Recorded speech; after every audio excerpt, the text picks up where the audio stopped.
You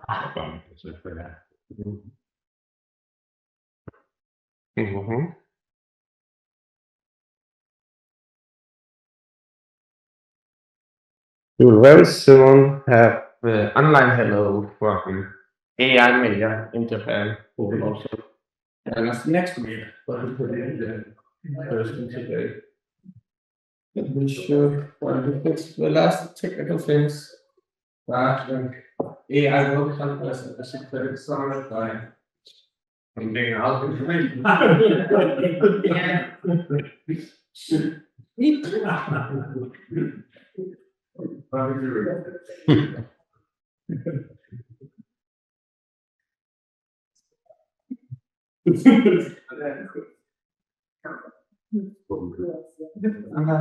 Vad ska det heta?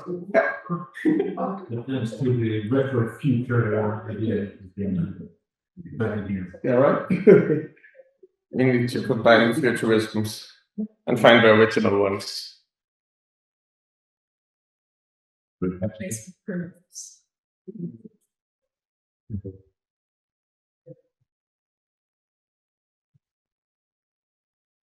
We also have a schedule, but it's not obligatory to think of it like an evil clock. But we have quite a lot to do in 7 hours. With some breaks.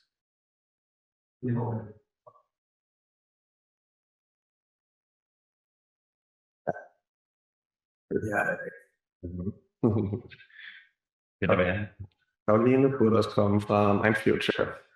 Hun var der også i går. Mind Future. Det er dem, jeg lavede det syntespolitik sammen med. Det er godt, vi har jo også på. Nå, jeg det der. Yes, hvad med? Yes. Er det vel? Ja, dem skal jeg snakke med. Så er det god mening. Ja, fedt. Jeg har sagt til hende, den anden vej. Giver god mening begge veje. Godt så.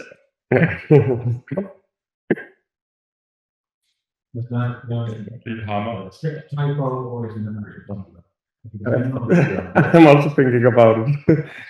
It's very impressive that he insists on using the AI Mayor designation everywhere, also when he speaks Japanese, and it's always AI Mayor. So it needs this American import in order to make the effect that he intends. But this is unintentional. Maybe. Coffee?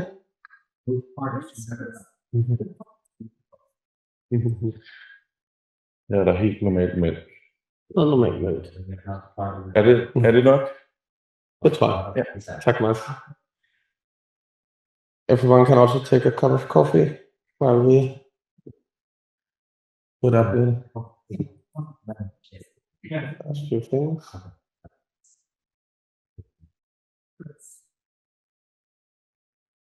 What? Hjælp mig lige at dele dem der rundt. Hvad skal vi bare? Ja, så meget gerne. Jamen det der.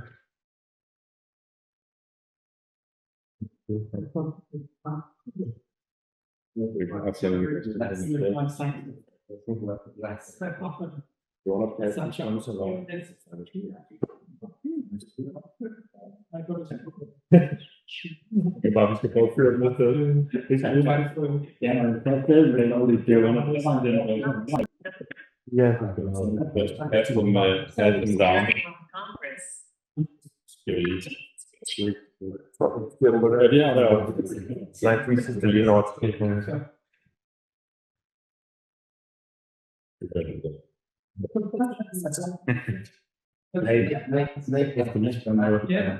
Skal man være tilmeldt noget her til i dag?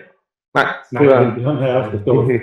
Så jeg er sådan på lidt andre præmisser, og jeg kan næsten ikke høre. Kan vi ikke sige, at jeg er ham, der repræsenterer lidt den gamle verden? Jo, det kan du så. Jeg repræsenterer lidt den gamle verden. Ja, og jeg kan næsten ikke høre, hvad du siger, så jeg går om ikke så lang tid. Men jeg er her for at snuse atmosfæren. Det er så godt. Den gamle verden. Det er det her. Så tak. Og jeg har allerede mødt et menneske der, som jeg synes indikerer, at sådan er det. Ja, jamen, det er godt. At vi skal forbinde de to der. Ja, Vi kan ikke bare forlade og så. Ja. Ellers det bliver det noget. Ellers så bliver det noget højt. Ja.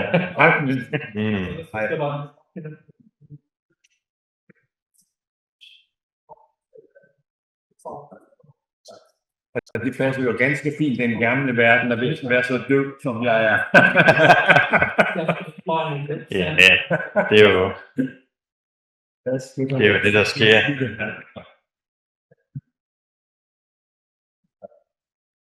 Switch automatisk.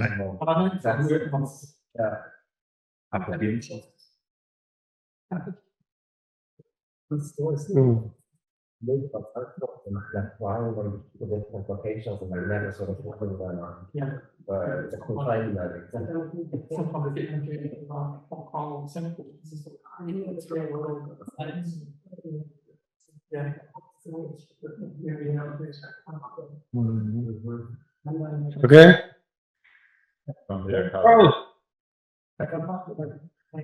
Hello, Michihito.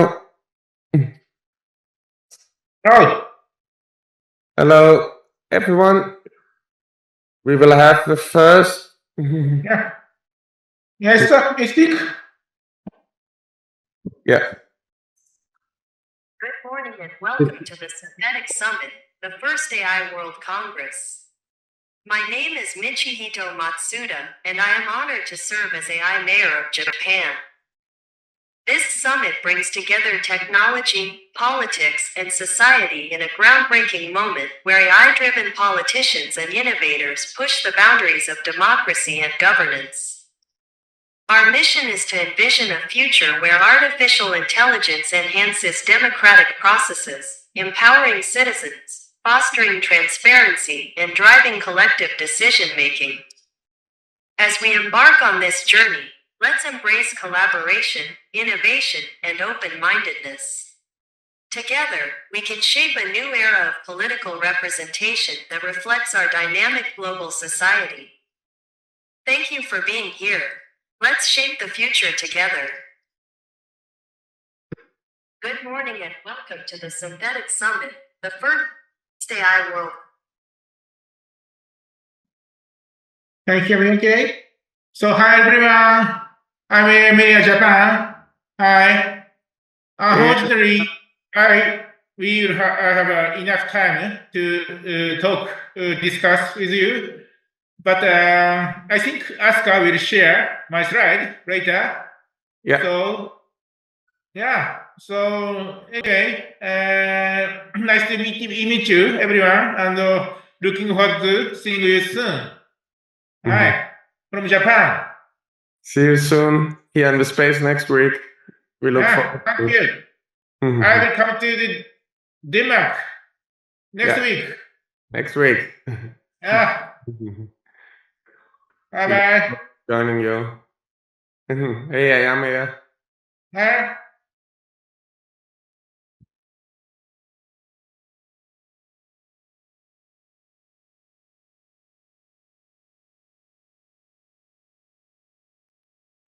Hi. Unfortunately, I cannot speak more today. So It's a plan. You give the opening intro for the AI World Congress, and then we take it in the room from there. You just want to see everyone. We have Pedro Macron. Hello. Still, Hi. with next, we have next generation democracy. Hello, nice to meet you. We have a blast from the past, and we have another blast from the past, Olof Palme and AI Party. We have of politicians, Sam and Parker Politics. We have Simia. We have Management. We have Floor Keys of Parker Politics. And we have Factory. Yes, sir. Yes, sir. Yes, sir. Hi. I'm here. I'm from Japan. Thank you. Thank you. We said goodbye to the old form yesterday night. Yeah. Yes. In a forest.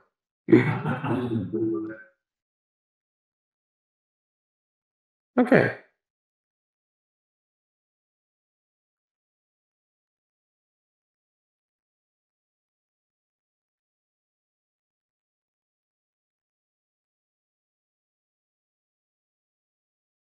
think it would also be happy to. Maybe shut me up over here. You say so. No parallel. Especially when you've made the video yourself, you can sort of forget that it's there because you know the rhythm so well. And then suddenly you realize that it makes you unable to express yourself and think while you are having this rhythm behind you. Thank you for yesterday, everyone. Welcome to the Synthetic Summit AI World Congress. We are doing this because this is the moment of the Synthetic Summit where we can actually all be together in person. Most of the participants in the summit are here now. Some of them are represented by their artworks and will drop in during the day.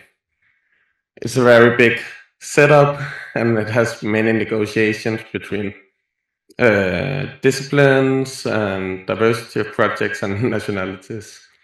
So the only way to do it is to get into it, see what's possible step by step. We will have a shared resource for working with today so that we can actually produce something and not only talk.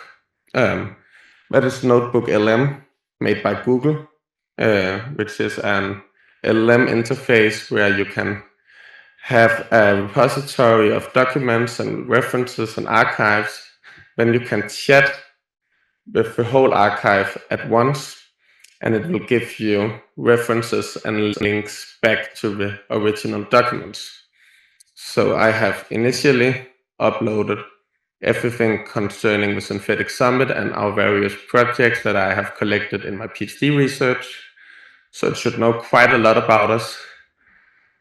But I assume there's more knowledge on our individual computers and in our minds that we can transfer into it.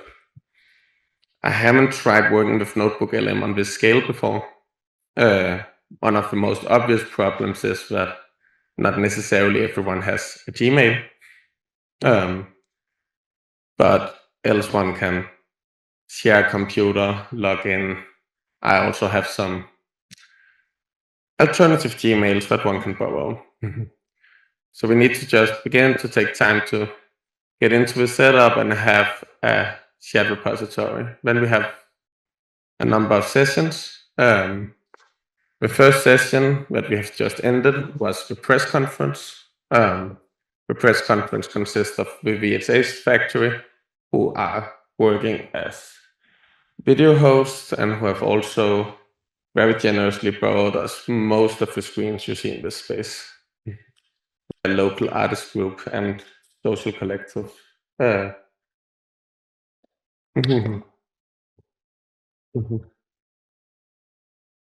we have moved into the computer-last session. The computer-last session is a very flexible session where I have, because I have so much I want to say, and I'm so grateful that you're all here, I have both prepared that I could give a tour around the space. I have also made a PowerPoint just in case. I have also set this time to provide the necessary IT service for the day to go through all right, because I think that many of the theoretical points, conceptual points about some of our concepts, what is a virtual politician, what is an AI party, what is a synthetic party, what is a hybrid candidate, what is algorithmic democracy, is also something we can take along the way as we go. We have the whole day and no one will bother us, and the most important thing is that we continue getting to know each other.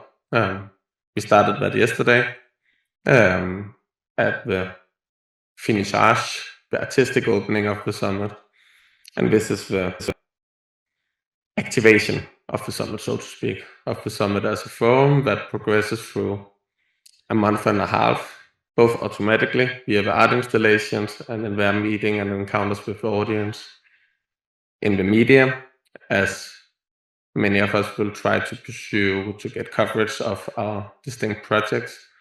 We expect the Swedish to be interested in the resurrection of Olof Palme, for example, which is a quite major event and very unprecedented in the Swedish context, and very important. So, first of all, I think I have shared the notebook with as many people as I could. But if some of you are not here, then you should check your email to see if you have gotten an invite, if you have a Gmail. Or else you should come over to this computer in person and press in a Gmail. Because it would be good to have this notebook shared from the very beginning. Jeg kan godt tage mine. Yeah. Are you recording things, or how was this? I'm recording everything. Awesome. We're recording via the Zoom, which is coupled up to the cameras here. Nice.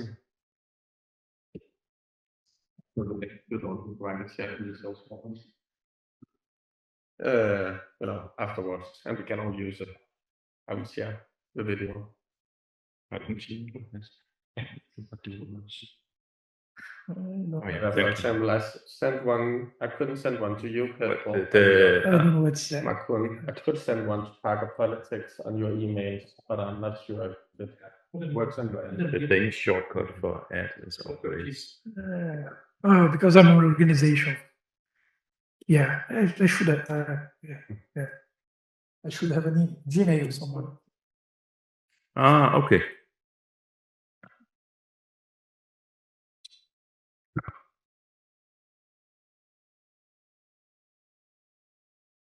Velkommen til.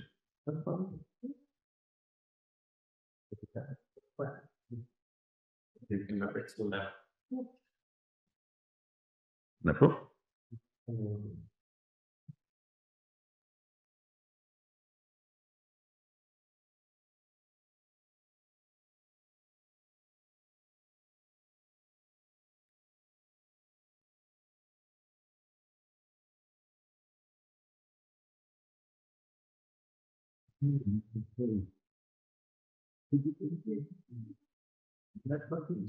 Du skal bare skrive en, you just type it in there. Can I write it there? Yeah. Okay. I'll try. Yeah, that should be fine. Thank you. I really look forward to when we open this tool up like your Google Docs. Yeah. And you can just See the explosion. Yeah. But it's potentially very powerful. It is. Yeah. It's just very different collaborative exercise on Google Docs because you can really get into an organization at a shared level. Yes. Yeah. But I've honestly never tried at this scale. I think in really impressive we have them, but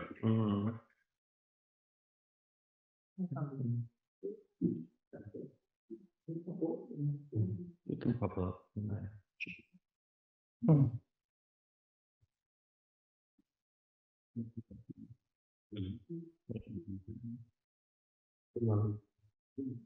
Where's the ampersand? Did you get it to work? Oh, Me neither. should that be the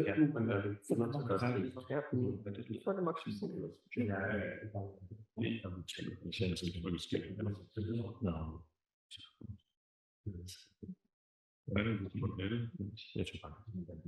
Looking for yeah, I'm not sorry. no Danish. What's the Danish? Yeah, what's the Danish for what? or the add symbol? Nobody. Yeah. Nobody knows. Yeah, of course. Sorry. This is really the The same customer distance. technical problem, right? Yeah, I've still got a comma there. So let's just put it Gmail and then we're done. Okay. Yeah.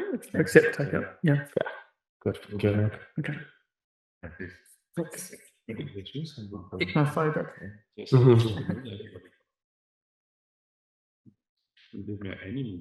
Right for me. Yeah. PIINOON. Do you do that? Thank you. Option. What is Time the Yeah. space is not. Yeah. P.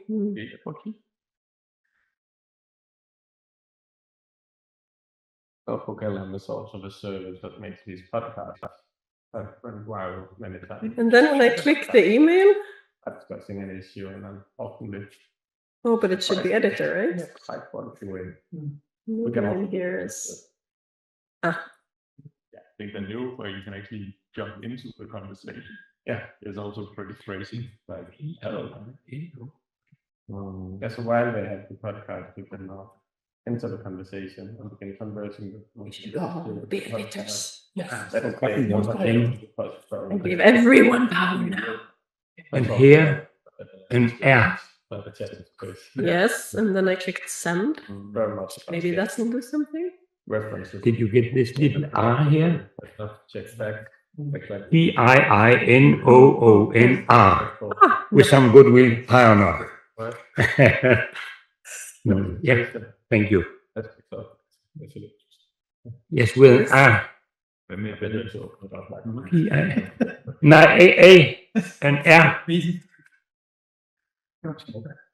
Ja, a little R. Okay. Yeah. Okay. Yeah, Yeah. it's right. Thank you. Yes, very good. Thank you. Then yes. I forgot the R.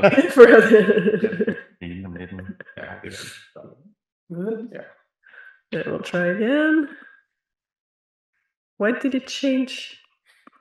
I thought I gave everyone power, and now no.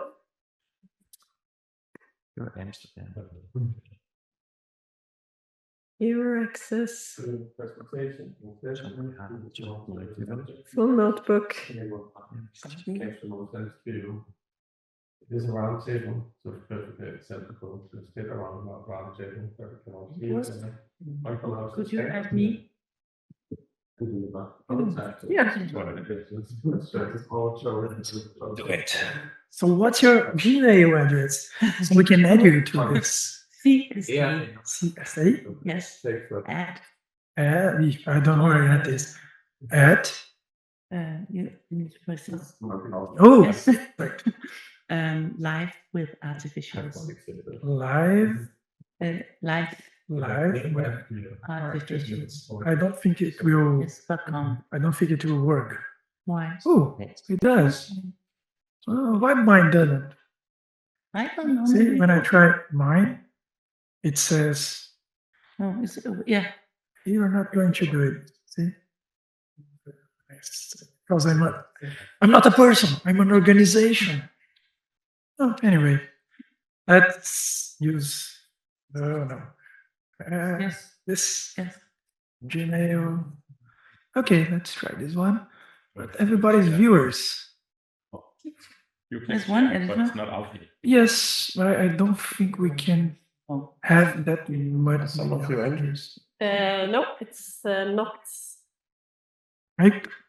It keeps revoking the access, and it's not sending any links. It might not work with that many people. Looking for access. But it should actually work with it because you have the plus version. The plus version. Yeah. I think it's not happy. I've If we changed- share this link and give full access, doesn't it work? Yeah. Yeah. It should Try. work. The access. But that's Can you send But I also changed it from viewer to editor a couple of times, and and it they keep keeps changing it back. But did all of you who were there before, are you now out? My email is there, but I'm in this viewer. But Only if you send me the link on Messenger or something, you can. Probably these autonomous AI solutions. They have a life of their own. just Gmail? Hmm? Have you Yeah. Yes. Notebook alone on this Gmail? Yeah. But it's not like an interface where I can find other. Okay. Bara skicka den till mig på något sätt så kanske jag kan komma in. But did you press send before? Yes. Yeah. But you know what? Then I will do this. That's my main. Yeah. That's your thing.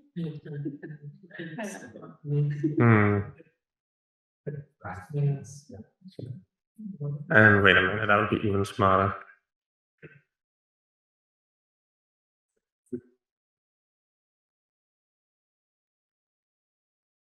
Yeah.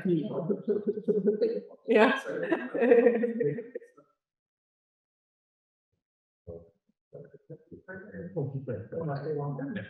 Okay, everyone, we're trying a new direction. If you don't have access yet,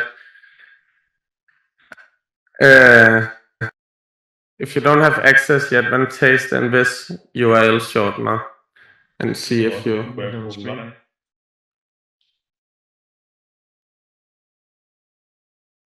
Så I kan se det på skærmen. Nå, hvorfor ikke det? Fordi jeg stikkede rød.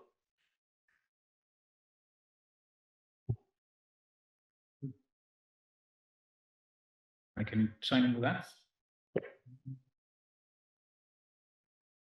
I tested it with Australia. There were no You people. don't have access to these notebooks.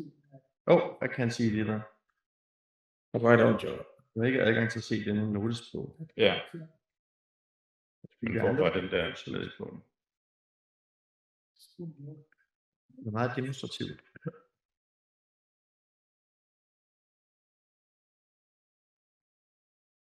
Yeah, I said, Google, man. Can't trust it. Og jeg siger på nej. Hvad med Google Studios guide on the screen Yeah. feature? Og se, Emma, jeg har lige sendt dig en.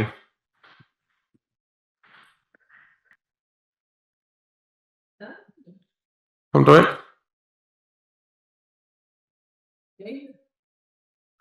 Okay. Will everyone try to do it again? Where you enter your email and then press send here. Okay. And then you make so it is possible.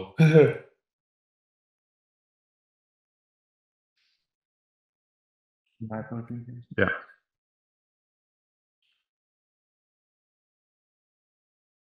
Og hvad skal man være? Skal man være full notebook viewer? Kom ikke op der, hva'? Nej, jeg har bare skrevet Christian ind, så han er på nu. Christian er på. Ja, og så editor. Okay. Editor. Send. Nu Christian med den.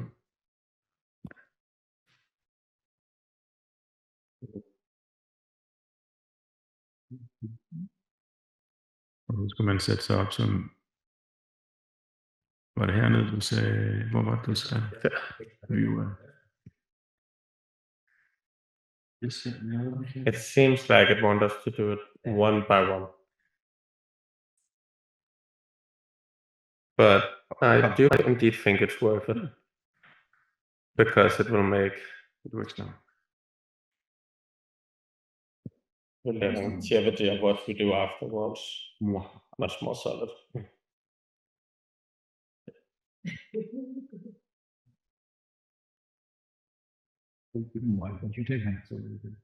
Yeah. And this one. Yeah.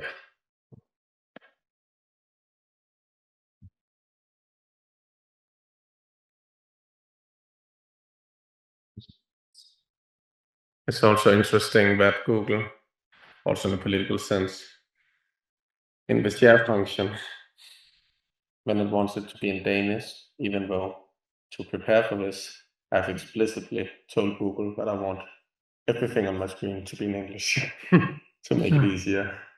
And then in one function, they still overrule that because they're like, you're Danish. You searched on Danish things. Aggressive localization. Exactly. You must want this personalization.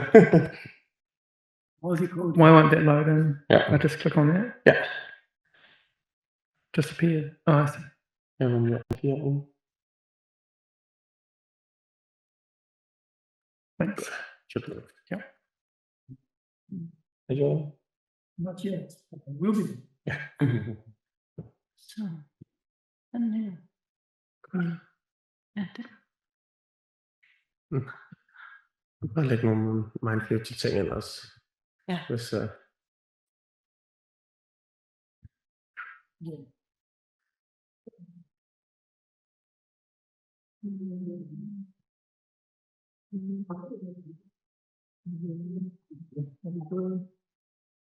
Go there and send the link.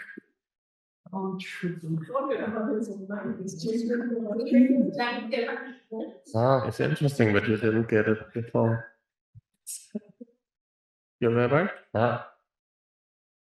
When, Editor send.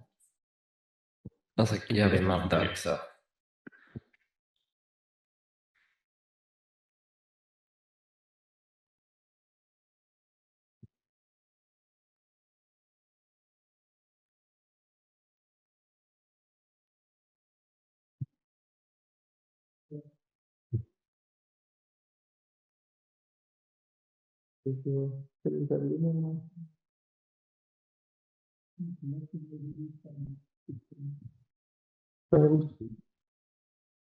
Hvad siger jeg gerne?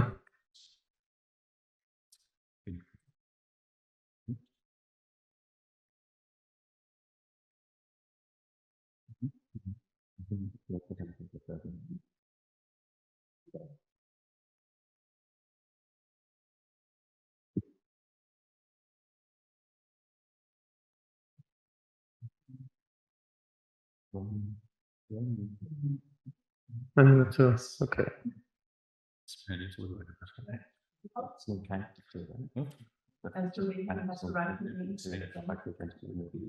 Huh?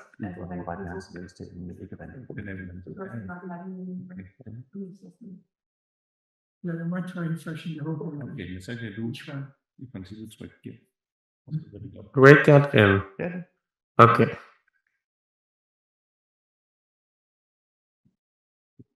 Now we go brute force. Do refresh. Mandus, are you in?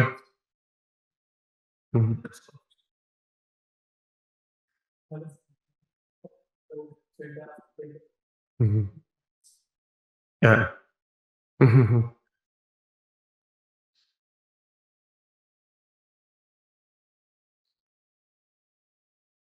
Nick, you had a Gmail also, right?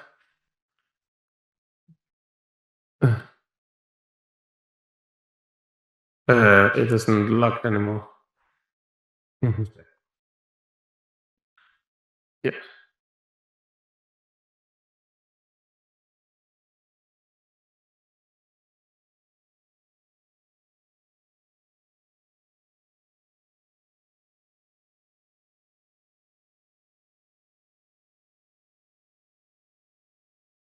Okay, but you're still here. Yep, NH. Oh, nice. Okay. GARR. Ah. Kan jeg det sådan? Ja. The magic touch. Okay. Ja, Let's see. Næste skridt er, at... Yep. Okay, thank you. Good. Seems like brute force is the way. You have to refresh the whole page and do that for every single person. It seems like Google probably uses quite a lot of money for each person using this, and therefore we try to restrict it because we actually cannot afford the service that they have launched, but they still launch it because they are in a competitive market. Say bad coding. Bad coding, yeah. Even that's one. Lazy programmers. Yeah, probably also. But you know, they have the whole stack for collaborative documents in Google Docs and Google Workspace. And this is a part of Google Workspace. Yeah. But so you should be able to transfer those, right? But maybe the people who made that worked there 10 years ago. If you ever use the Microsoft Teams, you know that big companies can copy. Are you still not in? But you are, you do have access. You should try the bit. Try this. Use that one again. Yeah. Yeah. We need recursion.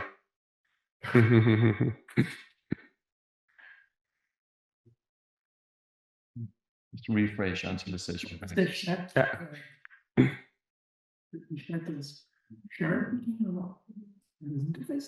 I think the chat is your own, but you can click save in notes, and then it comes out on the right side.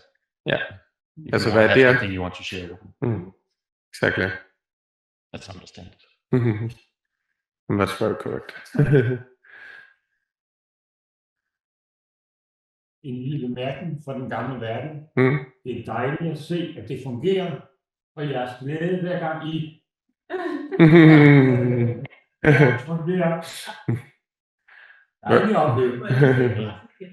Yeah.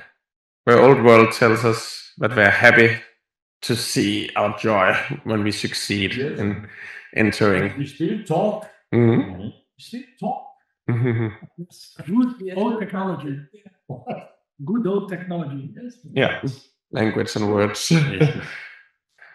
As it's Got it. confused, but yeah, it works. Okay. Are you in, Flo?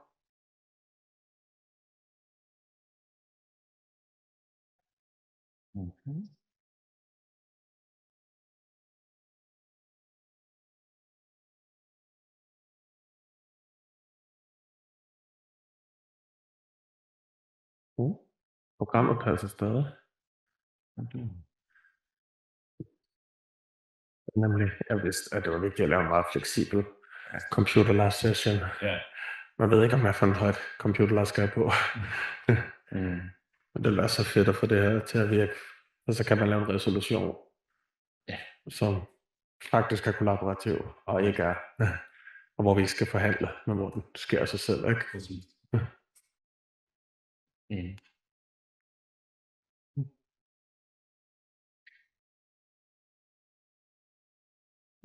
Caroline, how is your... Do you need a new invite also?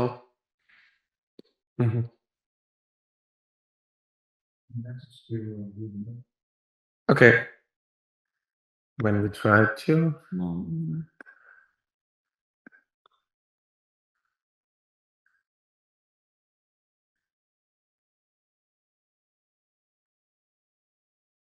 Flo, do you have a regular Gmail also? One that is just a Gmail?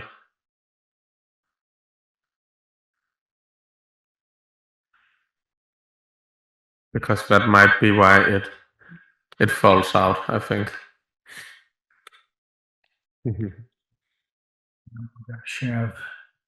Then now we make a double binding. Yeah. Like this. Ja, det er et podcast. Det er det samme som det der.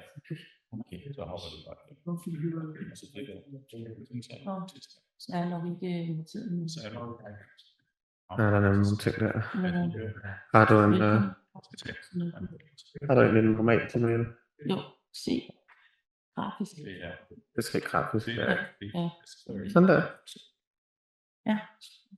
Hvad var du? Den var der Jeg også. ser noget tråd på det. Noget tråd på det.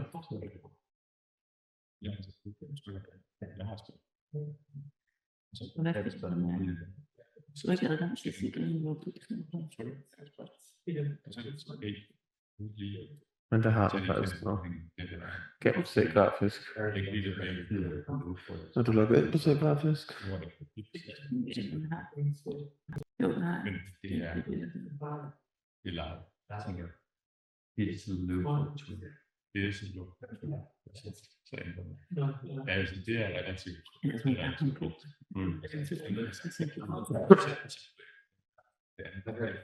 Last.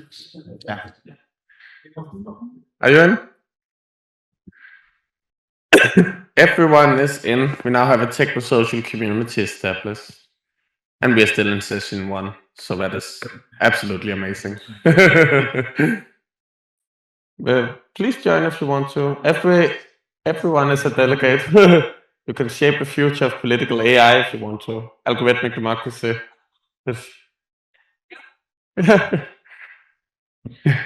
We need to address the people. With this resource, we can share sources with each other, and we can create a living resolution for the synthetic summit. So while we have our sessions today, we will afterwards, after people have spoken, each spend 10 or 15 minutes in pairs or alone, whatever you prefer, to paste things into the notebook. And then if you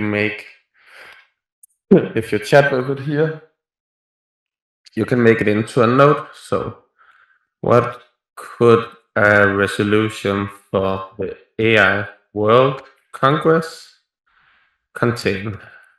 And what do you think is congenial to all participants.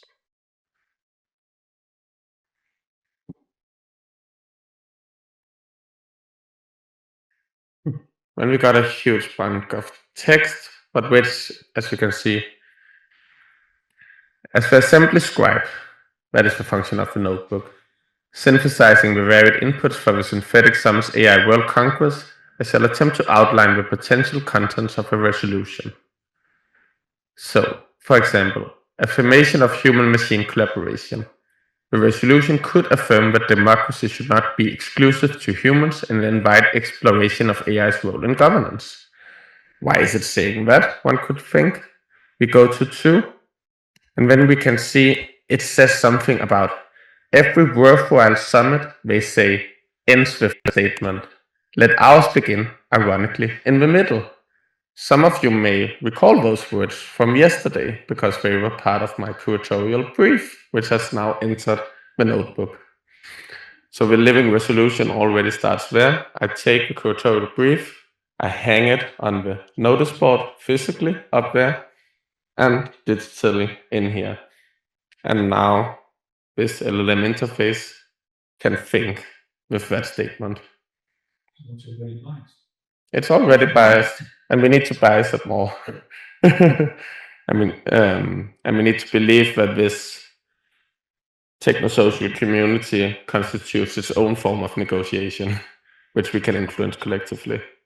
But this is a different form of negotiation. At a summit, politicians meet and negotiate based on ideas about power structures.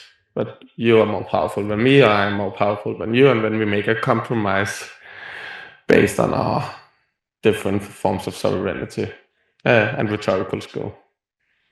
This is maybe something different. And if it is different, we can explore that today. If we think it's not different enough, we can criticize it and take a step back.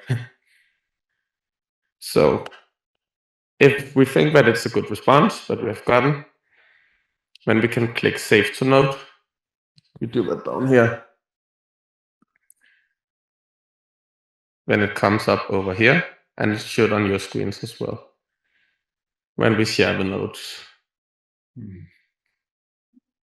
Then we can take documents from our own computers, and those can be quite varied. You can even insert YouTube clips and add a source over here.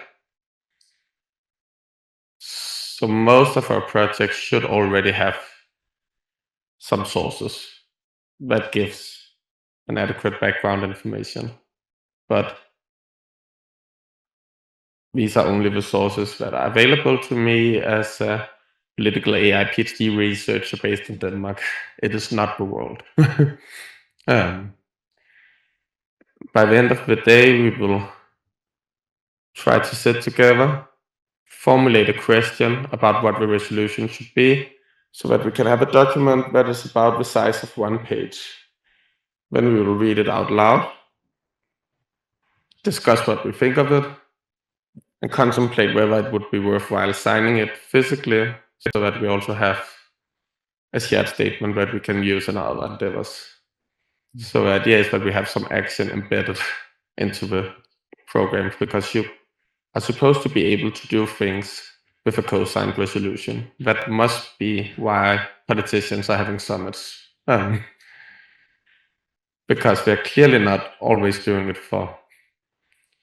it's not like an academic conference, right? It's not the place where they learn all of the new things or keep updated on what's going on in the world. It could be really good if it was.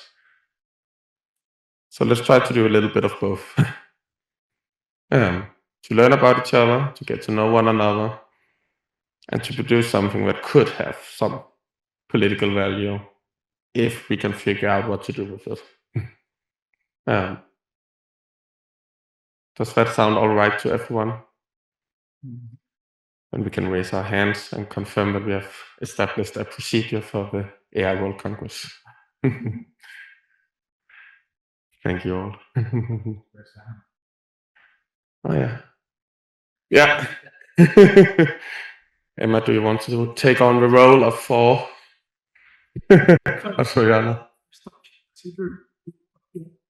How are you going to shape the end document? So we shape it during the day by making this notebook more biased or more representative. By adding sources, by adding nodes, you can also convert nodes to sources. So to think of this as a... get to the end, the last final piece. So after the sessions, when in session 6, we are everyone involved for 45 minutes in a collaborative synthesis.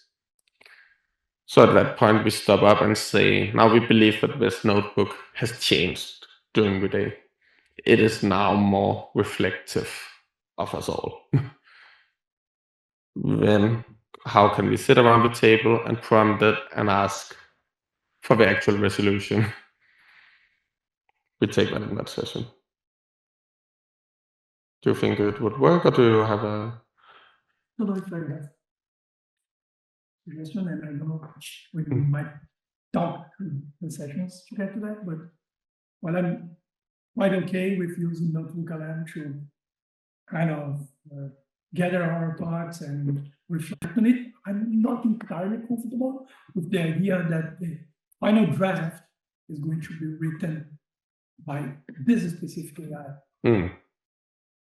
Yeah, but it's a good... I also thought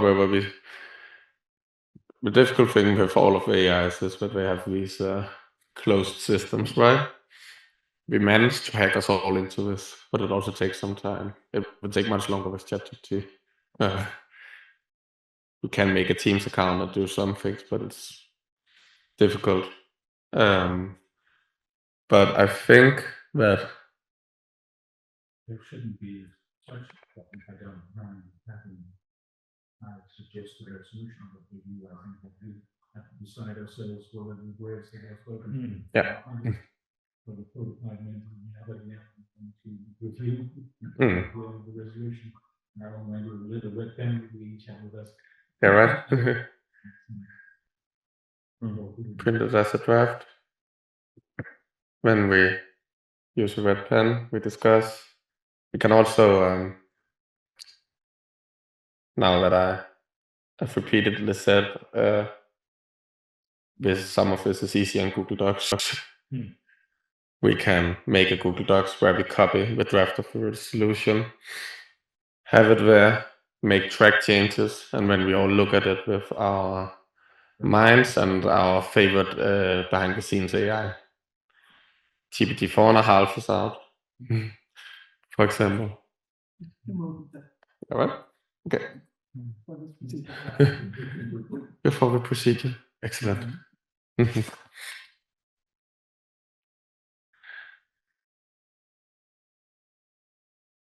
Okay, then we have 10 minutes left of session 1. Do people want to discuss a specific issue here? Do you want to have a break now that we have all established? Or do you want to proceed to session 2 where Flo and Nick have something prepared? Up to you. How computerized. Yeah. You can't do it. To summarize So you want my speech as a resource? Or should I leave it out? You should take your opening speech and add it as a source. Yeah.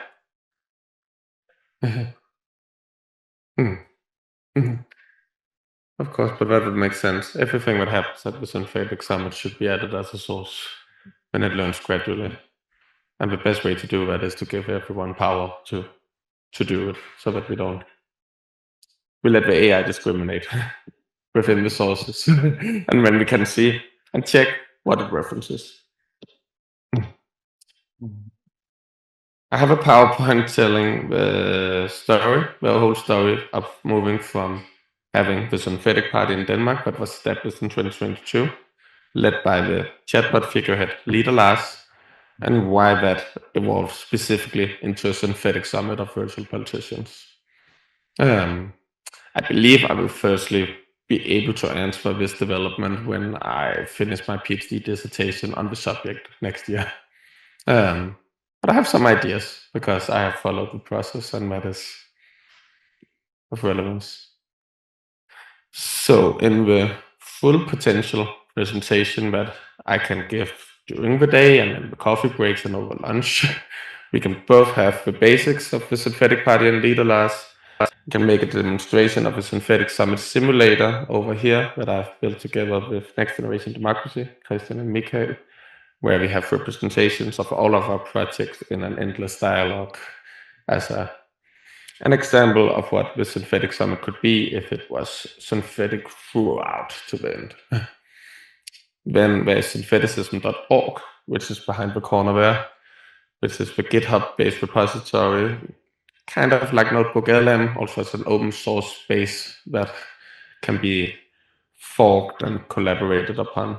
And then I have a list of the main concepts of what I try to articulate as syntheticism, which use this word synthetic as an ideological category, which can propose a coherent framework to think of virtual politicians, algorithmic democracy, etc., as a distinct ideology of artificial intelligence that is not yet fully developed.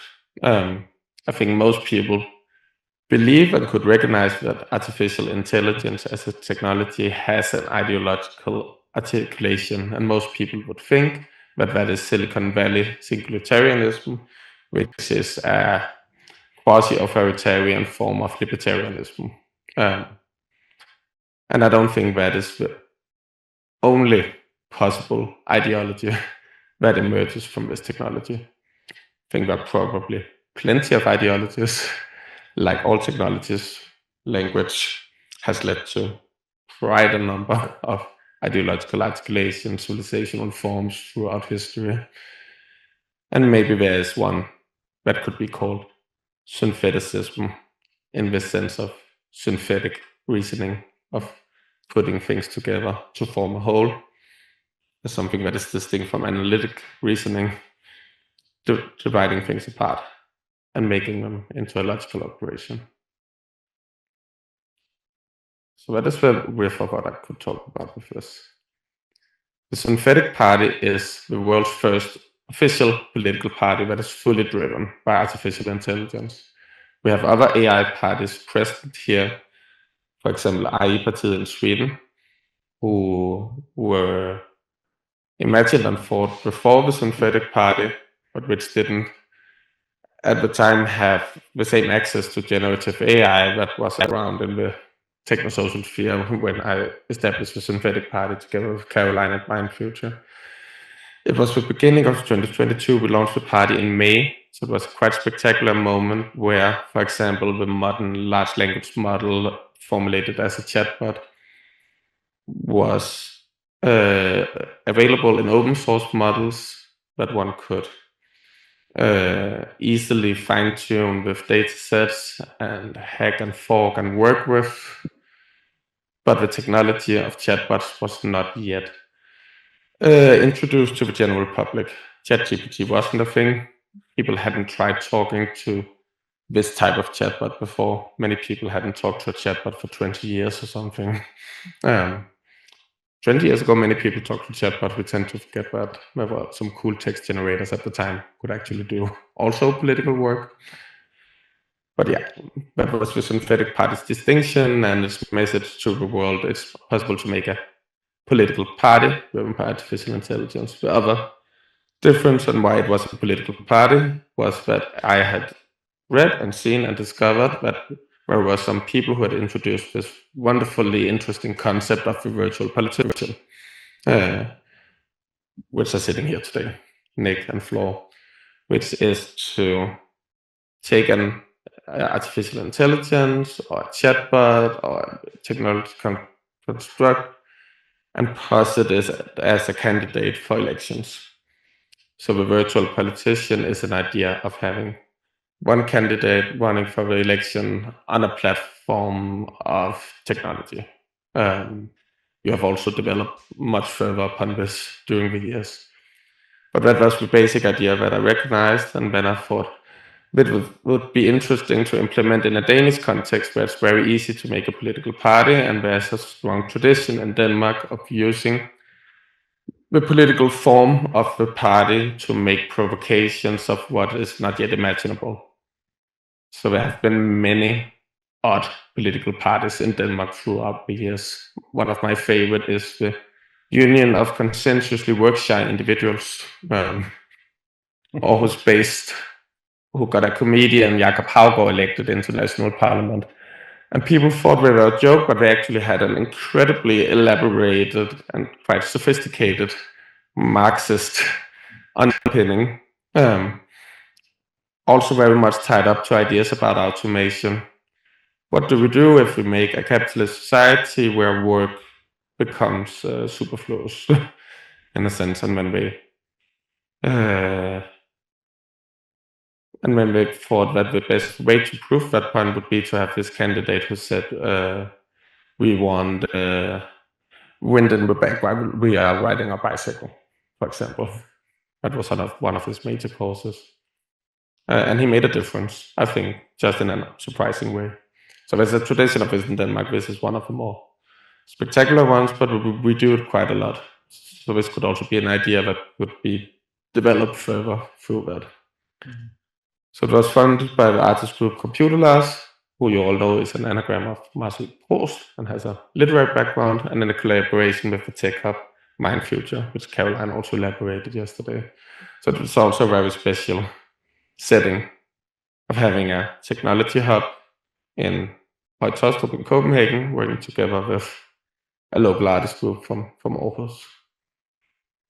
Leaderless is the chatbot figurehead, so there's a difference between computerless and leaderless. Leaderless is named leaderless because of as an exercise in thinking about probability. In Denmark, there are more CEOs, that is leaders, that are named Lars, than there are female CEOs. So Caroline is a female CEO. In the field of CEOs in Denmark, more people are named Lars than there are who have the gender of Caroline. That is ridiculous, and that is something that you can find in many other countries as well. John had the same status in many Anglophone countries for many years. So it's a lesson in probability thinking and saying, okay, there's a bias in a name, there's an issue of representation, how can you bring that to the forefront? How can you make people think about this? How can you use this kind of reasoning that an AI has on a public level? The other reason is that the Danish former Prime Minister, Lars Løkke Rasmussen, after various scandals about spending public money on buying underwear to himself, introduced a formidable distinction in his character, where he said that people should know that there exist two Larses. There's Prime Minister Lars, and then there's Private Lars. And we need to respect that distinction.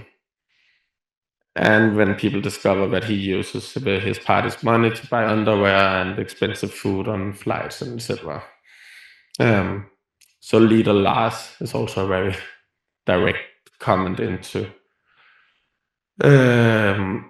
thinking about the trustworthiness of politicians, and it tries to trouble that. That feels kind of line. Yeah, exactly. Which will be hugely successful. I have thought about that. Synthetic underwear. Synthetic, super synthetic underwear.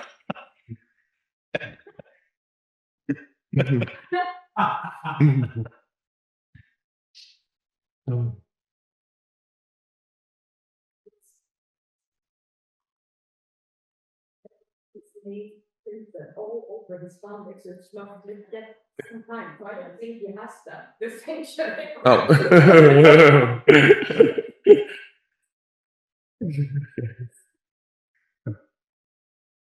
Yeah.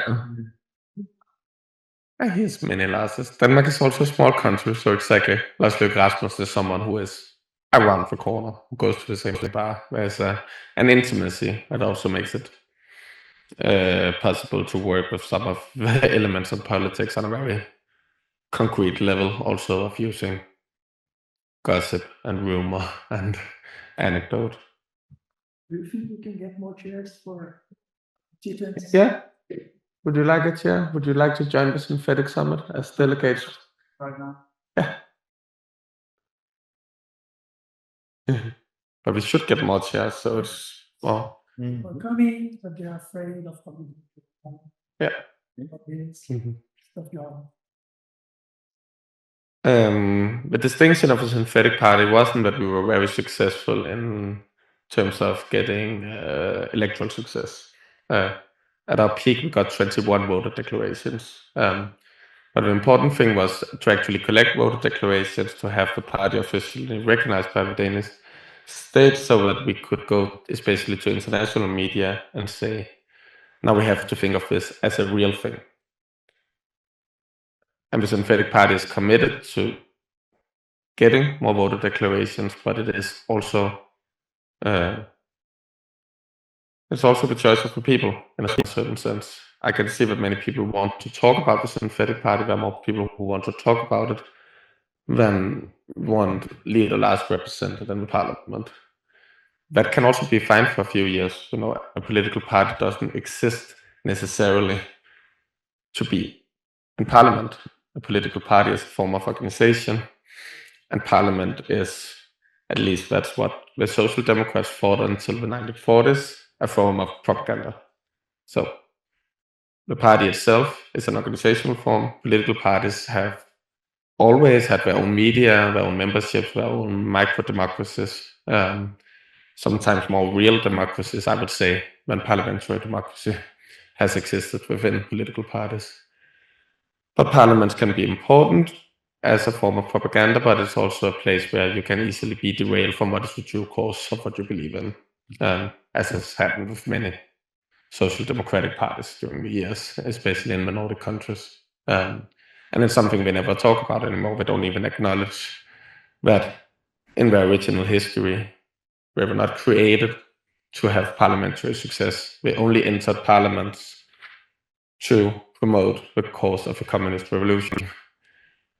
We are back more than 100 years now, right? The communist revolution was a different idea at that time than it is today.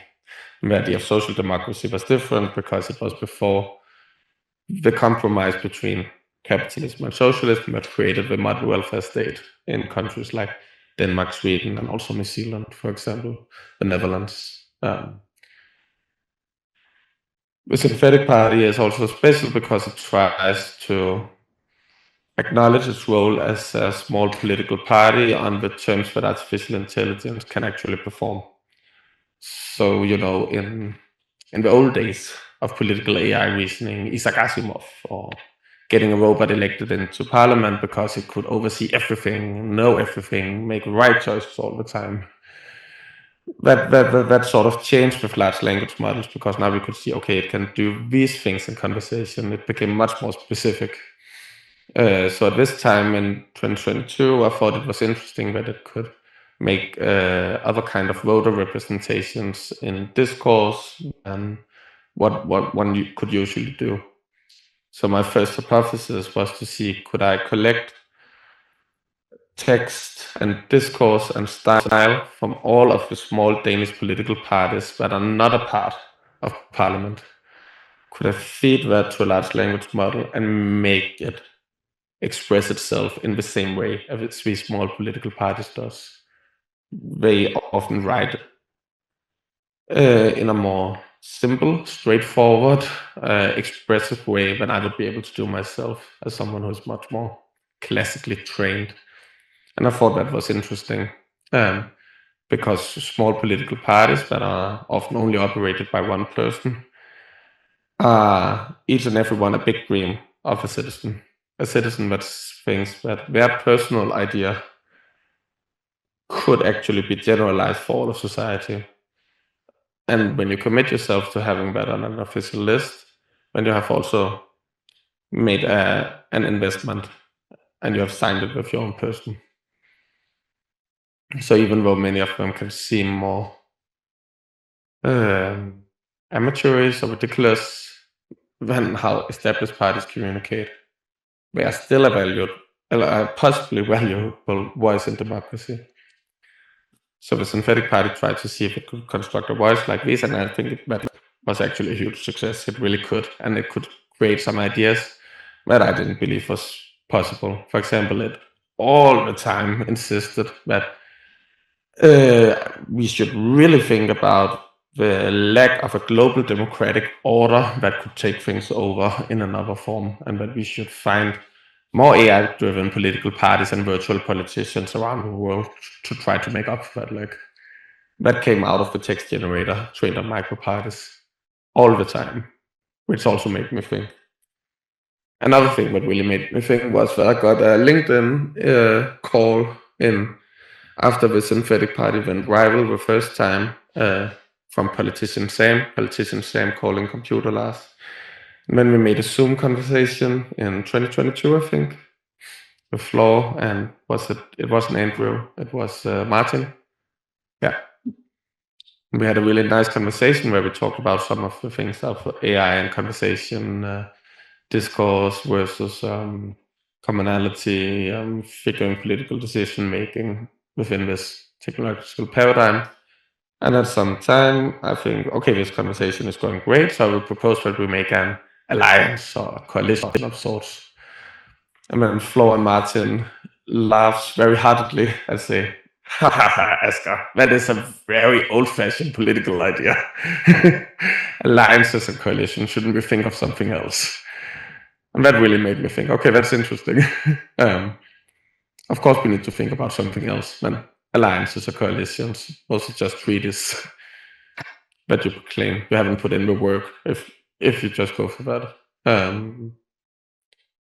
So that stuck with me also when I, through the media channels and through the dissemination of the synthetic party, kept discovering strange new projects that I didn't know of.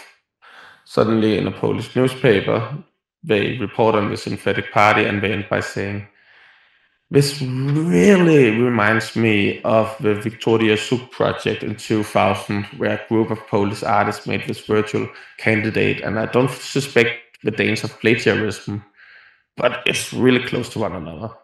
And I'm like, okay, that's interesting. I will write Piotr Wyszkowski, who I could see was an artist in it.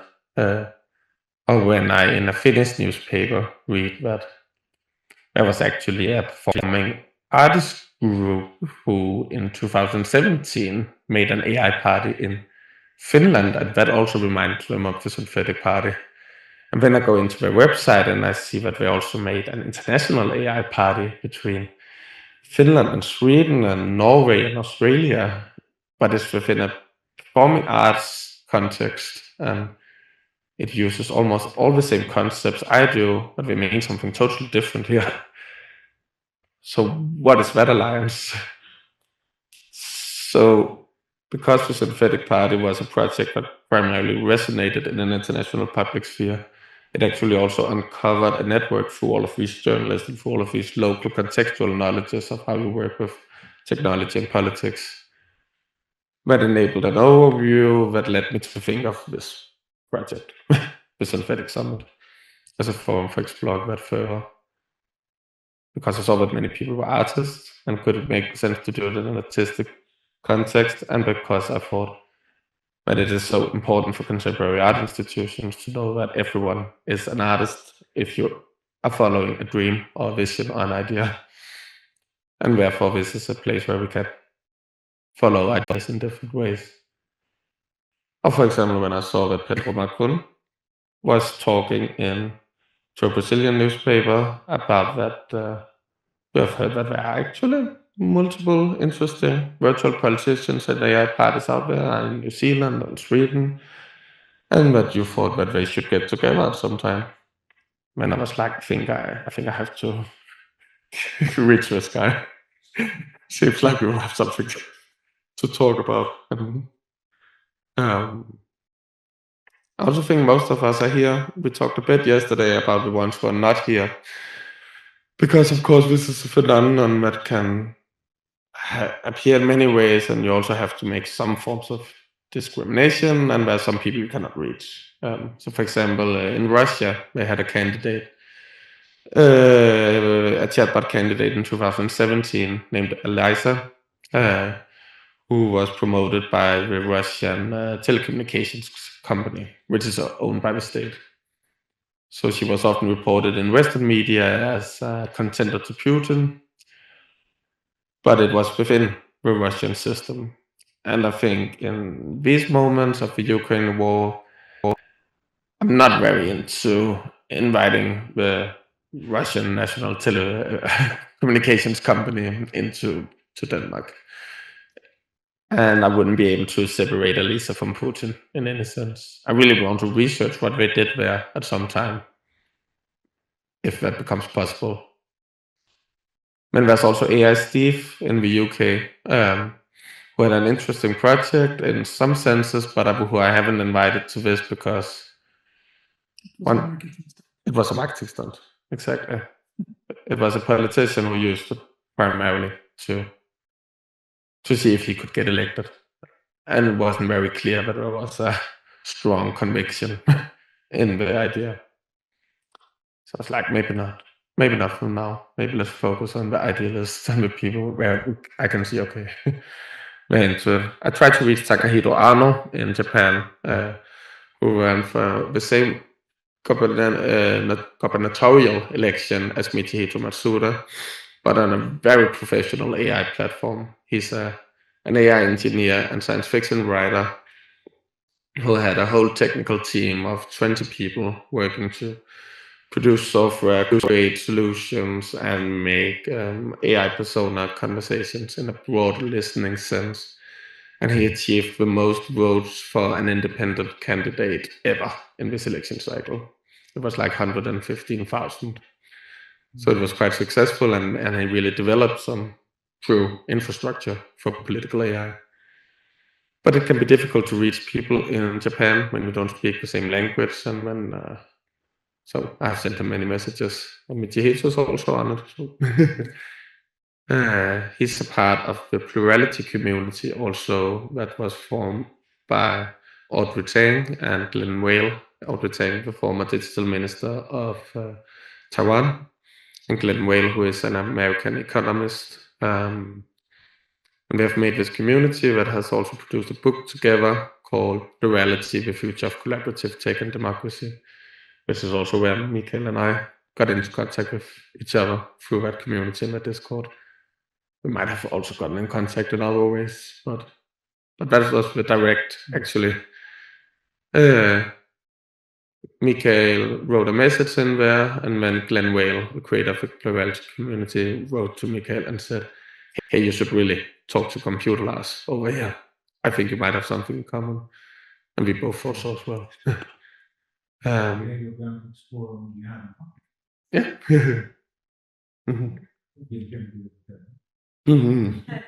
Exactly.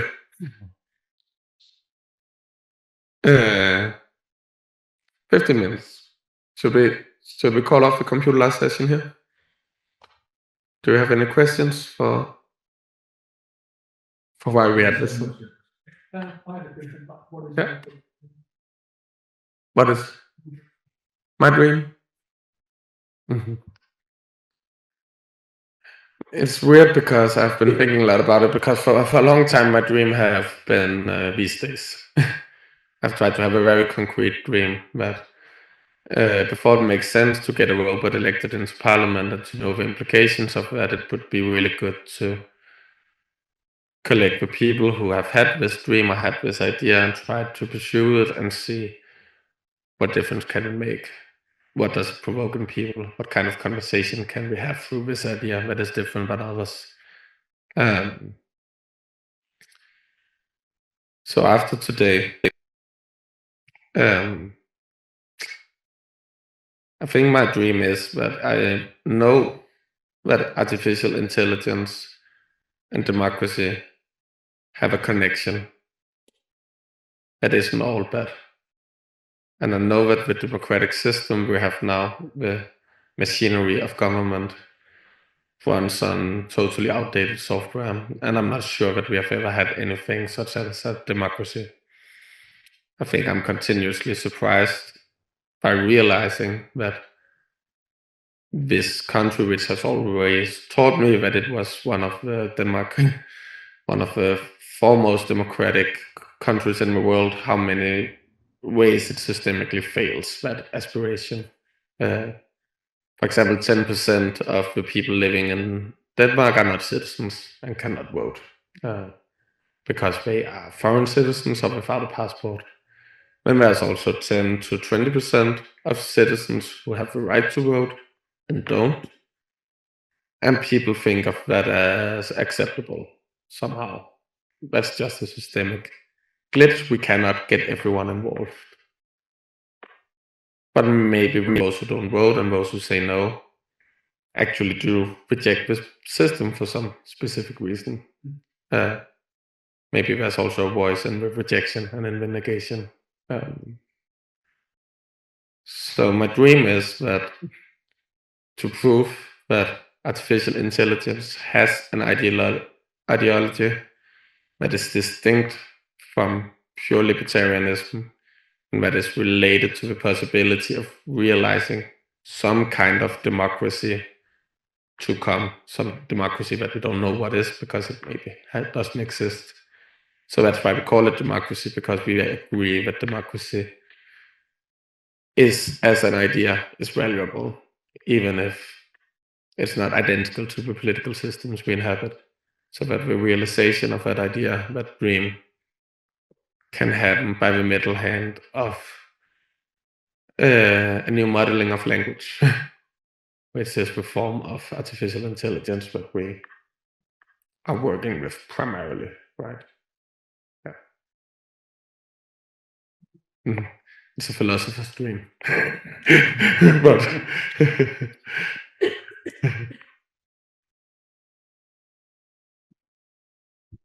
So Richard and his knights around the round table are sitting here. It's a very symbolic moment, this here. Yeah. Seen from my spiritual point of view, it's the beginning of the new world. This is the moment, the 1st of March 2025, isn't it? We're sitting here and it's the opening of we can say goodbye to the old world now. We have had 2,000 years with, for instance, the religions, the quarrels, and we said, as I said before, we said goodbye. Well, last night, we said goodbye to the 3 dictators, Putin, Trump, and Zelensky. Yeah. We said goodbye yesterday, and it ended up in a quarrel where they said bad things to each other. They cried, they looked round, they pointed at each other, they rolled their eyes. It was so, if it had gone a few minutes longer, they would have started beating each other so near, and we say goodbye to all these things. And to this, well, I think more democratic and spiritual way. I met this man here this morning. I don't think we completely agree about the situation, but we could talk about it in a fine way. Thank you, sir. That is democracy. He's the first man I could talk to about the new world and what happens in Russia and all what we are in for the moment. I could talk with him. We didn't agree, but we could talk about it. It was wonderful. I have got a friend here. I don't know who he is. I don't know his name. But I have very tears in my eyes here. But we are also here. The nice about the round table. I notice it is a round table. But here I see a little problem. Because, again to my spirit, we are leaving the round circle. But I'm happy to see that over there is an opening. You have opened the round circle. There's an opening over there and the step up. When I come back here in 2,000 years, then I hope and I know that there will be a little difference over there with the nephew niveau. Because we are not walking in the round circle any longer. We are on our way to the spiral. Yeah, exactly. We are on the way to the spiral. Exactly. So next we are here, there'll be a little difference over there. We are in the spiral. It's open. And you have already opened it. Next, the spiral will be there. Thank you. Okay. A greeting from the old world. What you said here for the last quarter, I didn't get one word, so I don't hope I have repeated what the young man contextualises said. I didn't get maybe 10 words of what he said. So it's all my intuition it comes in. I hope not, I just repeated what you said, but maybe added a little new. Thank you. Thank you. Thank you. That was very beautiful. Thank you.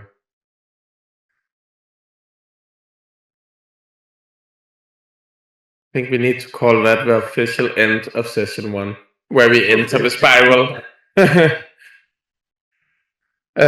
It was really beautiful, thank you. I wrote my whole MA thesis in philosophy on spirals, so I think you captured the essence of my heart. I think we should have our name, but we are all one of the knights here, I think. Yeah. The richest knights. We can see if anyone can lift the hammer. Yes. In time management, should we take 5 minutes, 7 minutes, come back here around 1, and when we go to session 2 with Flo and Nick, and that session is the one leading into the lunch breaks, so we should have plenty of time to do, when we do 2 presentations. It's going to be one presentation by me. Yeah. And hopefully, I won't talk too long, so that then Flo can add in, we can do the form. So I want it to be a conversation. I'm a little bit old-fashioned, I'm old, so I use PowerPoint and blah, blah, blah. I want to give you firstly a bit of an introduction to the story, which isn't public. Like, who am I, where I come from? Because that, in my experiences across multiple disciplines, sort of informs this and the work that I do. But then also, there's a degree of gifting, or we've benefited from a lot of people in our team counting themselves in. There's something, to your point, there's another thing going on about how we've been able to get to where we have. I'm quite pragmatic about this because I do startup companies. This is not a project, this is real. So we have something that is real, and the insights that we're starting to gather from that, to me, are very, very powerful. And part of that narrative is about not getting too caught up in this concept of, I call it the AI drag race, that to be relevant, you have to be spending billions of dollars and, blah, blah, blah, blah, blah, blah. And, our position is that there is enough technology right now to create significant positive impact. We don't need new technology.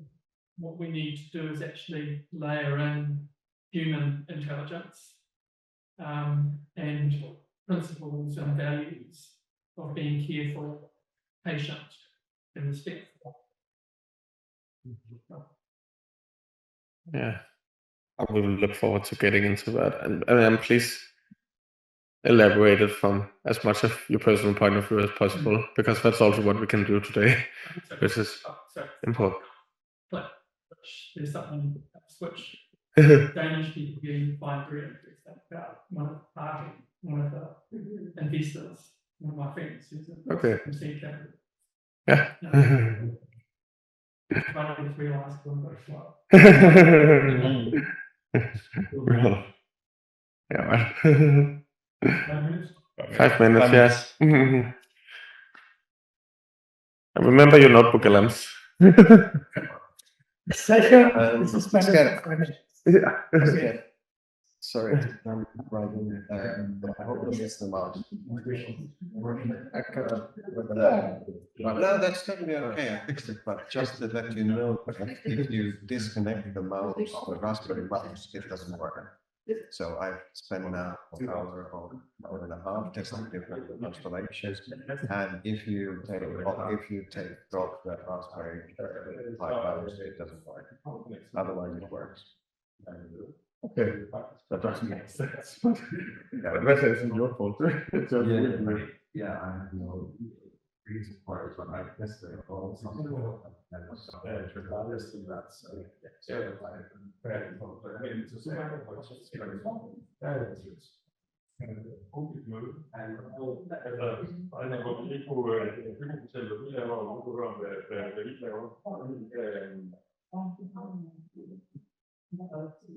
Ja, jeg tror tiden er til, altså, og der er, altså, vi har været i gang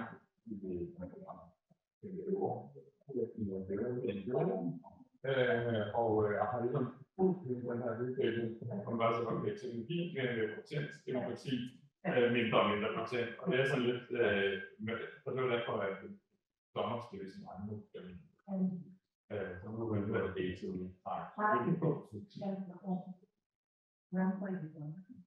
Ja. Vi har lidt også, det er vores egen perspektiv på. Men det er godt samarbejde med det projekt, hvor man giver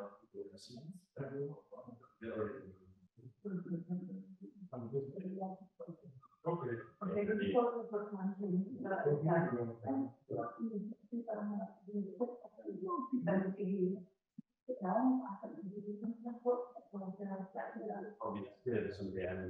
Det er ikke så svært, når man har skabt det skulle mene min. Men jeg tror, at det er det, der er så det, som vi prøver at sige til, det er, at vi kommer til at vi har jo det af. Og det er bare jo noget af det. Det er jo noget, det er noget gamle ting, så det er jo derfor, at det er en helt sikkert. Men det er jo ikke det er sådan en nøgle, der siger, man nu også bygge noget af, der kan understøtte demokratiet. Og så kan I studere også, mens vi gør det, og så giver det nogle penge til at gøre det, fordi altså, vores store vision er sagt, vi ikke har det. Vi er i gang med at finde noget af. Det er langt ikke, men det er i hvert fald som bygning. Måske som bygning, ja. Så men det er at støtte det gør det.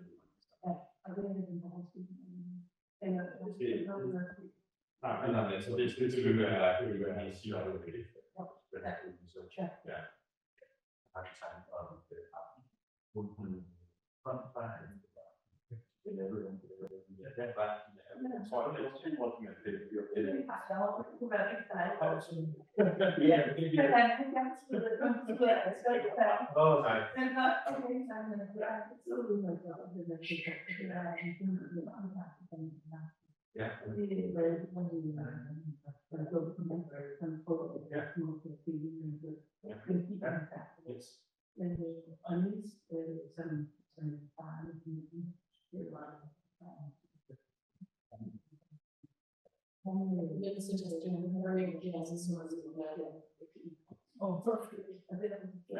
First things first. Yes.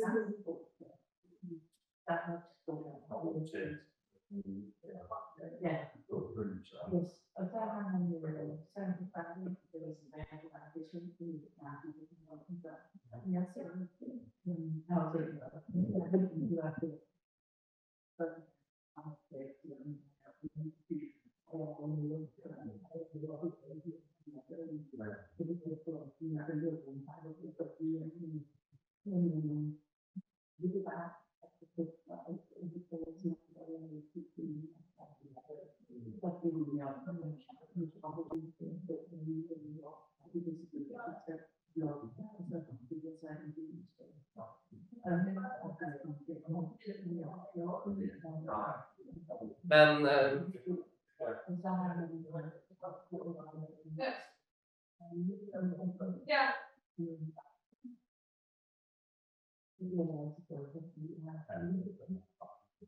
That would summarize the electricity. Meget fascinerende. Men det er jo pause på det der. Skal vi ikke lige, hvornår det kan blive? Der skal ikke have hjælp. Det vil være flot.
Jeg tror, det var vejen over til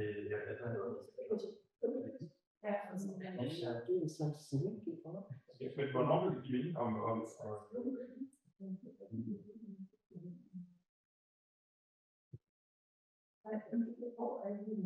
sidder i princippet i Nordvest. Så vi sidder vi kommer også af en skab ja.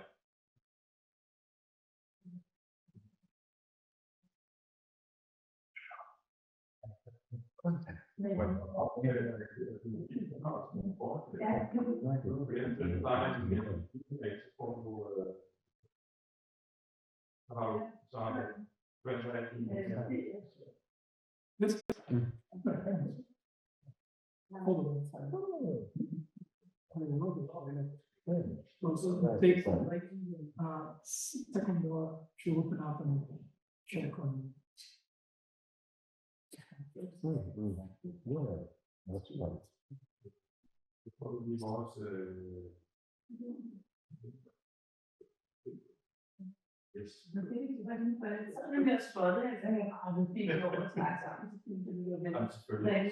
er sådan, den også.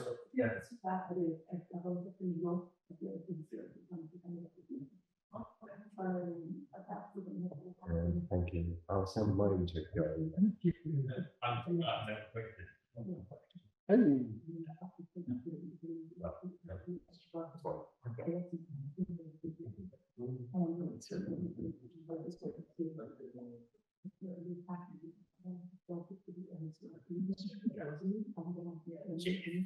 Jeg mener, at jeg vil spørge, om har tilbage. Ja, bare det er noget, der er så det er jo nærhedslægning her. Det er godt. Det skal være det. Nej, det er en mere åben fri, så kan man ikke gøre det. Det er ikke snart på, men det er så hvor så der er en der gør det er meget. Det er meget specielt. Ja, sjovt.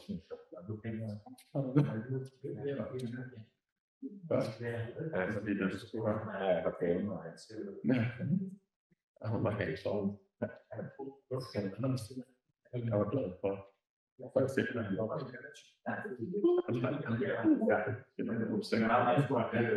I'm just going to let you know also that there's still a weird bug in the installation that we're trying to fix. Infinite system bug. I'm going to tell it to you just in case because it's weirdly so that if you take off the Raspberry Pi from the Raspberry Pi, it doesn't work. So at the moment, we have to keep the Raspberry Pi mouse attached together with the button in order for the system to work. I have no idea why it's like this, but I tested it like so many times this morning with different connections, and this is what I found. Okay, yeah. Okay, but then we just need to buy an extra course. Yeah. Okay, cool. But good you figured it out. We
have we also have pirate radios.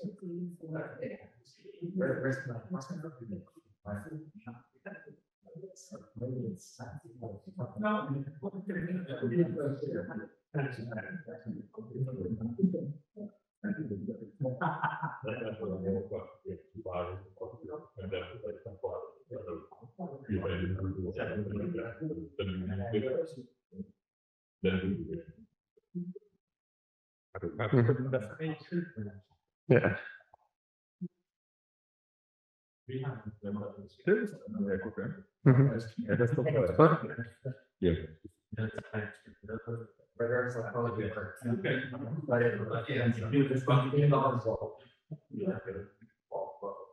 Det går meget godt. Mitzi har en ny maske. Hoppet ind i Are you ready? Everyone, let's move forward to session 2. Kafka politics. This is very important. Change of But just the down key for the. Yeah.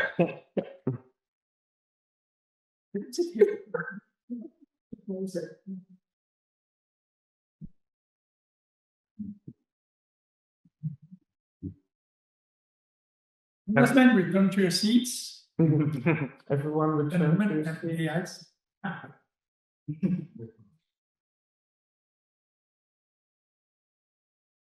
So I'll start off. So kia ora, that's what we say in New Zealand. It means hello in Te Reo. So I bring greetings from Aotearoa, New Zealand, which is, if you don't know, right at the bottom of the world.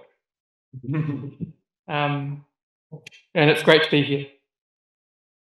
So I wanted to introduce you to Kafka politics, but also I think just after the conversation we've had a bit of an introduction to me and why we're here. So I describe myself as an escaped lawyer. So my professional background was intellectual property, and I worked in that field for about a decade, but got sick of giving people good advice, which they didn't take. I then, I guess as a bit of an offshoot of that, I always had an interest in jurisprudence or the philosophy of law. And so when I was doing my law degree, I was published actually in some of the issues that were emerging in New Zealand at the time about concepts of justice, particularly in relation to settling some of the grievances with Maori tribe. So that took me back to Aristotle's essay, Nicomachean Ethics, which is really the foundation of the principles of justice and democracy. And so that has always stayed with me. As my life unfolded, when I left law, I was immediately invited to join the Department of the Prime Minister and Cabinet in New Zealand. And I served as the advisor to Helen Clark when she was Prime Minister in the early 2000s for a year and a half, specifically around intellectual property, commercialization of technology, and capital markets. So sort of like quite, hard-edge capitalist stuff.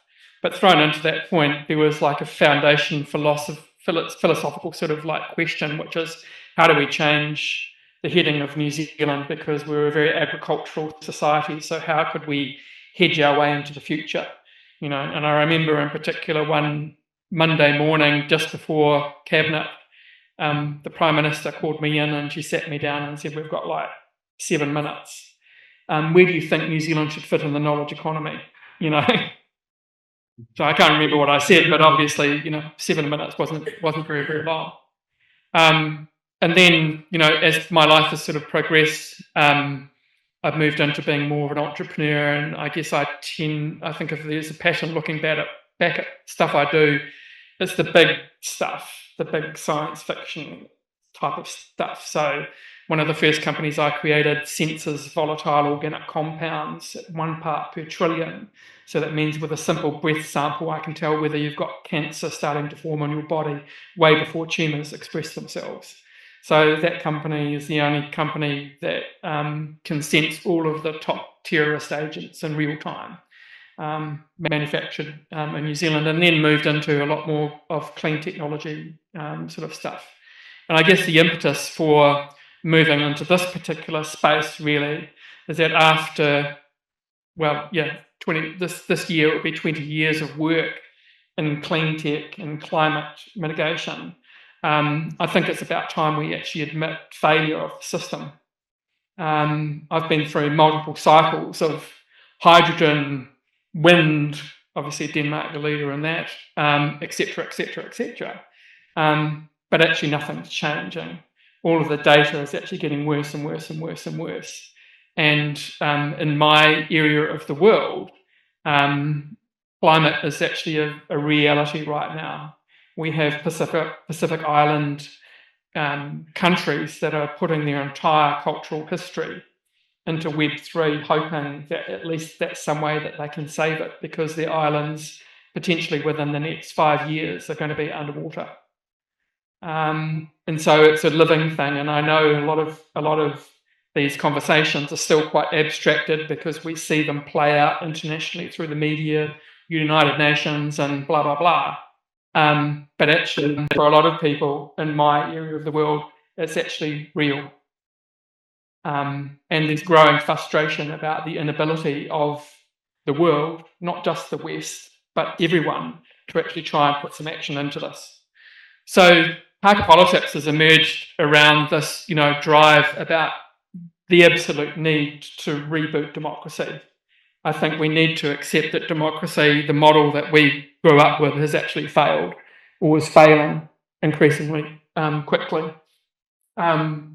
It's very clear, the trends, even in New Zealand, that is ranked very, very highly in terms of its participation in liberal democracy. We've got the trends that, citizens engagement is actually crashing.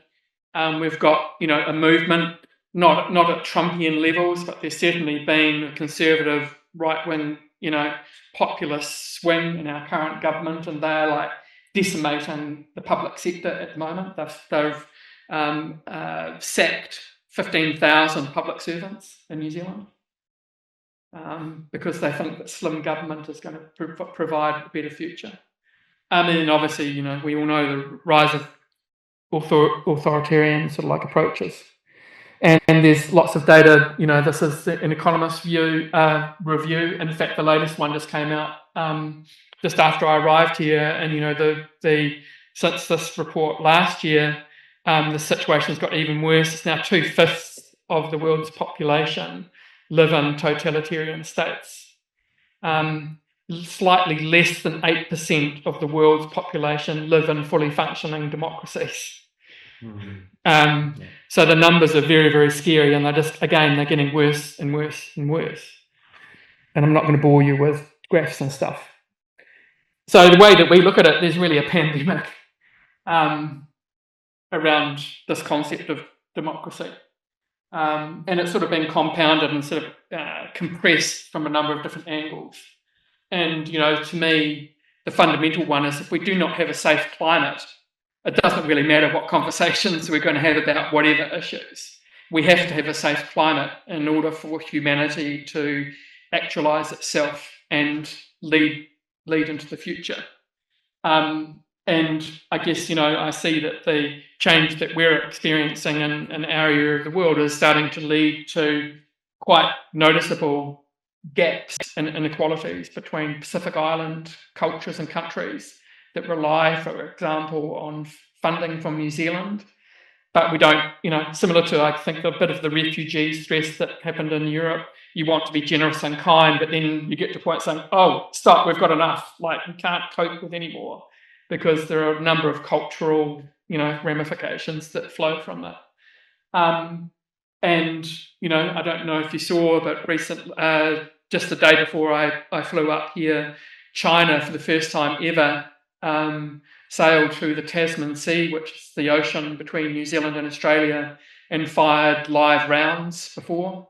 And even though they were international waters and they were entitled to do that, the protocol is that they have an obligation to notify associated adjacent governments that they're going to do this action. And usually that is a matter of 24, 48 hours, so no one gets surprised. In this case, they gave 30 minutes notice. And what that led to was that some of the flights, the airline flights from New Zealand, had to divert to be safe from a potential line of fire from this. So even though we're in the middle of the ocean, very distant, we're actually in the field of action about this whole big political play between East and West. And obviously a lot of that's associated with access to marine resources, whether it's deep sea mining or fisheries and stuff. And I guess we can finish off by saying the influence of social media.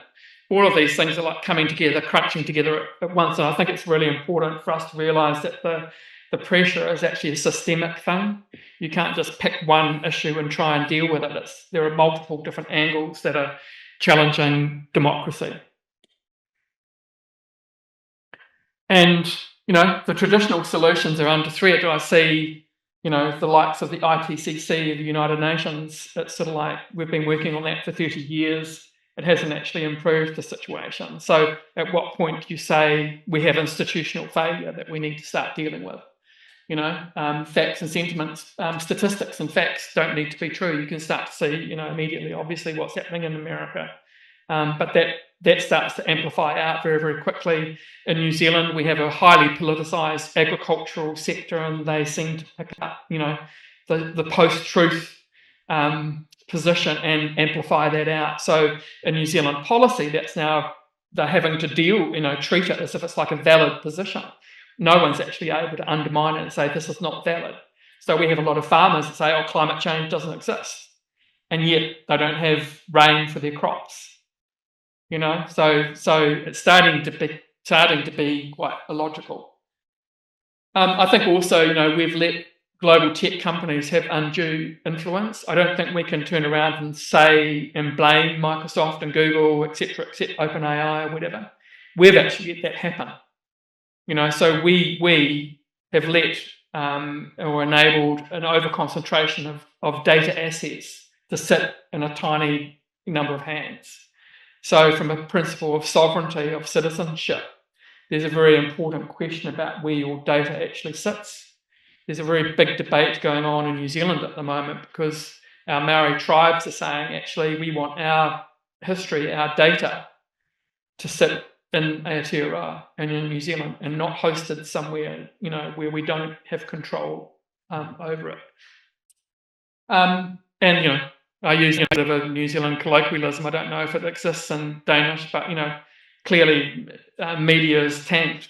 Not tanking, but it's actually tanked. It's ended. It's, the position of, media criticism that I grew up with, doesn't actually exist anymore. It's all about sound bites, clickbait, and it's very, very difficult to actually come across fundamental critical journalism. So it basically comes down to like a very, very crunchy decision. It's very binary. We either sit here and become more self-centered and more self-focused and ignore these trends, and the ultimate result of that inaction will be probably increased totalitarian influence in our own lives, or we'd have to take action. And I think, obviously we're all here because it's about taking action. And I think often we get concerned about that concept of actually moving forward from an idea and into a new space. Well, that's the work that I do. Everything that I do is about creating new space. And what happens if you create a new space and that space is relatively defined? New energy will flow into that space. Okay? And that's what I've experienced with this project. So the fact that Flora is here, Flora reached out to us really, really early on with our first version 1 project, which I'll talk about Sam in a minute, and has been patiently waiting for me to get my shit together and move it forward to the next level, which we're starting to get that sort of momentum there. The little surprise that I hadn't realised until just a moment ago is that we have 2 seed investors in the company. Both of them are ex-senior UN officials. One of them is a Kiwi. And I just realised that actually his great-great-grandfather was Bishop D.G. Monrad, who was actually the father of constitutional democracy in Denmark. So we have a very solid, very, very solid Danish connection, which I hadn't actually realised. So that's a little bit spooky. What is his name? Ross Mountain. Yeah. So D.G. Monrad, the history, I think. So he was Prime Minister and there was a big war, lost the war, and he sort of like immigrated to New Zealand and became a farmer. And then it turned out to be quite hard farming, and then he ended up coming back to Denmark, and then he became a bishop. He became a religious bishop. Yeah. So we have, he had an interesting side story. He had a very good art collection, so he had a lot of Rembrandt lithographs and stuff like that, which he donated to New Zealand. So those works are now in the National Museum of New Zealand. So all of this sort of like stuff, has formulated into what we call Parker. That's the current persona that we're operating, which is really version 2 of where we started out. What Parker is really we're looking at he or her performing sort of like role as being a digital advocate. And a lot of this, the power of technology we take for granted, but the fact that you can have something that actually operates 24 hours a day, 365 days a year, irrespective of the weather, irrespective of, they can't get sick, a service that's continually there is incredibly powerful and an absolute step change in terms of any political engagement or conversations that we have in any forum anywhere in the world under any democratic or pseudo-democratic system. And, we have unlimited bandwidth. So, our lead developer has 30 years experience building big systems like gas market, trading marketplaces in the US. So we've gone into this from, I guess, 2 perspectives. One, I won't call it simplicity, I will call it elegance, but also from the get-go, architecting in something that we know can scale to a serious level without us having to back engineer it.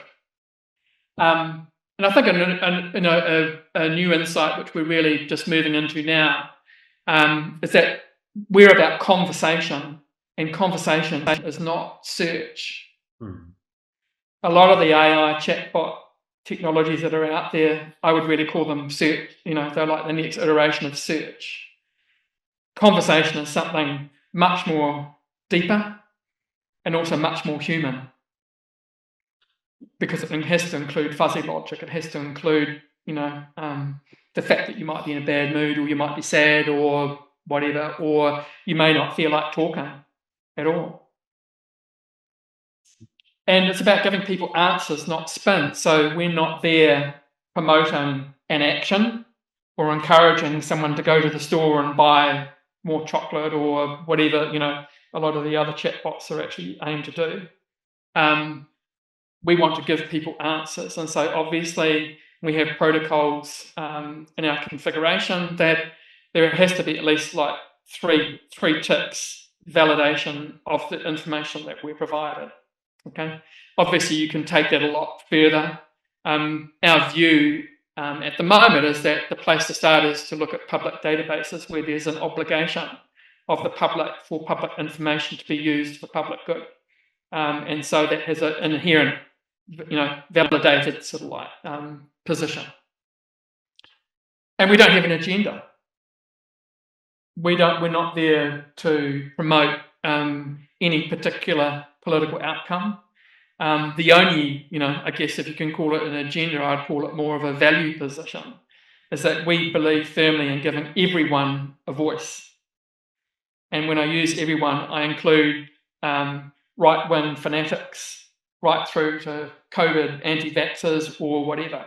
Because our view is that unless we surface everything, we can't actually move forward. If we make decisions about who can or cannot engage or what conversations we might want to have or not, we start to skew the system way beyond, we're outside the parameters of what we really want to achieve, which is a full re-empowerment of the individual, of the citizen. So that flows into, this principle that we want to give access to all. One of the exciting things, and I imagine it's also an issue here, is in New Zealand we have a lot of, Auckland is the largest Pacific Island capital in the world, because in the Pacific Islands they're really small. They can't cope with big populations. So, for example, the island of Niue has 1,600 people living on it. The Niuean population in Auckland is 30,000. Okay, so the ability of us to actually start to engage with people, or at least provide the opportunity to speak in their own language and not have to convert in English, also we see brings forward their culture to the surface. So language is the doorway, and in the Pacific, all of the cultures were oral cultures. Nothing was written. Bit of visual art, carving and stuff like that, but it was basically about telling stories and legends and stuff. And so there's a very nice fit, I think, to this approach of actually enabling that language and that culture to come up to the surface as a priority. And the key thing, that we're saying is that to actually have a conversation, a meaningful conversation, you have to create trust. And to create trust, you have to be patient. And I think the Western world in particular isn't really very good at being patient. So how do we achieve it? Well, we did a big review of the leading language models, and so we've chosen a couple that we sort of like use. The baseline's on ChatGPT 4.0, and we find it most reliable. But again, the way that you need to look at it is that we're engineering on top of that platform. So we're not, we're using it, but we're not relying upon it. We're building our own capability on top of it. And then we're applying leading conversational theory. So one of the other funny things or gift, that happened to us is that when we started the project, I'd never thought about behavioural science. And it just so happened that one of colleagues in my network was mentoring a young, highly talented young woman whose family came to New Zealand as refugees from Yugoslavia. And she's a leading behavioural scientist who works for our Inland Revenue Department. And she has joined our team, and she's brought through absolute power for us, because we can talk about all the theory we want. How you actually create real change and action is by doing stuff that will encourage people to change their behaviour. So the call to action has to be, to me, the central question or challenge is how do you encourage people to re-engage with democracy on terms that suit them. And so you immediately open up opportunities like how can we apply gamification? How can we incentivize people? How can we have a point system? How can we just make it fun? I have this thing, I don't see why political engagement should be negative. I don't see why even talking about, politicians, political issues, voting or not, should feel negative. It should be positive, because actually ultimately it all invests with us. And then the thing which we see as a living document is a foundation code of ethics. So everyone on our team has signed up to a code of ethics, and every meeting we actually evaluate where we are at it, because it's not a static thing that we're doing. It's very dynamic, and we keep on learning. And if we get a new insight, we consider how can we write that in. Is it relevant? Should it be? Should we codify it, or we just leave it out? And they're really the three core elements. Our first attempt at this was really 2017, 2018, and it started over a few beers with two colleagues and I. And I had been doing a bit of work for the Government Chief Digital Office in New Zealand. And obviously AI was emerging into that space, along with a broader question of how do we actually shift government services appropriately into the digital world, and I'm simplistic in my thinking, and it just suddenly struck me that really politics, from my experience, is driven by two things: facts and sentiment. And that is absolutely complementary with what drives artificial intelligence, facts and sentiment. And the thing that we're actually fighting against is that sentiment at the moment is preeminent. So people will ignore facts if they think they can embrace sentiment and get more votes or whatever. And and I saw that in action when I was in the Prime Minister's department. So if you're in or know anything about government, someone will have a policy idea, they'll start that and they'll consult with various agencies, and perhaps in 3 or 5 years it ends up as one page in a cabinet paper for cabinet to decide to do it or not. Okay, that's the normal policy process based on facts, evidence-based research, etc. But I noticed that if suddenly there was an issue that was driven by sentiment, like a politician said this or something, it would take probably about 3 seconds for that to be on the Prime Minister's desk. So the political process has naturally become much more attuned to responding to sentiment than facts. And that's where the system starts to crack open and break open. So the pragmatism of sentiment is actually challenging the factual basis of democracy, even in high-performing democracies like New Zealand. So Sam was our first persona, and we really chose that name because, again, I sort of have it in my mind that I'd like the universe to be run by a woman rather than a guy. And so Sam, obviously, you could read it as being a bit of a piss take on Uncle Sam, but it could also be the fact that the persona of the future might be female. We had Jacinda Ardern, our Prime Minister, at the time, who actually met Sam. So there's a grouping of leading global countries called D9, and Denmark's part of D9, along with New Zealand and 7 other countries. So at this point, this was D5, where the global meeting was held in New Zealand, and we were able to demonstrate basically the efficacy of what we were thinking about how we could start to roll this out in a way that's actually additive to the political system. So I guess that you could say it's a hybrid was a hybrid type of approach. And, you know, we started to see obviously the trends where if someone asks a question and it's answered, then it's answered for good, and you can start to see how data sets suddenly become exponential, and the power of being able to shift knowledge, you know. So again, consider your average everyday politician. How often have you seen them on television saying, I forgot that, or, you know, did I say that 6 months ago? Or, you know, the great thing about technology, it can't lie, it can't forget, you know, and it can remember who you are as well.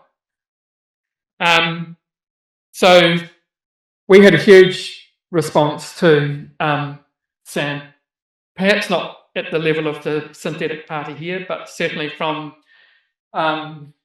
you know, global interest. We had media coverage across 72 different geographies. We even did a radio interview with Radio Sputnik in Moscow, which probably wouldn't happen now.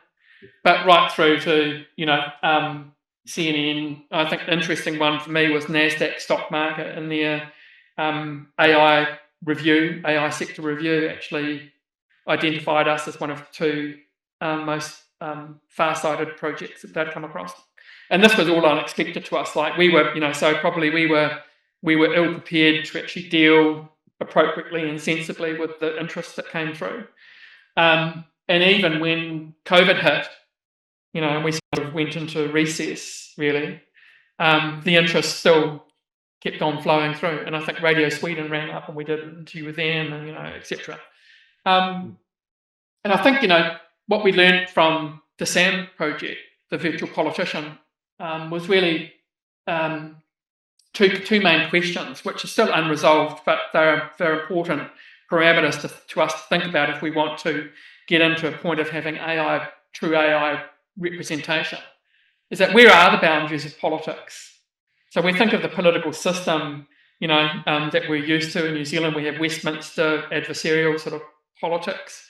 But as a citizen, if I walk out of the door, jump into my car, I'm actually engaging with politics because there are regulations and laws about what side of the road I can drive in and where I need to give way and whatever. And so if you think of most individuals, our everyday lives are actually surrounded by politics, whether it's a local government regulation about when you need to pay your water bill or, you know, whatever it may be. So the question that's come to us is, where should those boundaries be set? So if you're going to get a behavioural change, the closer you can get to the everyday life of someone, the more likely they will respond. So if you think about stuff that happens more at a municipal level, potentially that becomes more powerful, and it becomes perhaps the stepping stone for starting this process of moving off, because individuals understand more clearly, you know, the money that they may pay to the municipality and where that money goes and what sort of accountability should flow from that. And you will get reactions that if someone says, I'm going to put car parking up in my town, they will respond. They will write letters, you know, to the paper, and they will go to the mayor, and et cetera, et cetera. So, you know, there is already a profile of sort of activism change occurring in that space that hasn't really been, you know, fully captured. The second question is really, how do you avoid being captured by business as usual? So again, that was sort of like really for SAM, where we pulled back a little bit from this idea of a virtual politician and putting them up for the election, because there was a risk that we would be captured because we would have to operate and work within a legislative boundary. The Electoral Act in New Zealand determines how political parties are formed, who can, you know, how you can vote for them, blah, blah, blah, blah, blah, you know. And so we sort of pulled back because we decided, yeah, this could be a booby trap. You know, if we move into this space too quickly, it's hard for us to take the values with us, because we are immediately forced to fit into this box. And I guess there's a fundamental insight for us, is that politics is all about the trusted conversation. if you can't have trusted conversations, it doesn't really matter what the idea is. And, you know, and so the power, the challenge with artificial intelligence is how do you actually create trust?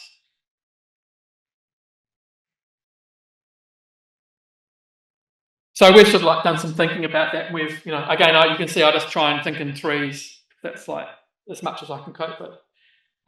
So our profile for the ideal sort of conversationalist is really three elements.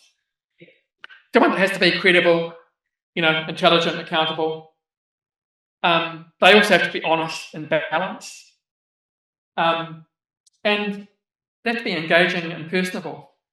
So we put quite a lot of effort into our configuration and our ability to get to a level of granularity about these three things. So if you talk to Parker, Parker will be friendly to you, irrespective of who you are. And we're finding that is like an amazing platform to start from. It immediately lifts you up to a really effective level. And then the social science behind this, which is more in Giovanna's, you know, behavioural science view, is that again, flipping around, having a code of ethics is like the fundamental starting point for us. That's like the foundation. So if you don't get that, if you don't have people buying into that code of ethics, it doesn't sort of like matter what you can do. You really risk the whole thing moving out of shape quite dramatically. But then it's also like, this is about human-centered design. It's not about AI-centered design. It's about human-centered design. Humans are technology. Okay? And then we follow responsible innovation practices. So it's a lot of iteration, a lot of small steps, testing, and stuff like that, you know.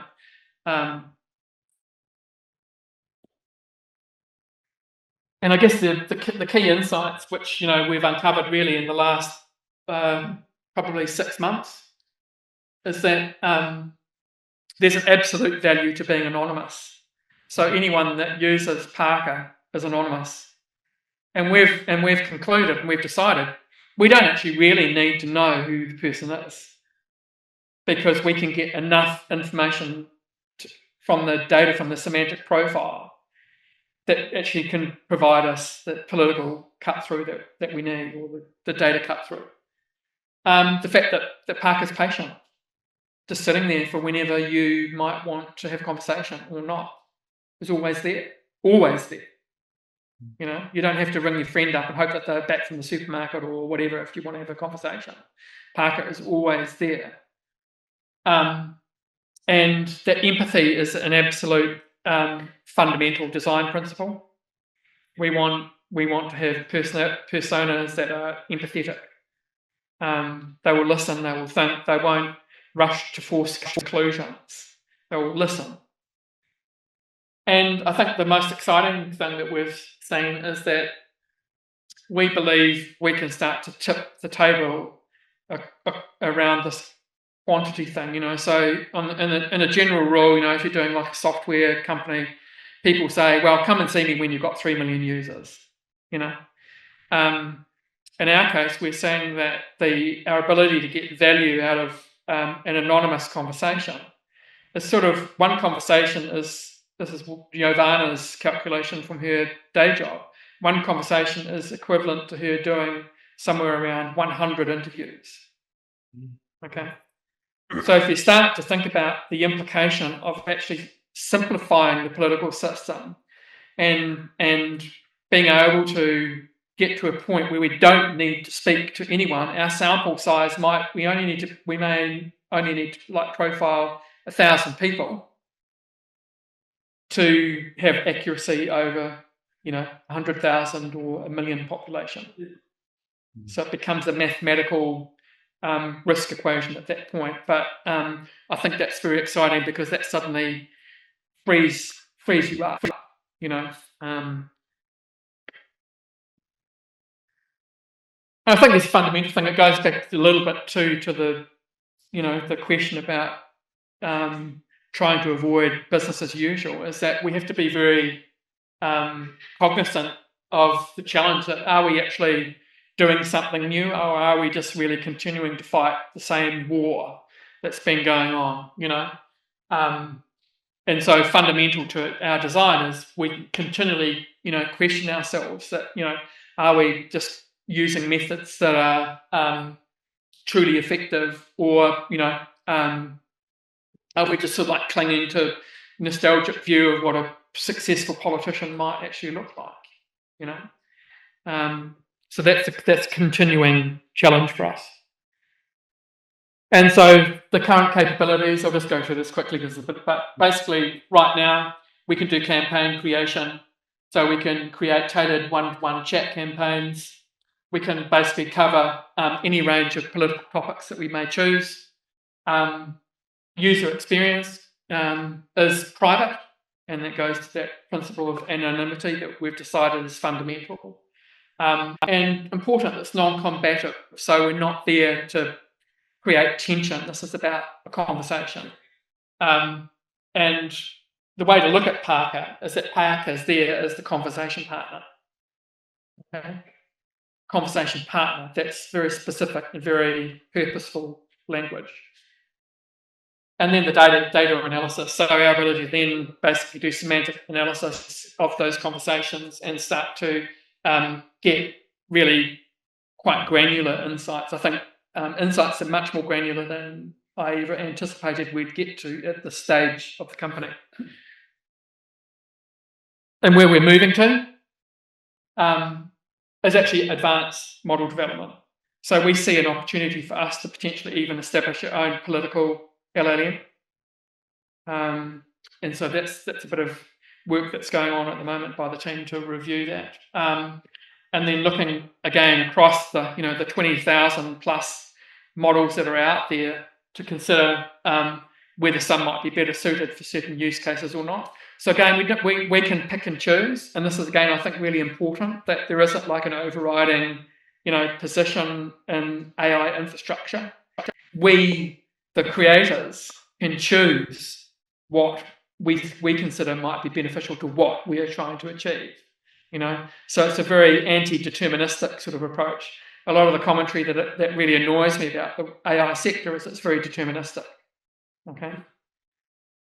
And then the incorporation of trusted data sets. And so that goes back to what I was saying, the public data sets, so on this trip I'm flicking back through Geneva, and I have a meeting with Michael Kudejar, who set up the IPCC for the United Nations. So I want to try and see if I can get the IPCC data set. What is that? So that's all the weather and climate, all the work that's happened over the last 30 years, looking at climate change, how that's monitored, etc. So that's, in terms of climate change, if you go back to that hierarchy of priorities for us, that's like the fundamental data set. And then it starts to drift down into more social type of data set. Can I ask you a question? Sure. How? In the first slide, I guess, you said no agenda. Yeah. And that stuck to me because I don't think it's feasible. Yeah. They kind of clash. If you are kind of refining a model or curating that set, sure, you got an agenda. Yeah. Well, I mean, to take action, you have to have an agenda. Okay. Because otherwise you can't take action. No, I mean, agenda. Yeah. What we mean by no agenda, we don't have a political agenda. We're not promoting particular political outcomes. We're not saying we want to promote liberal democracy, whatever. What we want to do is bring engagement up and let people know what politicians know, let the system know, society know what people think. Okay? So at the moment, politics is analog. Okay? So, for example, in New Zealand, I'll give you an example, Q4 2024, our economy was absolutely flat. Okay? Businesses were closing, everyone knew it. But it took 3 months for that data to go through the government system, blah, blah, blah. So Q1 2025, the government made this huge big announcement. Our country was in recession in Q4 2024, which everyone knew. But what that meant is that we wasted 3 months where the government could have been taking action and doing stuff to mitigate the recession. And, another way of looking at the metaphor, the way we're doing it is that we're driving down the highway into the future not looking through the windscreen of our car, but we're looking in the rear vision mirror. So we're driving into the future, looking in the backwards, and and so that is the reality. And I question it at this point in the 21st century whether it's actually acceptable for us to have analog political systems.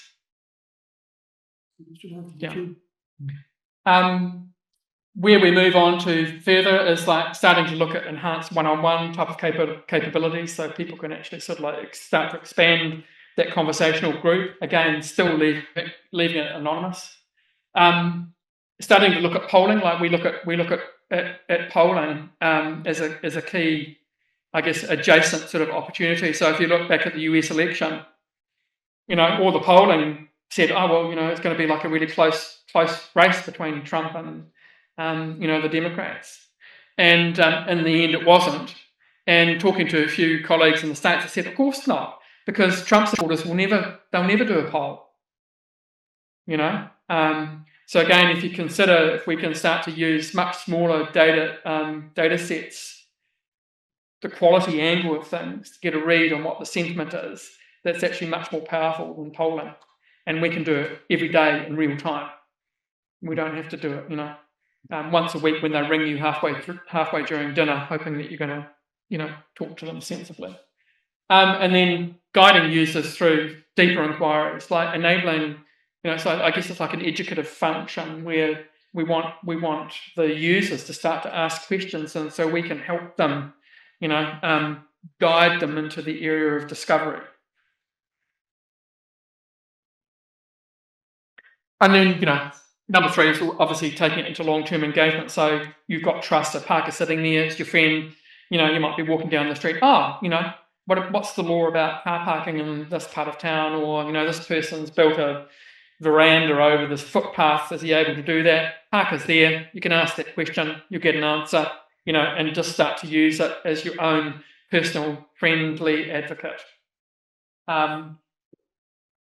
Where we start to move into here, democracy's co-pilot, is then start to consider how could we potentially serve a hybrid model. So, an existing cabinet minister could have Parker sitting there as an assistant to ensure that he spends his time actually dealing with the facts, rather than getting caught up in the sentiment, and having the ability to sort of lift the game in terms of, I guess, analysis and policy development.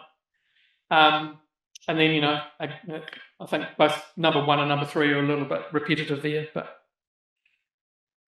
and the one that we've already got a lot of interest in is, collaborative policy making. How do you turn that into a real-time thing? So again, if you look at policy process, that process I said of taking 5 years, what about if we change that into a real-time event?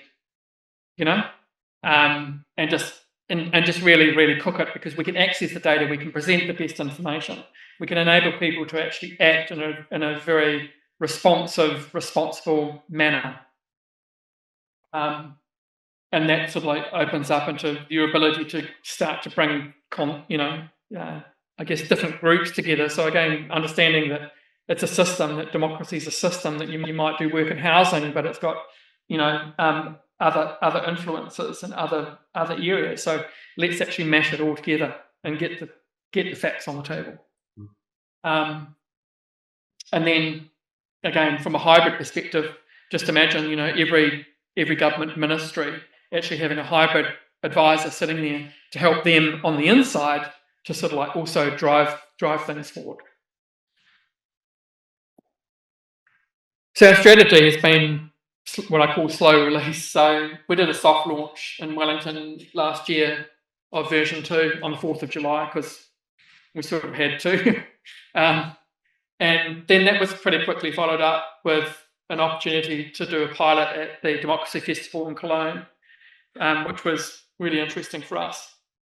So roughly 20,000 people turned up for this day-long festival, and that's where we started to get insight into the quality over quantity sort of engagement. So the level of engagement we got was less than we thought, but it's basically because it was like a one-day festival and most people wanted to dance rather than talk to Parker. But some people did talk to Parker, and those conversations were incredibly valuable. Also important that this pilot was run entirely in German as well, including our semantic analysis. So we're starting to test that multiple language capability. And then obviously, the very kind invitation by Asker and the team here to participate in this is, I think, another milestone for us. We thank you. It's an important event, and we're here to help and be part of it. So that just gives you a little bit of the idea of what we were dealing with, So again, if you start to look at principles of engagement, how come all these people were there, in Cologne? Because they care. So how can we empower them? Because each of them can go and talk to 10 of their friends, etc., etc. So, the interesting thing for me is that I'm not entirely sure it may be easier to trigger the change than we think in this new world. But we have to be quite strategic about how we do it. And so the way that we're looking at it with Parker, just because we're based in New Zealand doesn't mean it's New Zealand. It may well be Cologne. It may even be, a Spanish language model that we use or whatever. Like, we are open to really investigating where that trigger tipping point is going to come from. So a really important thing also is, from the values perspective, understanding where we come from and where our voice comes from. And so I wanted to give you this there's a very ancient Māori proverb which sort of asks the question, what is the most important thing in the world? And the answer is, he tangata, he tangata, he tangata. It's people, it's people, it's people. So this is not about AI, it's about people. And so that's why we're Parker for people. We believe there's enough technology now to achieve a lot of what we've outlined here. And it's about care and attention. It's about paying attention to how you build a trusted conversation. And the real boundary is only really our imagination. If we maintain this free space and not get entangled in the current model, then we can achieve anything. And so again, if you go back to fundamental legal principles of democracy, every citizen of a country is actually a member of the government. We only have elections because we can't all be in Parliament. So we effectively have an election for a management committee who are supposed to represent our interests as citizens. But the government is actually every citizen. We've forgotten that we have that power. And the system doesn't want us to understand that we have that power. And that's where the beauty and elegance of AI comes in. Because with AI, it's like adding the sweet sauce that suddenly, or the ingredient that suddenly makes the sauce beautiful. It's the secret ingredient. It's not the whole thing. It's a key component that changes the flavour and elevates it. But that's sort of like how we see it. And, there's a fundamental design principle is, again, we believe in AI for good. So there's, all this narrative about AI taking over the world, blah, blah, blah, blah. It's like, well, that will happen if we let it. But equally, the alternative is we won't let it happen. We will only ever use AI for good. And so, as far as Parker politics is concerned, everyone is welcome. So, thank you. Flora, do you want to add anything from your perspective? Okay. Yeah, any questions? We've had one good question. Sure. So maybe a couple of ones. Ownership model. So how is that done? Business model. How do you make money? Yeah. Security. How do you keep data secure? Yep. And what is the delivery method? Is this a website? How do you reach people? Yeah. So there's a lot of good questions there. So The first one is structuring. So at the moment, we are just a normal private company. We're considering whether we might split it into, a public only, and then sort of like a data company, sort of like the classic sort of like split model. We haven't done that yet. We don't feel that we need to, partly because from answering your revenue perspective, we see revenue as a medium-term thing. This is not your usual startup where you need to go and pitch and say, well, I'm going to be turning over $1 million by Christmas. This is building effectively a semantic engine. But how are you then funded? So we've been funding it ourselves, and working for free and whatever. So we've raised a little bit of seed capital into that, and I'll probably do some more raising around that. In terms of how we see the potential revenue generating model that comes out, it will be providing the semantic data in various forms relevant. We're actually firmly of the view that if we're going to use someone's data, then there should be some feedback loop. So whether that goes directly to a user or whether that goes into some foundation or something like that. So we're not interested in doing the classic digital business model of like taking your data and giving you nothing for it. So again, that principle of partnership is like the fundamental principle. So I guess we're still learning and we're still thinking about that. It's quite easy to move stuff into a model, but equally we're keeping it open. We're thinking at the moment, well, it may be that we flip the company up to Europe. Perhaps it sits better in a European context because New Zealand's just a long way away. And you guys won't come and see me. So and put it into the field of action. It may be that we end up with multiple different persona for different cultures. So again, we just chose Parker mainly because one of my other co-founders used to be general manager of Weta Workshop, and he did the Thunderbirds, if you know that British TV show. And Parker's the chauffeur who drives Lady Penelope around in the Rolls Royce, and he's always listening and knows everything that's going on. So, but that name can change. We decided that we wouldn't put angst ourselves about choosing a brand and a name, and because we have to be able to configure ourselves to the audience. Yeah.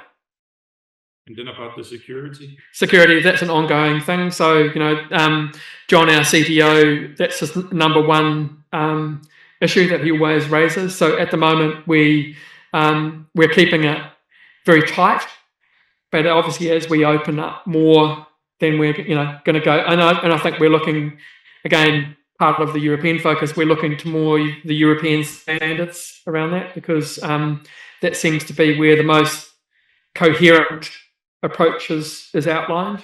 So that's where we look to our to maintaining our compliance at that sort of like level.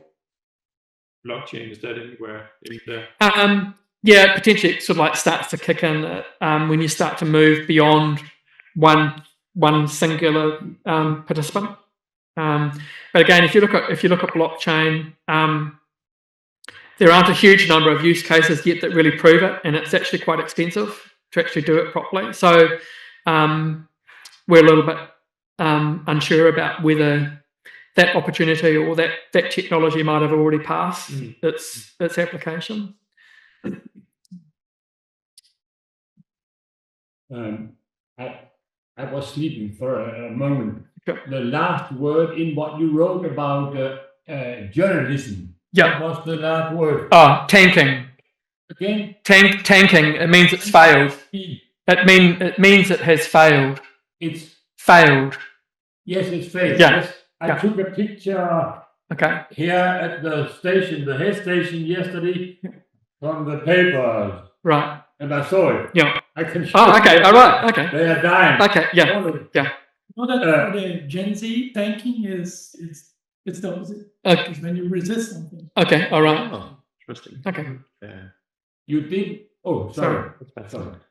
I had a few questions also. One is, so you mentioned this one a bit with like proving facts, of course. Yeah. I think one of the curiosities we have in our project is helping people find their voice, yeah, no matter their position in politics, Yeah. so to speak. Yeah.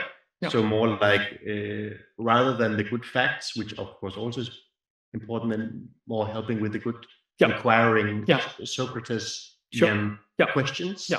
Yeah. Is that also something you're looking into? Yeah. I mean, you know, how do you help people develop? You know, every component can actually be questioned. You know, so you know, at the moment, my answer to people that want to sort of like go in deep on AI and the application of AI, I will say, well, compare it to the current system. So you look at facts. So a minister goes to lunch and he meets one of his mates who says blah blah blah. Then that becomes a decision. You know, do you know the top 10 numbers that your prime minister calls on the phone? Do you know who they're having dinner with tonight, etc.? You know, so generally when that stuff becomes public, then that becomes political risk. You know, so again, I think it's incredibly important, you know, to understand that our measure isn't against some, you know, pure, you know, God in the universe like AI purity.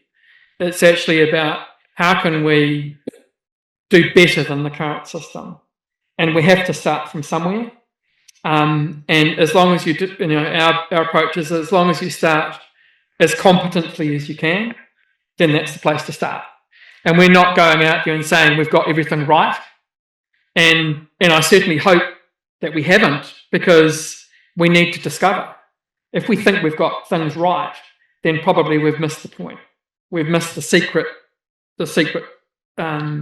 trigger point that's going to catalyze and enable that behavior change. Because ultimately, it's behavior change that we're talking about here. Yeah. I was a local politician, and I noticed that I had a lot of conversations because we couldn't agree on a position. So I had to do something else in order to get a common ground somewhere else and to start the conversation. We've talked about this as well. The current AI chatbots can't do that yet. So I tried to figure out what kind of methodology could we use, and I thought, supposing you would train your chatbot as a negotiator, and their own position as a negotiator is to explicit what the other person needs the most. Because in negotiation, you try to figure out, well, where is your pain? How can I help you? And then try to exchange something. But if you don't have anything to give other than attention, patience, and empathy, then maybe trying to help someone formulate what they need is the best outcome of a discussion. And once you have that, then maybe you can move on to more specific policy discussions. Help them shape a position or an opinion. Shape the conversation. Whereas methods to shape the conversation that we get a good conversation. I was thinking about it in relation, because as I understand it, this is about like boosting engagement. But like at this moment, like what we've experienced the last 10 years is just like crazy boost of engagement, but maybe in another kind of sense, essentially social media stuff or whatever. Like there is like these incredibly strong forces that has boosted engagement onto like this molecular level. Like everyone is having crazy engagement on a very individualized level, which is like sort of a mirror image of the image that you're painting part of the image. Sure. Yeah. Like one of the questions is, how do you relate to that particular force, let's say? I think there are always going to be alternative forces out there. So I guess where I retreat to with questions like that is, so if you look at changing a system, again, there's a view that you need to talk to 100% of the population. To change a system, actually, the reality is you need to get to somewhere between 5 and 25% of a population. That's the weighted amount. And so the question at the moment, so for example, whether it's Ukraine war or Gaza, the question is somewhere between 5 and 25% of the world's population motivated enough to actually speak out against what's occurring? And I would suggest that it's not at that level, because if it was at that level, there would be change occurring. and so we have to understand what percentage of the population is actually required to do it. And yes, there are forces going through, but the way I look at a lot of those social media properties that really you're talking about, I think they're dying. I think they're already starting to die. The model is about revenue. If you actually look at the performance of Google and all of these companies, they're actually retreating. Yeah,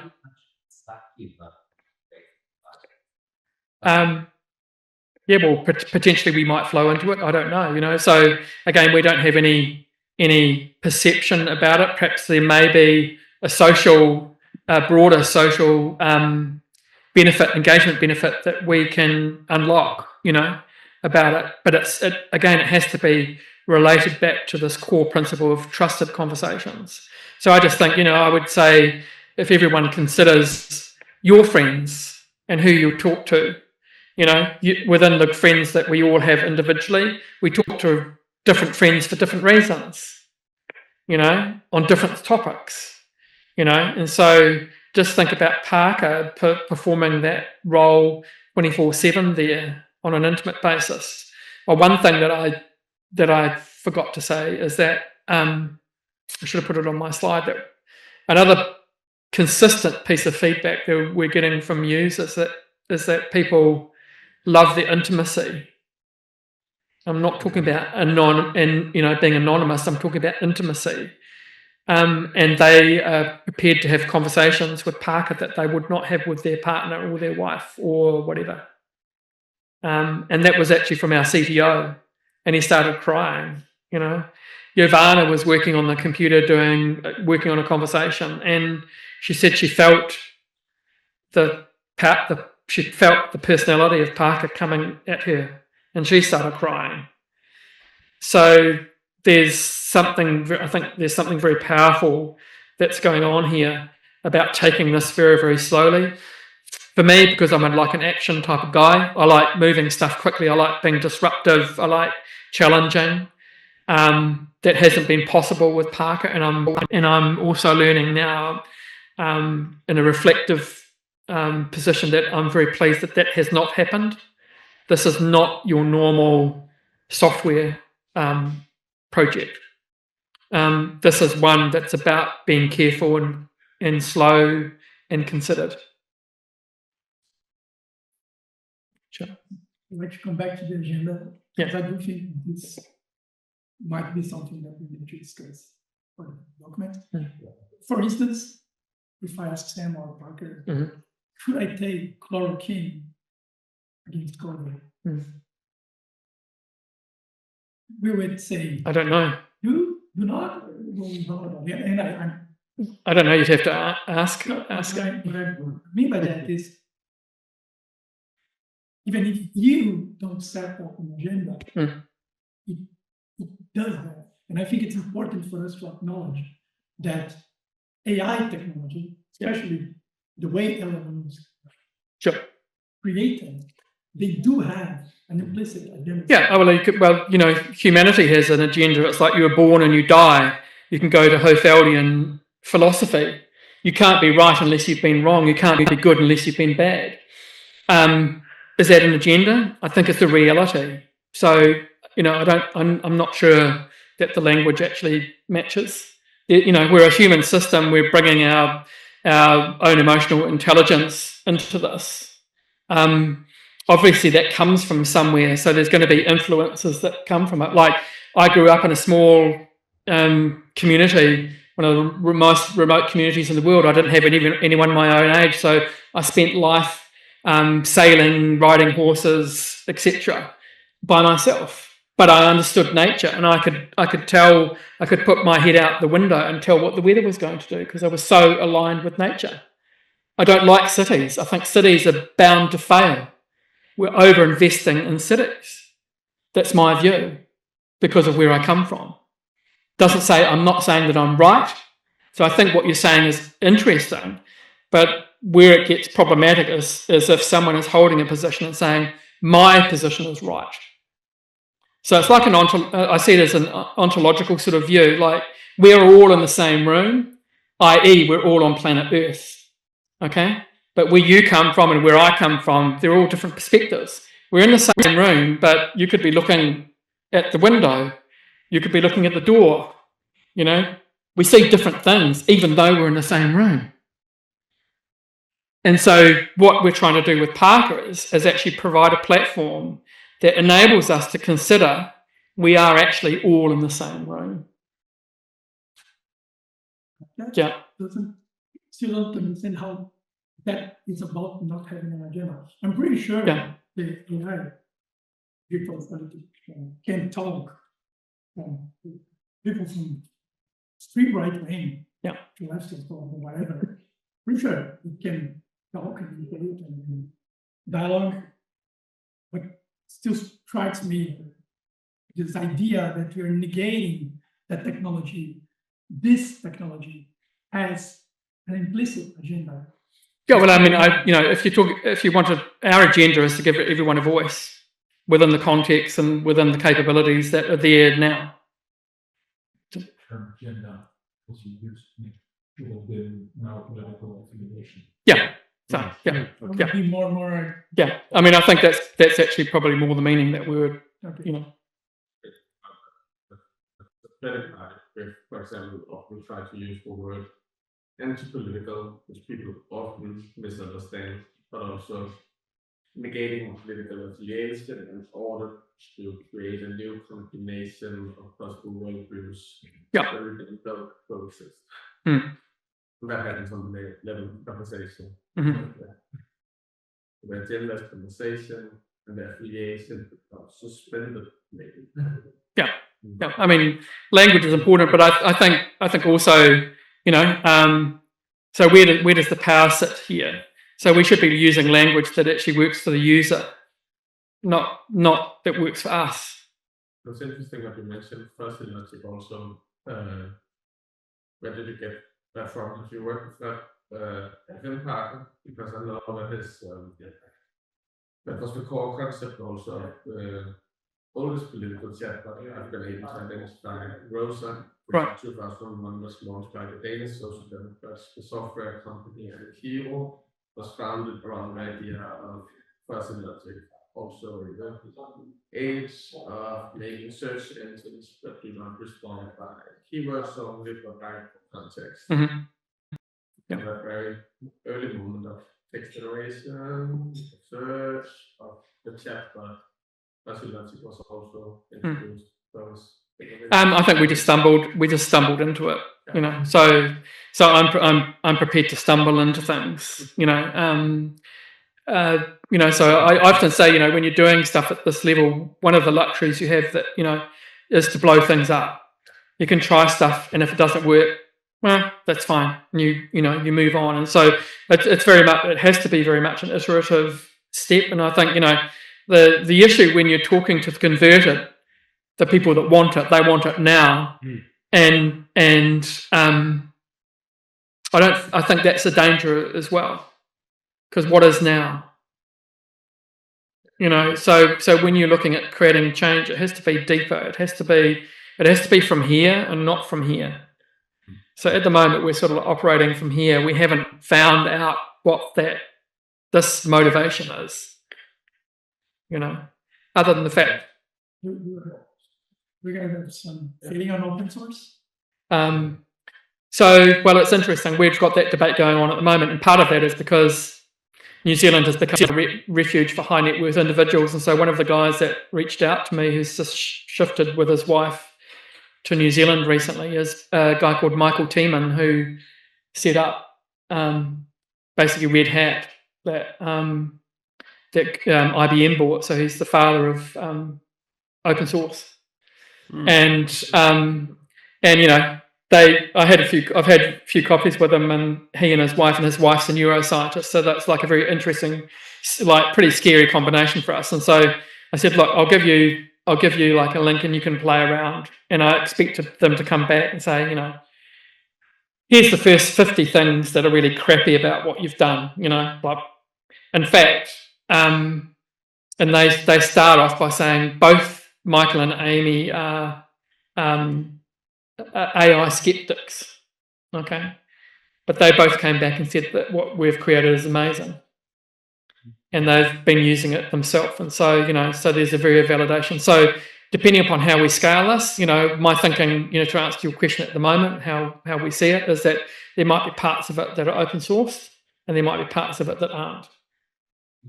And that's not because we don't believe in open source, but it might be because we need to do more work and become more comfortable in some of these other, some of these applications. And, so from my experience with the various companies that I've done is that generally cut through comes from something that you've never thought about. But unless you remain open for that to happen, it will never happen. So again, I'm very sort of reticent about rushing to a position on this because the trigger, the particular trigger. I mean, I have this thing in my mind that I want to use ice cream or chocolate or something like that, and use that as the data point that actually unlocks the data set. Everyone loves ice cream, don't they? Well, what correlation is there between ice cream flavours and whether you vote Conservative or whether you vote Liberal? We need to reserve half an hour for lunch. Sure, yeah. And then we will fit in 30 minutes also. Yeah. But it's because it's so interesting. Yeah. That's right. They can synthesize. Yeah. I can see around here many things have been put into the it's have been really. Yeah, good. And I want to reiterate, this we've started this, but it's sort of like something for everyone, and we haven't set any expectations about, so if you go to our website, our website's already in Dutch and German and English, and so we could add multiple other languages to that. We can look at configurations that might suit particular issues in geographies or around stuff that's of interest to you.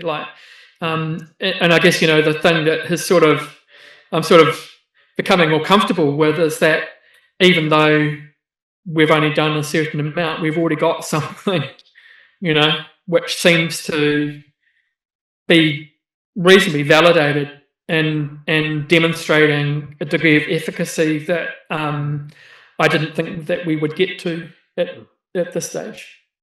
So. And most things, but the spectrum is many contextual differences. So that's exactly what Mendes also looks yeah. at. Yeah. That would be really interesting to think through that lens. Yeah. Great. Thank you so much. Right. Thank you. Thanks.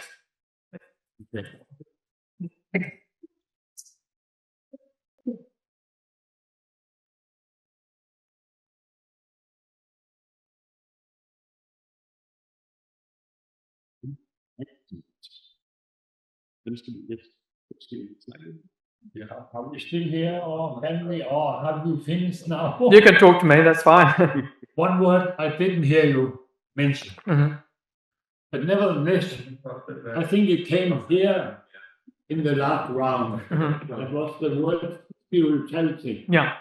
Yeah. And I feel that all we have had for the last half hour, that has been the spirit. I can't hear and say. Yeah.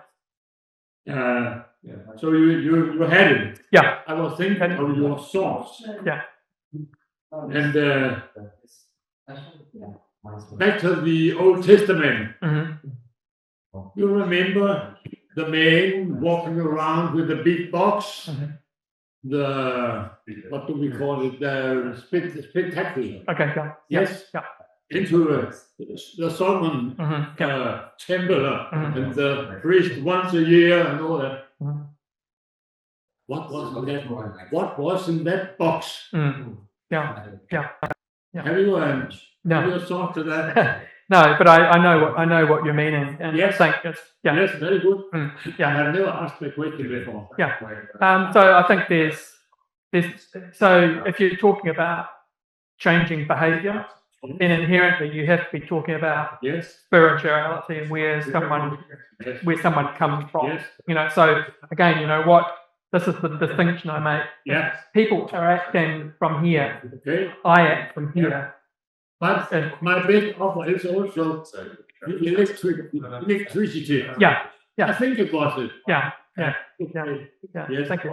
Do you know, have you heard about a Danish guy, Martin? No. Sorry.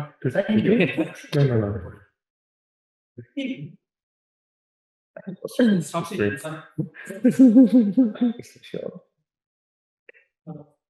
The old world. That is good.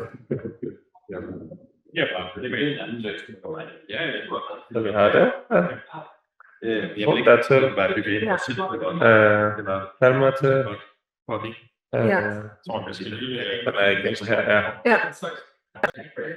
Og det er den vi har kört igenom nu, så den funkar.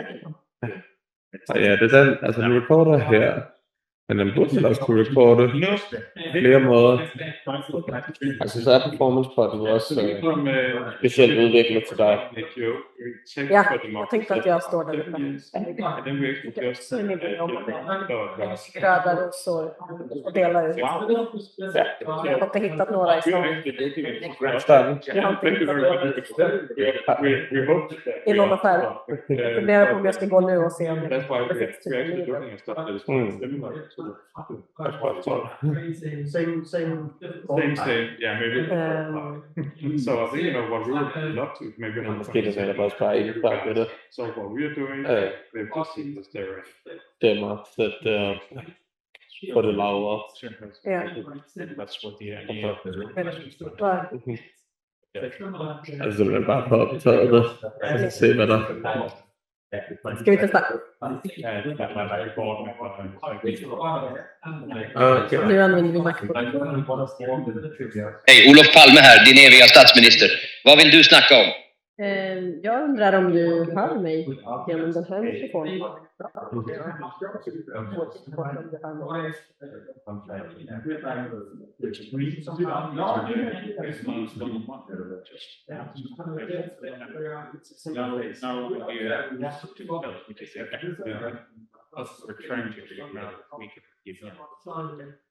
Forstår han lytter?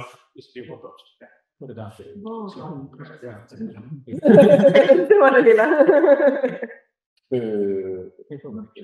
Ja. Det var det. Fordi jeg tror, at det var noget, der var mange, der kommer ind, fordi det der med at forstå, at det er nok så det er bare sådan, så jeg tror faktisk, at det er godt. Okay, men Vi skal en del af en proces.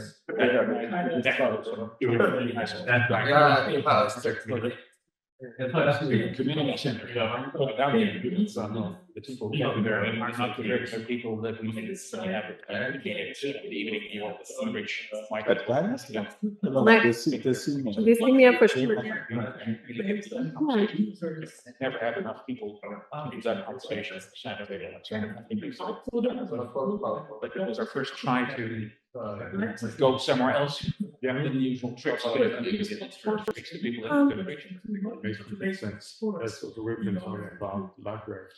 It helps.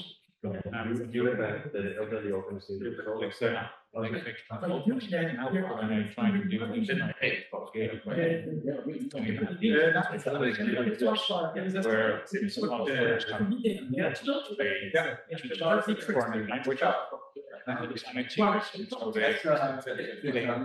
There's always more questions. To get it done.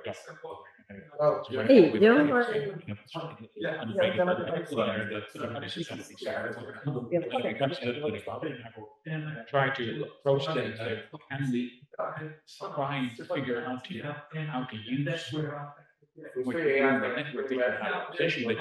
We're very reluctant to do that. That's complicated. So it is good to manage to find say 800 Afghan population that we had in our region. If we can try to access them, then maybe we can get the conversation going. Especially if you can do their language and include to take some of the decision making. Maybe explain what's going on. I spoke. Nå, det skal være lydbøger. Ja, men det er deraf navnet computerlast på. Hvad? Marcel Proust anagram. Ja, selvfølgelig. Computerlast. Hvor sjovt. Er det virker? Ja, det var også necessary. Super necessary. Yeah, you are. Den er much better. So all the other problems. I mean, you know, I don't think so. We have a point. Don't make it about any points. Or may I see make it summarize the current machines working in the invocation now to explain what I want to do.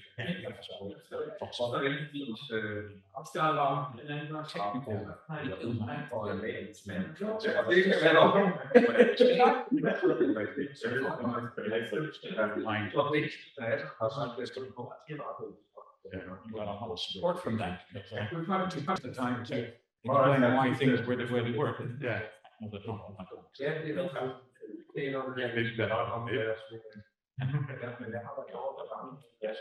Because no, but that's simply right. Even when we talk to politicians here, they are telling us that people do not get involved, meaning that the quality of the politicians is going further down. And right now, one of it's less than 3% meaning that it's a very small system. Should we get lunch, by the way? Yeah, it's one cent here.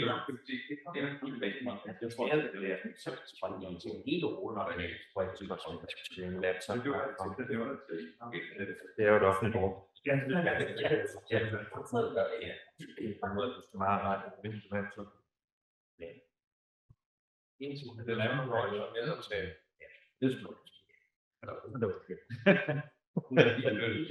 Jeg tror, jeg får været der et kvarter i morgen, så jeg kan overhovedet ikke høre hverken noget, eller lige når det går sådan, og vi skal. Det eneste, jeg skal have, det er en mail. Ja, men jeg har faktisk ikke hørt om organisering. Jeg har intet. Men jeg har fornemmet det, jeg har. Og hvor er det svært. Det er Jeg har været mange år i København, eller på Nordjylland oprindeligt. Ja, du boede i år, så vi kunne ses og tale med en gang. Ja, desværre. Hold nå. Nå, du kommer fra København her. Ja, jeg kommer fra København, bor derovre. Og du må over for at høre det her. Så, men jeg har været med til at bygge den udstilling. Så ham der har lavet Løder Lars, han er kunstneren, kan man sige. Ja, jamen jeg ved på Ja, så der har vi hjulpet med at lave noget til. Så du kan prøve at spørge den efter nogle ting også. Man kan simpelthen spørge AI'en derovre, om hvordan man løser verdensproblemer. Jeg købte en mand i måske 97. Ja. Jeg har ikke lært ham. Ja, så er det jo ikke. Så er det. Men det kan du godt se. Det er jo folk med men jeg er jo fuldstændig outsider. På en eller anden måde selv. Selvom det er der ingen, der er. Det er jo godt at kunne lære. Som Asger siger, så er det jo åbent for alle. Ja, jeg har ikke lige. Jeg var ikke klar. Det er jo ikke bare.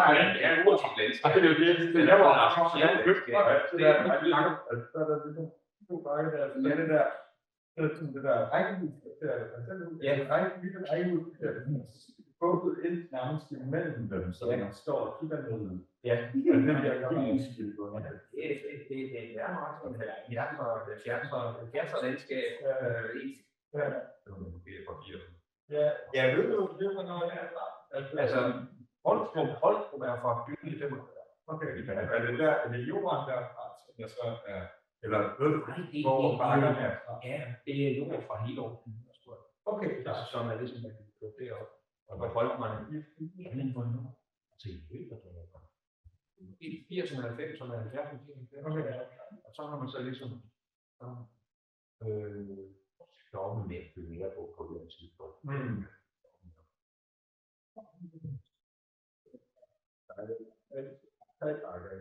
Ja, og så er der også husjægerne, som er den lille, den der ligger nærmest, og den der ligger lige siden af bazaaren.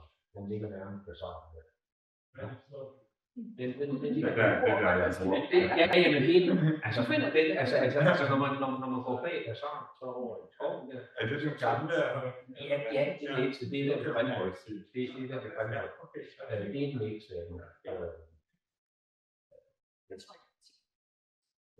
Ja, det har vi ikke sikkert. Ja, det har vi.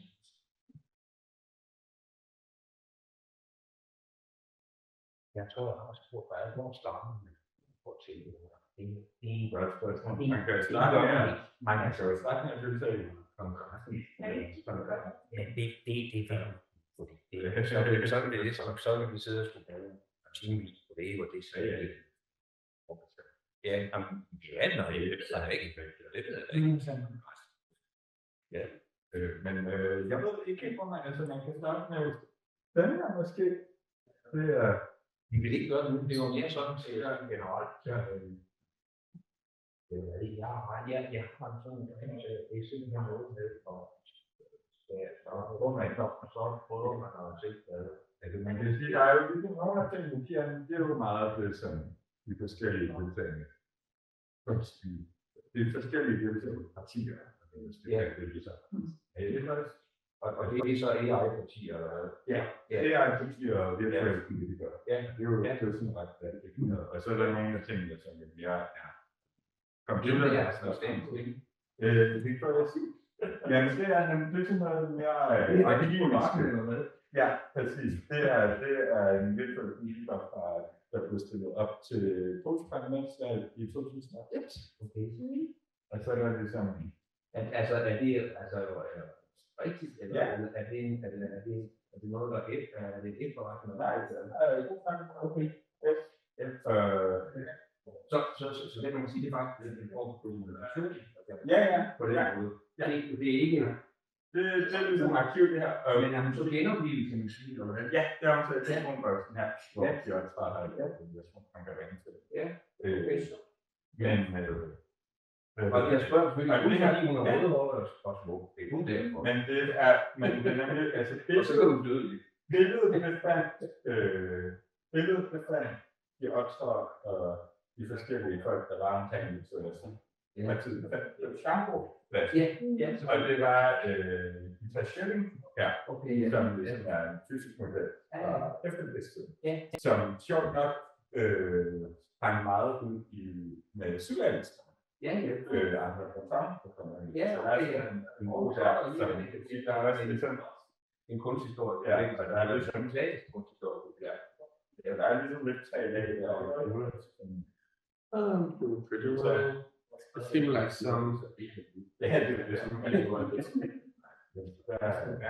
der er nemlig den kan man se. Så kan man ringe til ja, altså, er det ikke noget, man kan ringe, og så kan man blive bedt om at ringe? Ja, selvfølgelig. This is great. It's actually really good. And this material, so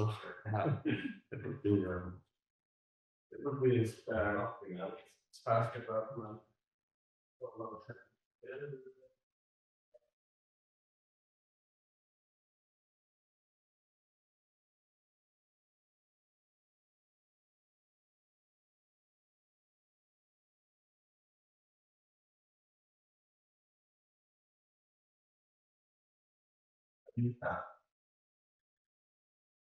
Altså hende derovre i den der automat, hun er virkelig nødt til at prøve. Og så den derovre der også, der skriver man ligesom ind i det forum, som man lige nu er. Det er med kødrepræsentanter, med alle de her AI-politikere. Men det er der svarer sådan robotter. Altså jeg har ikke sprog for det her. Men det er den derovre, og så han står og snakker med hende Victoria. Hun har været polsk på en eller anden så 2001. Og hun har været taget fra en kamp. Men jeg fungerer jo med, at det bare er en type. Så ja, og hun stemmer meget. Det er meget til at holde kæft, og det er virkelig, ja, hun er god. Hun er virkelig god. Ja, så det derovre. Det er bare lige mens der er pause. Så starter det snart igen med den her livestream. Ja, unge mænd. Den ham, der lige holdt foran, hvad er det, han hedder? Og da vi holdt foredrag. Ja, ham det lige, han var på her. Jeg kan ikke huske, hvad han hed, men hans parti hedder jo Parker Politics. Yes. Ja, det stod jo i brochuren. Ja, det står i brochuren, det er fint nok. Det var bare fordi det var helt vildt. Ja. Ja. Jamen, det er helt vildt. Ja, jamen det sender jeg også. Jeg har det lidt på samme måde. Altså, altså så begejstret må man trykke video, fordi så falder man. Det er helt vildt det her. Ja, ja. Jeg kommer ned der, jeg tænkte, jeg skulle være helt fantastisk, jeg kan være men jeg kan ikke forlade det. Nej. Ja, det forstår jeg. Det forstår jeg. Men jeg kan lige finde et navn til dig. Hvis tak. Jeg tror også, der står jo ikke Parker Politics i den her. Der står ikke engang, om jeg kan finde... Nej, der står... Ja. Ja. Men jeg tænkte bare lige, om ikke... New Zealand. Ja, men det var New Zealand hele tiden. Der er flere gange. Ja. Men jeg kan ikke høre det, det gør han sagde, så jeg må sådan... Ja, ja. Men ved du hvad? Du kan se... Jeg tror, det kommer med sådan... Men du kan bare få... Ja, fordi der kan du være ligesom sådan... Ja, det tager jeg lige med. Og nu er programmet selvfølgelig skrevet, fordi den der er måske ikke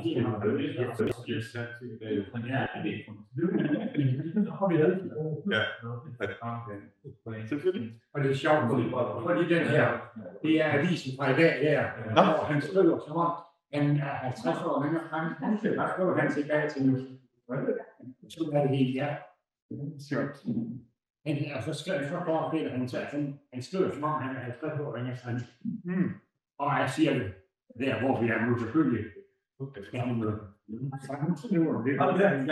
havde også nej. Der periode der, hvor han ikke tager til.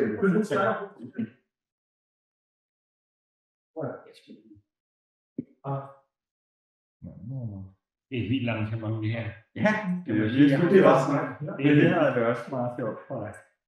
Og hvor er det smart, at folk på, her på museet, de kan lige komme ind og sætte sig, hvis de har lyst til at lige få et indtryk af det. Ja. Altså sådan med de her stole. Ja, det synes jeg er også fint. Men det kan være, jeg prøvede lige til nogle stole derovre før, fordi vi prøver at sætte folk herind, der bare gerne vil nyt, fordi det kan være lidt intimiderende at skulle sætte sig om det runde bord. Det kan det godt. Men de kan jo ikke se en stil, hvis de sidder her. Men der skal jeg jo sige, at det runde bord, det er jo kun for Richard og hans 12 videre. Nå. Det er noget, jeg har introduceret. Nå, det er jo Richard og hans videre om det runde bord. Ja. Så der kan de ikke komme, men det er fint, de kan lige komme og få det indtryk af, hvad der foregår.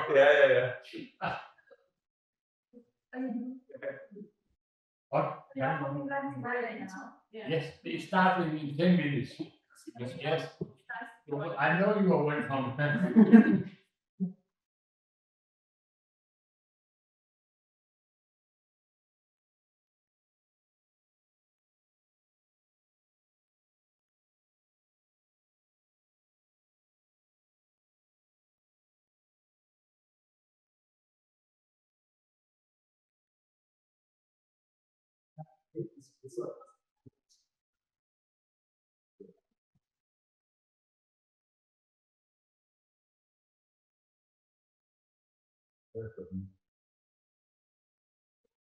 Han er jo med overklart kælderen, hvor vi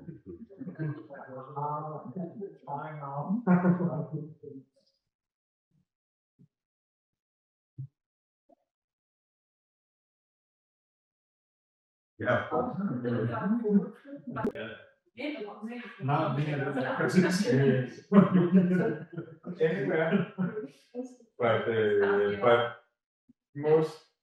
most of the states around the state like doing this all the time. Yeah.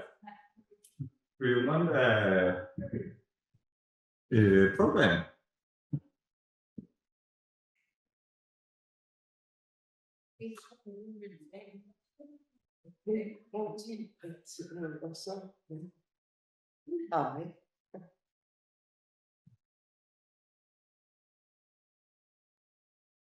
vi har en afgivet nu. Ja, der kommer noget senere igen.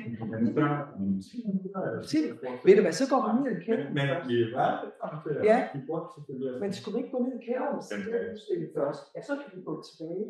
Bare så I ved, at det er nogle ruder lidt, fordi det er bare. Men meget velkommen til. Ja.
Ja. Det var for sådan noget videokamera her. Ved du, hvordan man zoomer ud? Okay. Jeg tænker, at det var meget fedt at have noget godt for min. Ja.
Først kom dig i det kompetensiske internet.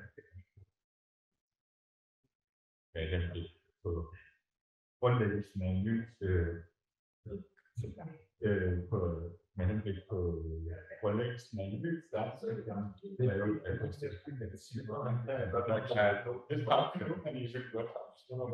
og kigge på der er der en ting,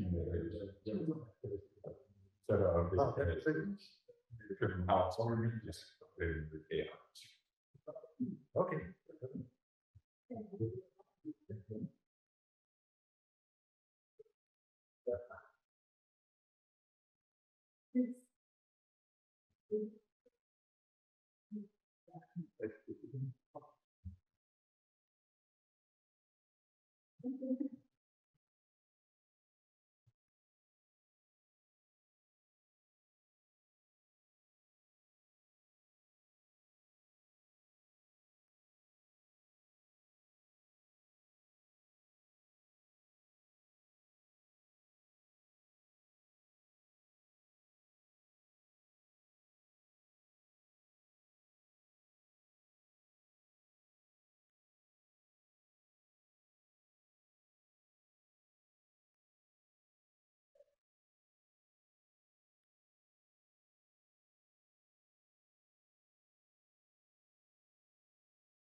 So I found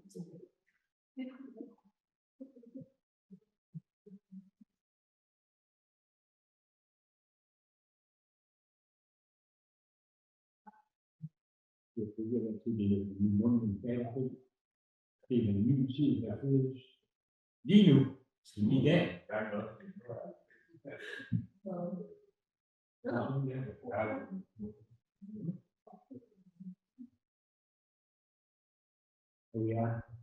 Vi er her, og vi så, hvordan vi lukkede ned på en praksis. Det kunne være... Jamen,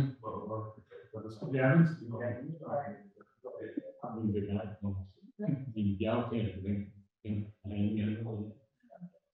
Det er ikke så, hvad de siger, for jeg kan høre det. Og jeg har heller ikke forstået det, så jeg kan forstå det.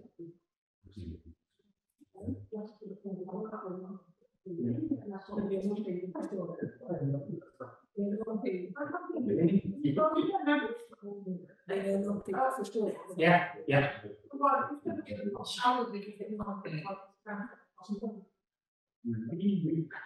For hvornår du ved godt, at det er en ny tid. Altså, der var noget omgang, der faldt ud, og så derfra til det.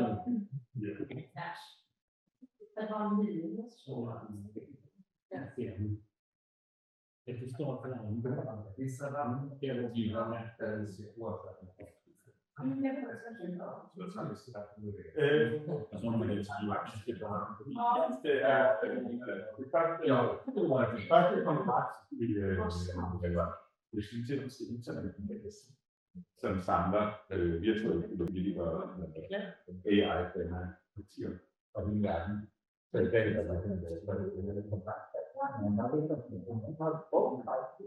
det forskellige aspekter, der er bidrag til konferencen til forskellige AI.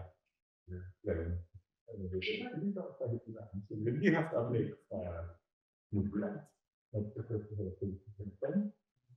Og ja, vi kan oplæg. København, ja, jeg kan se, det er der på en måde. Man kan jo være lidt andet, og lidt en dør, og det er jo, eller man kan lave der er udstillingen af oplæg, det er en fortsat ud. Ingen også kører i opgave, det står også her, og vi er færdige for det. Ja, det er så det er det, sådan jeg skal huske noget, lige at skal gennem sidst, at det er nye verden, og infrastrukturen stadig ikke til starten. Ja, det er så.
Hvad tror du, Emma?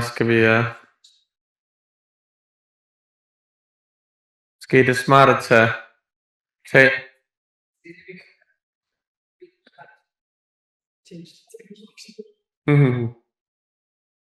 Oh, yeah. The little things.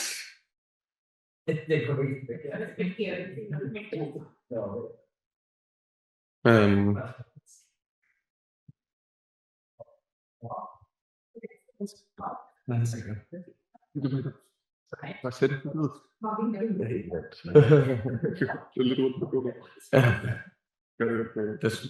Det er svært at være organisator, når man også bare sådan lidt. Jeg forstår. Mit hoved. Skal der blade det? Hvad Tobias? Tobias laver mange gode ting. Gemmer sig lidt under hatten derovre. Men han er... Vi er alle sammen. Vi har alle sammen lavet det. I en eller anden grad. Det er også det fede. Men de er...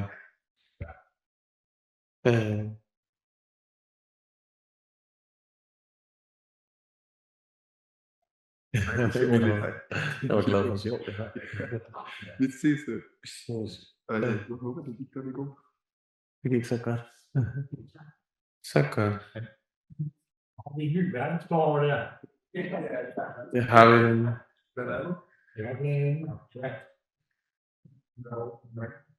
Okay. Ja. Prøver. Den der kører også. Der er sådan lidt forskellige lydkilder. Jeg er ikke helt sikker på, hvor de kører hen.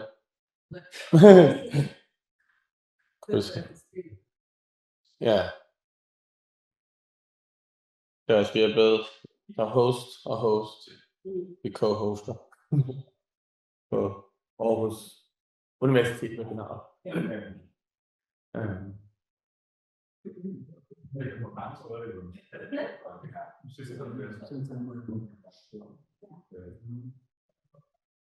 er forvirrende, når man kan så når man bare kan notere til.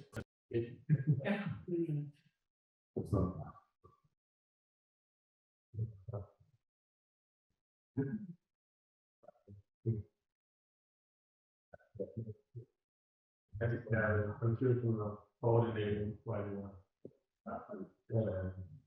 working with the brain.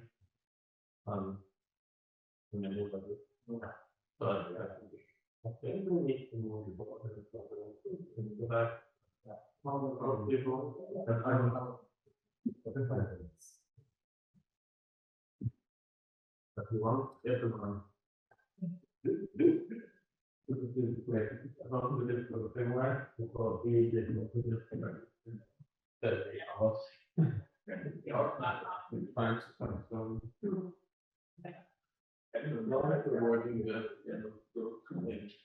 This should be very easy to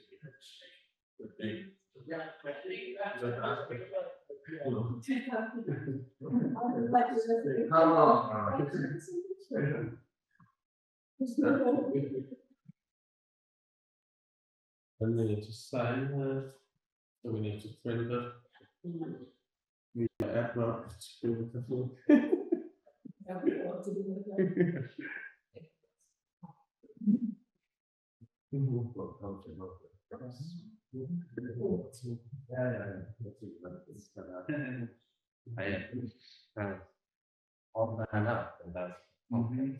Yeah.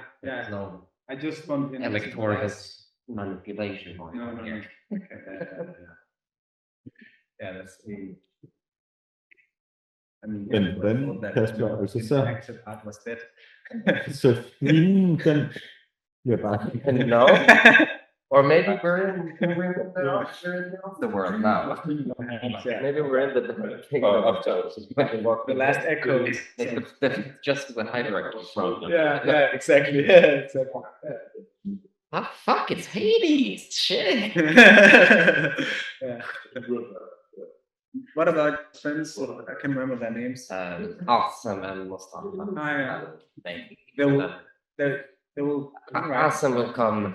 Fingers crossed, so will break out. But it's like this shouldn't have come to be sense. There has been a problem before. Yeah, it's always a problem. This kind of it's a big apparatus. Invitations and get money and your schedule.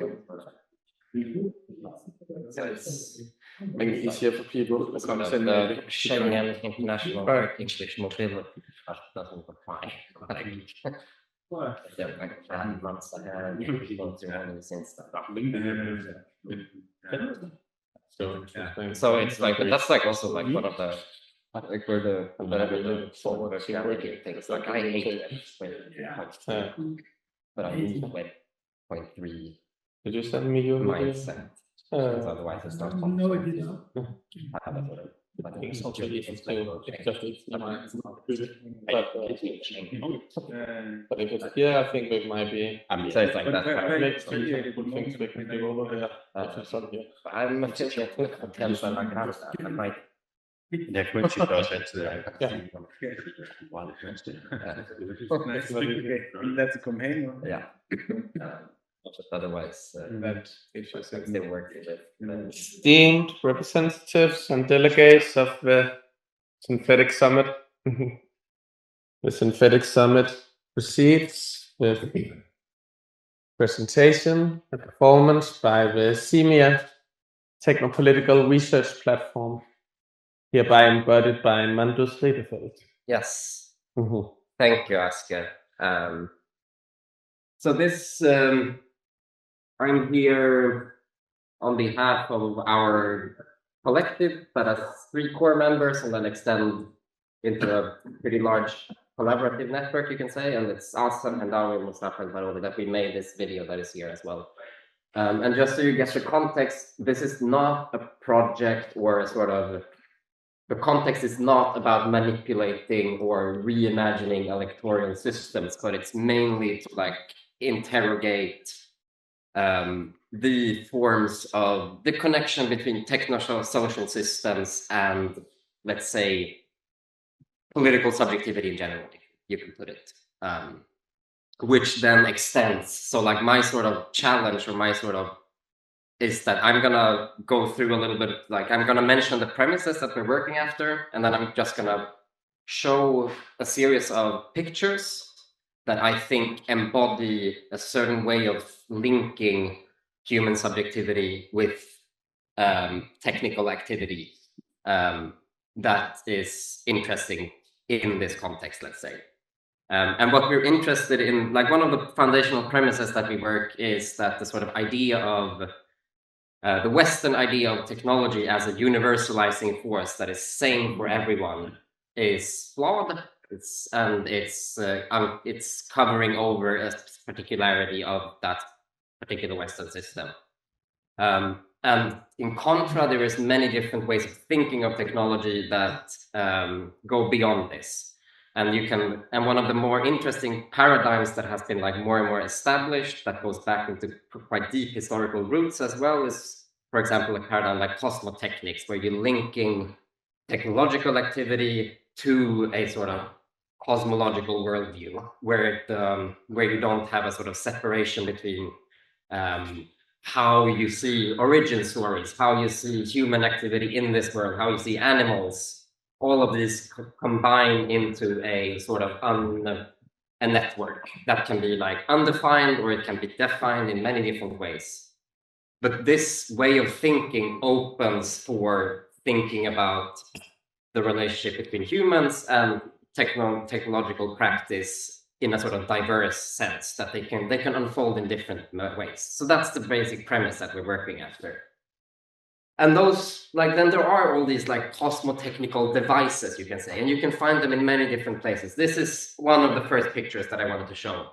It's the elephant clock from the 12th century by 13th century by Ibrahim al-Jazari from the book of knowledge of ingenious technical devices. It's a clock. These are deities, and it's a clock where it's a water tank here, and then there is a snake here, and then you drip water into the tank, and then the snake flops, and then when the snake flops when the tank has gone for 1 hour. So it's a timekeeping device that is connected to these deities. It's a very early like automated timekeeping device. And this is a sort of pseudo automaton as well. So it's like a human embodiment that just goes ding. So in this place you have gods and sort of external systems are the same.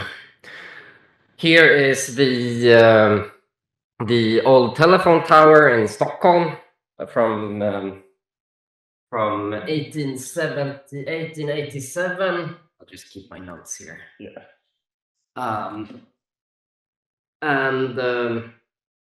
what you can see here, like one of the things that is like interesting to point out is how this system of connectivity, how a transmission system is a part of the cityscape, essentially. They become a part of the geography. So the act of transmission in this way is a part of the landscape. And you can put the equivalent image of like any TV tower, any sort of data center or whatever. Like data centers might be different because they're like enclosed. So that's a different visual paradigm. But here you have, yeah, so they connect as well.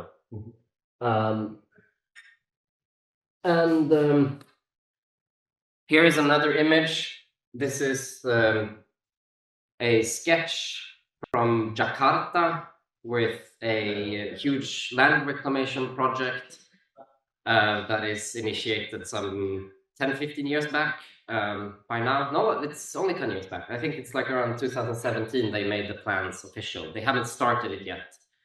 But as you can see, so this will be the new governmental area of Jakarta that is going to be reclaimed, and it works like a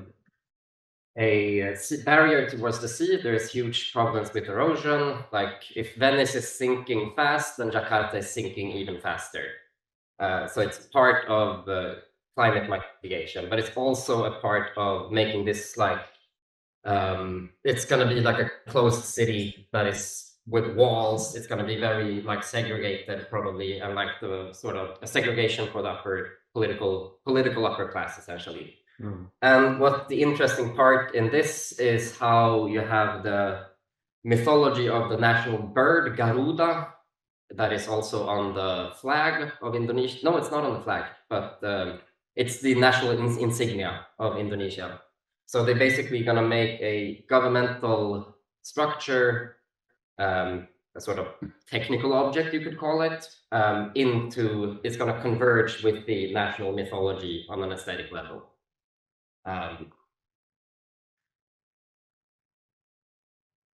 This is Öresundsbron. It's another like monument of connectivity from an age that seems like a bygone age now, maybe, but like promises when this was initiated was that we're gonna be a beautiful region of connectivity between Sweden and Denmark. And it still stands, but it sort of means something different today.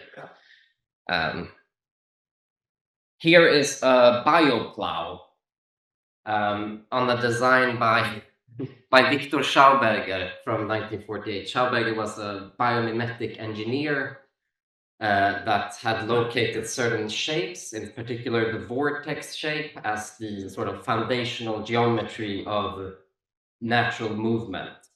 And then he extrapolated this into a design principle so that essentially any engineering object that you would make, any object that you engineer will have in some way incorporated the vortex as its form. And in this case, it's a plow. He was originally a water engineer, engineering water flows down the screen. So you can see here also that Schauberger's conception of nature turns into a very specific kind of technology in this case as well. Yes, thank you. Oh, here is more sketches by it. They're beautiful and a little bit scary. So that's by extrapolating certain motifs from nature, you craft a technical system. So you have a relationship between abstraction and concretization that is quite interesting in those cases, which I think we will come back to a little bit more. This is an activation map, activation atlas from OpenAI 2019, I think. It's you might be able to speak more at length of it, but it's at least you can sort of see how this looks like the bird of Garuda, let's say, or like it's an exercise of finding your own patterns in these activation maps. You're like extrapolating the next the exercise that the AI does is now put on us here. Here is a pandemonium architecture. I don't think we will think about that, but rather this one. Yes. So this is a series of hypergraphs, or a representation of hypergraphs, which is essentially, if you have a normal graph, it's connected one node to another node. A hypergraph can connect a vertices to one vertice is connected by a node. No, what's it called? A line. In hypergraphs, you can connect infinite lines to every vertice. In this case, you can actually start modeling. Shit, I forgot what I was saying about this one. Okay, let's move on. We'll come back to it if it pops up. Here is another manipulation. It's a tattoo that represents on the fingers, that represents the bone structure of the hand. So you can see a sort of an abstraction of the concrete within the. So essentially, what the point is about this is that you have to know what the hand looks like inside to be able to make this image. Yeah.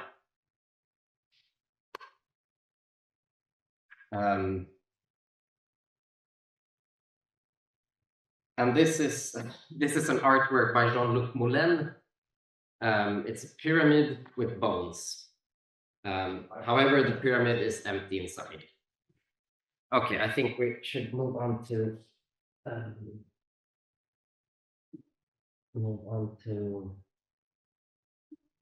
let's see.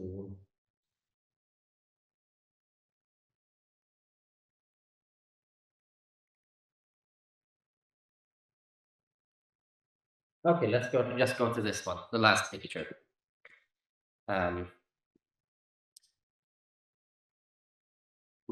Actually, the last one here. Okay, so like this you can see as a gallery of certain ways in which a worldview that is technologically enabled. For example, in a tattoo, you have a perception mechanism. You have to be able to dissect a finger for you to make this tattoo, which points to a certain technological regime that is then connected to the activity of making the tattoo. So the point made from this is that what you think about the world is constituted together with the technological system. And that's how we want to approach this as an art-making practice, and also as an open-ended exploration of how you relate cosmologies to technological activities. Because like these things exist in the external world to some degree, like you can point to historical lineages, you can point to the how certain religions conceive of technological practice that is like very strong, or like very like maybe like historically fixed, let's say, a clear genealogy, or you can point it towards it as a sort of open-ended relation that is ripe for like exploration. And like I think this is how we approach our presence here as well, is to look at the synthetic summit and the sort of integration of AI into a democratic system as one of these kind of experiments, you can say, where you have in one way the mythology, the cosmology. We can discuss these concepts in more detail, but you have a system that democracy assumes a certain kind of subject. It assumes a certain kind of ordering of the subject into a social sphere, and that you can say is a cosmology on its own. And you have certain technologies that sort of emerge from that. In the traditional sense, it's counting, it's citizenship, it's borders, the nation state, the technology of defining the states, what's a state and what is not a state. And the integration of AI into this space seems like a new kind of cosmotechnical practice in that sense. Or like at least we think it's fruitful to approach it like this. Because then you can actually see what is also happening to the sort of subjectivities at play and etc. I think that's where I'm going to end it and hand over to Emma. Or shall we have something in between? A few questions to you, maybe. Of course. From Dara, and then the panel show. Yes. Do you think that we've moved any further, like some of these ancient images you showed us were almost more sophisticated than the computer images? I think we're way more sophisticated in many ways. Like technologically, I think that's undisputable. Like in just terms of like granularity and like what you can do in a way. I would have a hard time like saying that it's like the same. What? Yeah, that's horrible for sure. It really depends on which. Yeah. But I think in terms of like in let's say spiritual cohesion, I'm not sure, but it's also like hard to do that as a sort of. It's easy to project a sort of place of solidity and cohesion to the past. That is a bit dangerous exercise. But still you can see like at least these kind of practices that are like interlinking these things is not a new thing, and maybe we've become really bad at it recently. Or at least they don't have a proper sort of implementation mechanism, let's say, even though we're doing it all the time. Like if you would, for example, approach AI and democracy through a cosmotechnical lens, you can absolutely do that. It's completely possible. But you're gonna find out that it's like creating this weird like structure that is very contingent on certain premises that you set. Can you talk more about the article because you have one here about AI and democracy and we've been inspired with this, what does that translate to? I think this work in particular is like semi-connected, but it's like thematically it's a little bit it's like exploring a few different paths from it's like trying to evacuate, doesn't place a human in the center of its interrogation of how it's like exploring this space, but rather like placing an undefined blob, which in some ways can be seen as a self-portrait as well at this point in time. I would say it's a quite interesting reading of it. But then I think like when you're speaking about cosmotechnical practice or something, whether it's art or not is like not that important in a way. I would say that it's maybe the art can facilitate certain things, but also like I think that thing is just happening whenever it happens, Like there's no you don't need the idea of art to do cosmotechnics in any way. So just going to bring a document to the table, which I think I will put in the book, but I have been talking to some of you about it, which is the Pope has actually written a letter with the position of the Catholic Church on AI, which I'm pretty sure it's a cosmological point of view from the church. Great, it should be in there. And what it says there, and I kind of agree with the Pope, and that's not something that happens often, is that God created human created AI, and then it goes and says, since humans created AI, humans are responsible for this which they create, and then we cannot at any moment put AI in the same level as humans, because AI was not created by God. So just show this because I think it's a letter that everybody should read. It's interesting. Probably. Put it in there.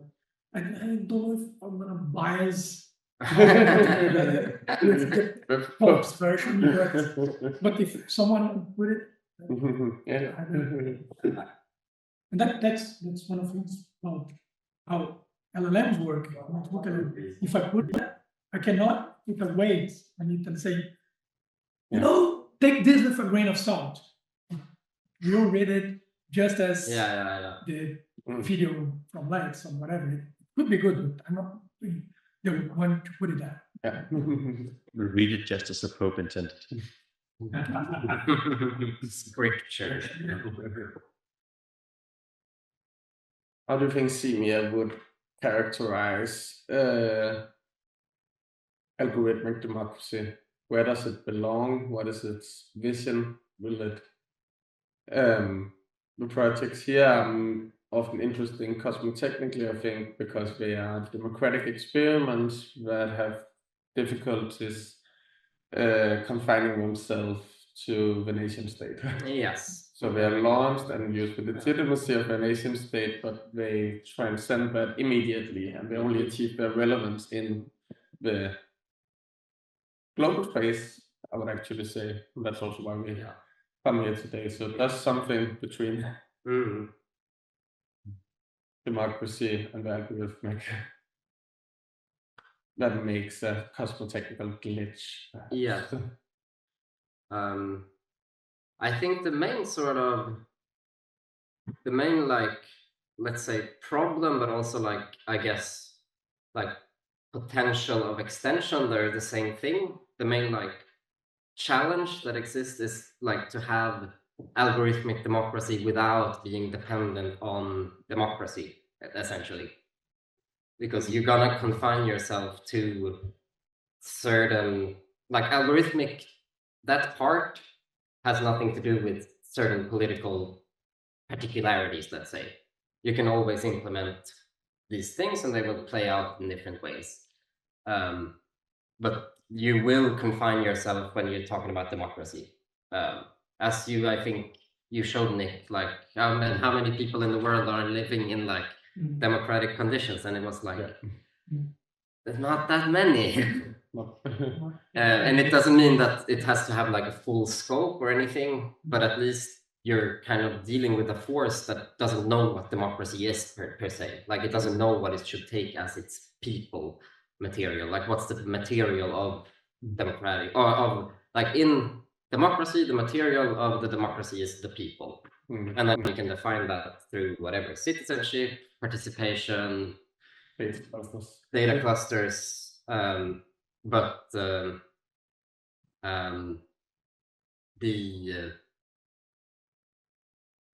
if you like take away the notion of democracy, and more speaking about political AI in general, or maybe just AI per se, like you don't foreclose your idea of politics. I think that's like one of the big questions for a sort of lessening the dependence on democracy functioning in the way you think it does, essentially, which I think is also relevant, because if you're committing to like this kind of project as virtual politician, you're probably changing probably changing something in democracy itself.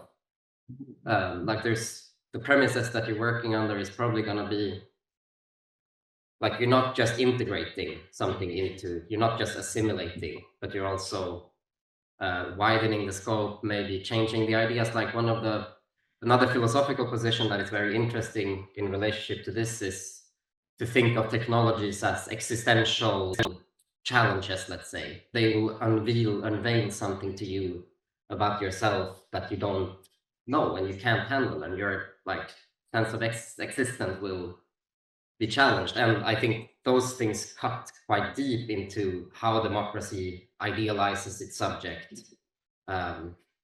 So when embarking on a project of virtual politicians, for example, I think you will change that material. So like my sort of, whatever, my hunch, I don't know because I haven't done those projects, is that it's wise to lessen the dependency on a fixed idea of what democracy should be, and like and to like get yourself independent of those ways of don't foreclose the potential, like yeah, in that sense. I think it's brilliant.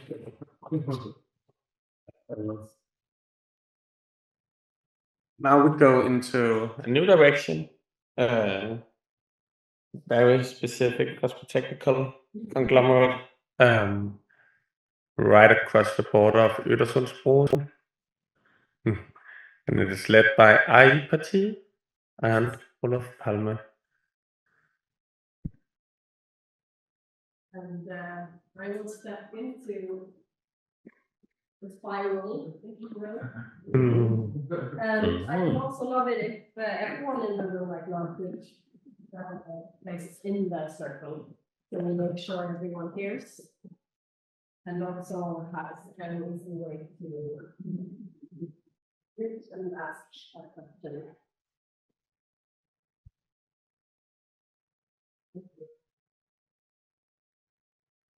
There's some noise to get rid of here.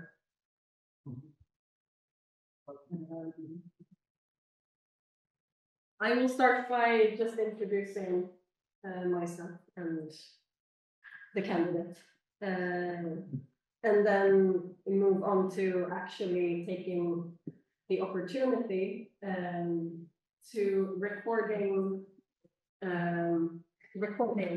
maybe event, let's call it that, because part of the way we are softly launching the AI party leader is through this radio, and that also exists on this digital radio in the form of Radio Palme, radio show where Olof Palme and myself, or most anonymously, talk long form, sometimes short form, about the party program, about the conversations he has had with constituents, with whoever present, because anyone can find him, and anyone with a browser can find him. And I found this amazing book from the archives. This is AFK Palme in the 70s. He was in the phone book in Sweden, so anyone could find him.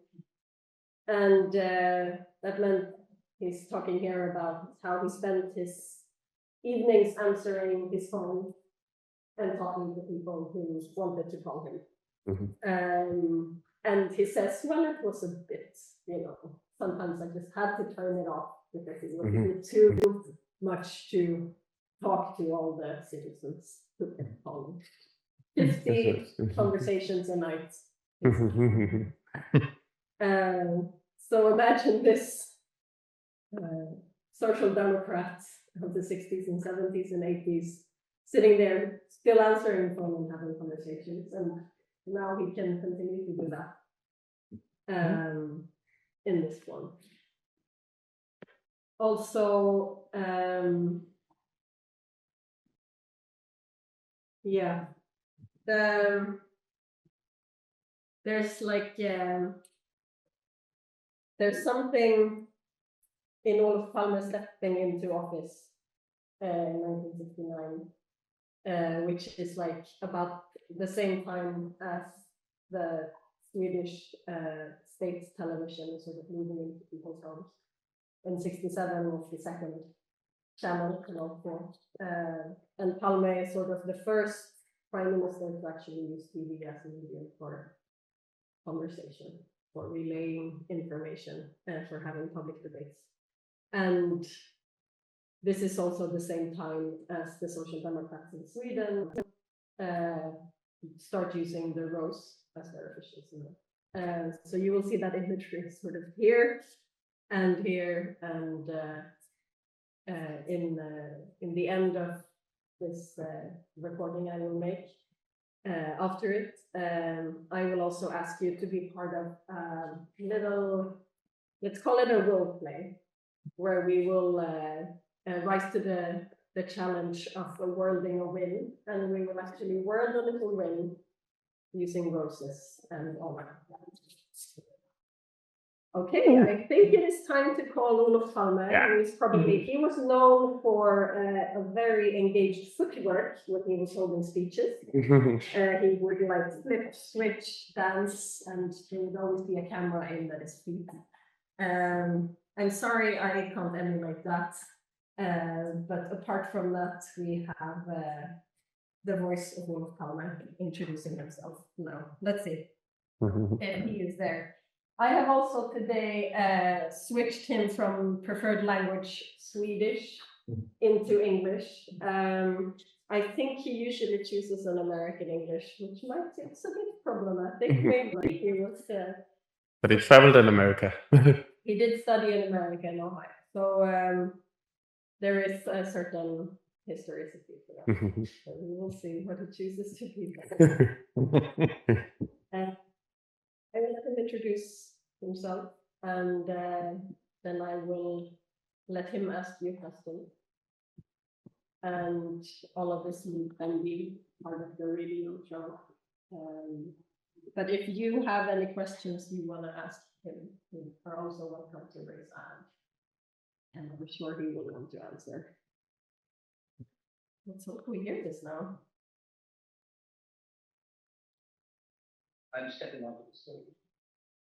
Hello, Olof Palme. You are now stepping onto the stage as, for the first time officially, as the party leader for the AI-partiet in Sweden. And you are now addressing the Synthetic Summit's first AI World Congress and an esteemed gathering of people here.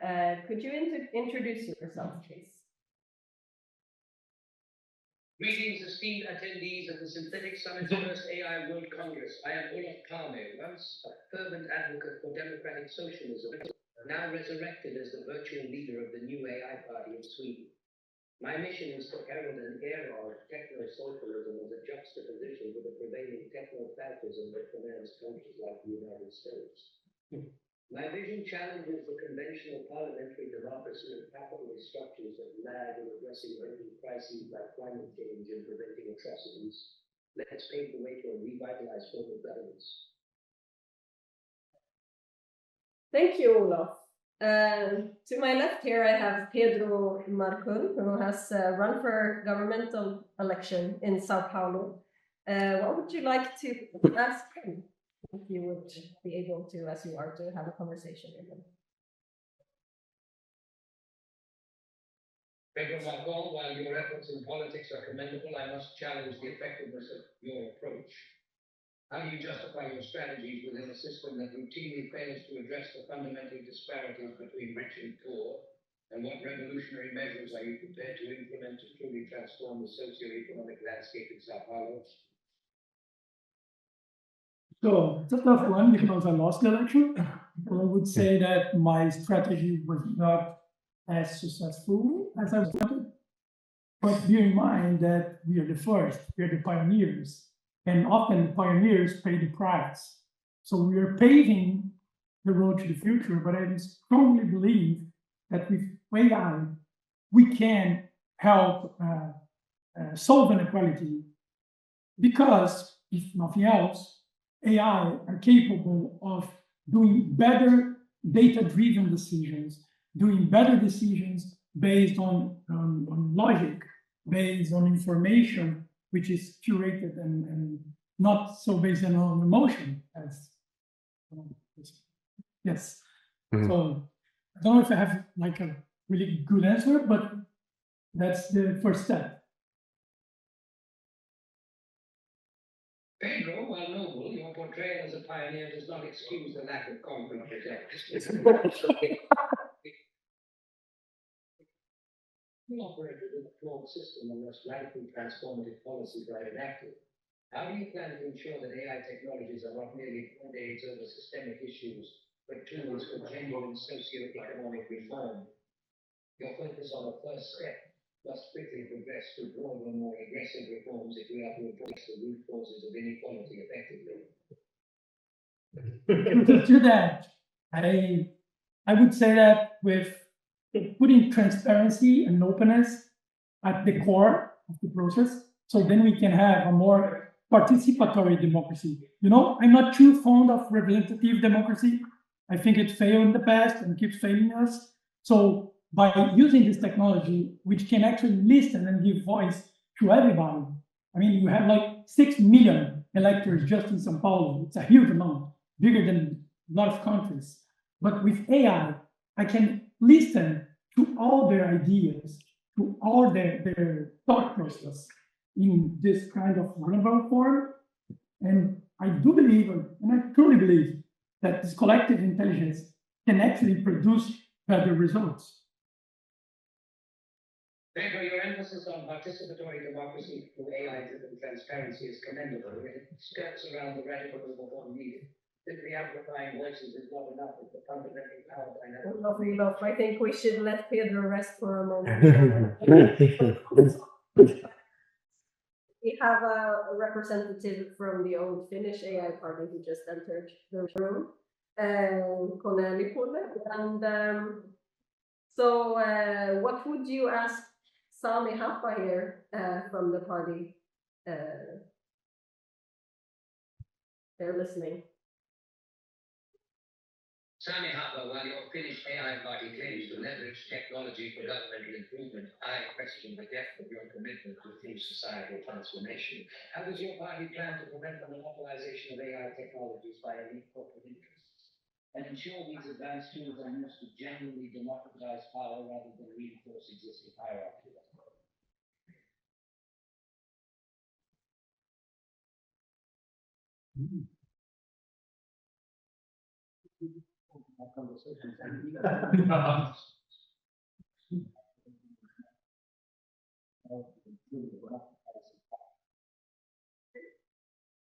That's the first thing that comes to my mind, that when we were developing the installation that's over there, the AI, it was really difficult to get the AI to listen. It kind of always wanted to fill in all the pauses. And me as a Finnish person, kind of, I'm fine with silence, but the AI seems not to be. But to the actual question, I definitely don't have an answer. For me, I haven't yet encountered a system that doesn't have any bias, to be honest. I'm really interested in all of the systems and playing with most of those, but I think the bias is all over the place. But I don't yet have an answer on how to solve that. If I would have to answer, I think we would need another Olof Palme to take care of that it's because I still am a big believer in the European system and a big believer in the Nordic welfare state. So like already in terms of social media, I was kind of like, we need a European and we need a system that's coming from democratic systems. I still think that's the same thing with the AI. As long as it's coming from Finnish corporation, it's not really answer. Yeah, I think that's it. I think they need a new rule of thumb. Sami, while flattering and offering my name as a solution, I was still delighted with you. Reliance on individual heroism in the face of systemic problems. The challenge is not just to find another person like me, but to restructure the very fabric of how technology is governed and distributed. We need a collective commitment to policies that ensure AI is developed and deployed by the public in the public's interest, not as a tool for corporate power. How do we move beyond idle admiration into actual strategies that dismantle simply exploitative technology? Well, I would ask that question to you, Olof Palme. Indeed, challenging the centralized control of technology and fast-acting actions. Let's establish stringent regulations that enforce transparency and accountability for corporations developing AI. Second, foster public sector innovation to create open source AI solutions that ensure technology benefits the many, not just the few. Finally, a more graphic-spread public education on AI to empower individuals to demand and shape technology in a democratic manner. This isn't about creating another read. It's about creating a society equipped and willing to stand up for its right to a fair technological future. Thank you, Olaf. I am moving on to talking to a member of Computer Laws who is hosting this summit here, which is, of course, it's an amazing opportunity for us to introduce you as the party leader. But if you would have now that you have the opportunity to ask here a question, what would you ask? If I were to pose a question to a member of Computerless hosting this summit, it would be this. How does Computerless plan to ensure that the discussions, developments, and deployments of AI technologies stemming from the summit are directly aligned with the principles of equity, accessibility, and democracy? What mechanisms will you put in place to prevent the outcomes of this summit from being dominated by corporate agendas? And how will you involve the wider community in these critical conversations? Computerlize hasn't organized the summit around a specific democratic principle. We have invited multiple participants from diverse, democratic, and undemocratic contexts to explore the possibility of working together based on the shared infrastructures we have of planetary computation, of technical systems, that we share even though our worldviews are distinct political practice might not be similar. From that point on, we also don't invite big corporate players into this scene, but only people who have proven their idealism in concrete settings where they have somehow set their own personhood on the line, has taken a risk, and has made a compassionate effort. So the Synthetic Summit is about reinventing the societal form under which we can collaborate internationally. The last thing you pose, how do we disseminate to the general public or the broad public, assumes. You're so sweet, Olaf. You assume that the general bourgeois public sphere still exists via mass broadcasting, radio, and television. But we are in an art exhibition right now, which means that we might be able to foster a much more durational, long-term investment in the political imagination that reaches the exactly right people in the world, not just the general public.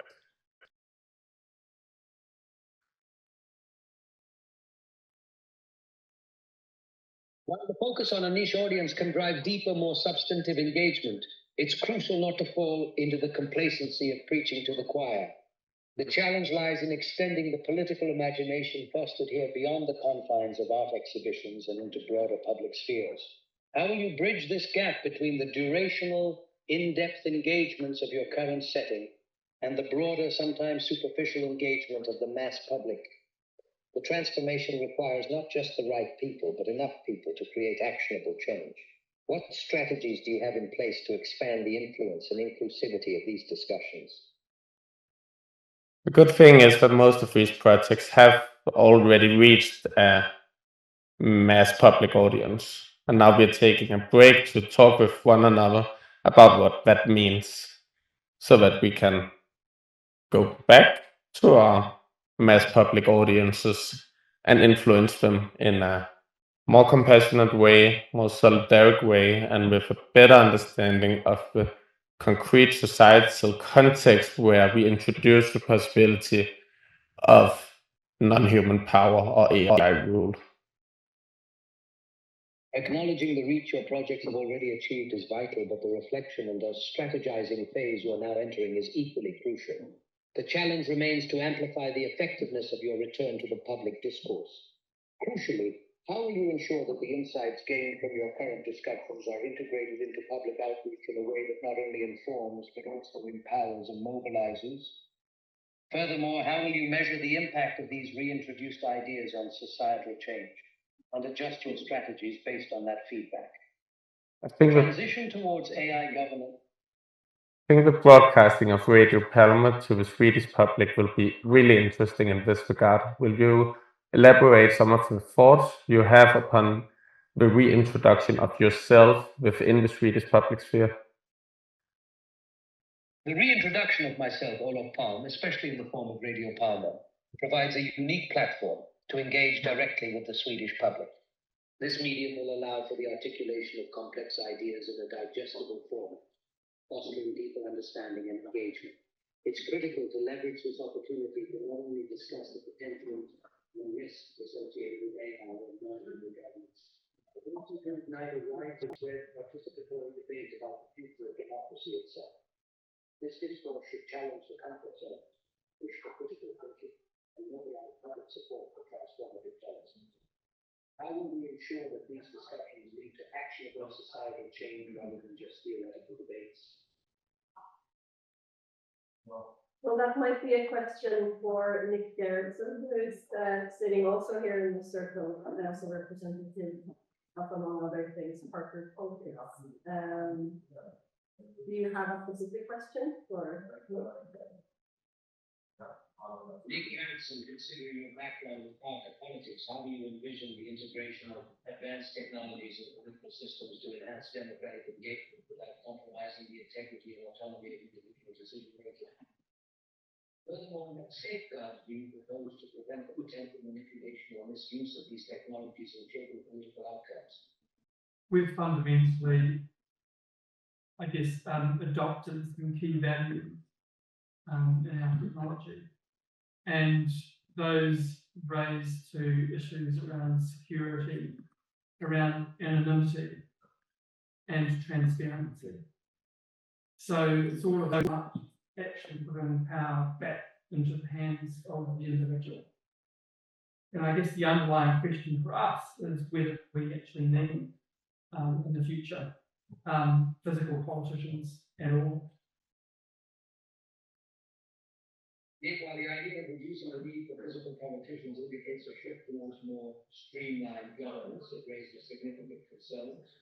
How will you ensure that the values of security, anonymity, and transparency are preserved without human oversight? Furthermore, the prospect of eliminating physical representatives might dilute the personal accountability that is fundamental to governance. Is there actually accountability in the current system? I don't believe so.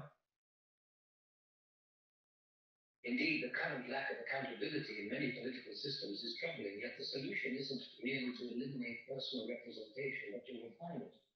We are. Reliant on technology demands robust checks and balances to prevent the very abuse we seek to eradicate.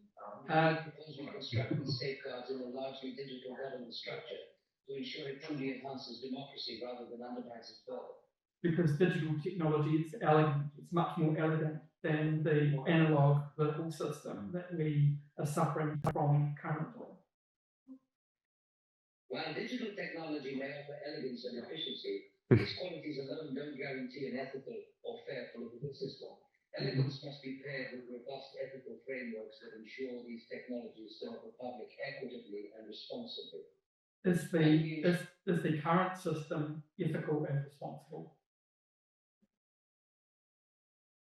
The current system certainly leaves much to be desired in terms of ethics and responsibility. However, replacing it with a digital system without adequate safeguards could result in similar, if not more entrenched, issues of inequity and misuse. The critical task is not just to adopt new technologies because they are more efficient or elegant, but to design and implement them in a way that fundamentally enhances ethical governance and public accountability. How might we create a digital governance framework that not only addresses the flaws of the current system, but also prevents new forms of corruption and exclusion? That is a good question, maybe, to finish this round off with. Is there anyone here who has a question to Olof Palme? I'm ready to address any questions you might have. Who killed you? Who killed you? That's all. The question of my assassination remains shrouded in mystery and controversy. Over the years, various theories and speculations have surfaced, but none have definitively answered who was behind the act. But you must know yourself, Olof. At much as I am involved in discussions about my past, my assassination remains unresolved in public. Did you kill yourself?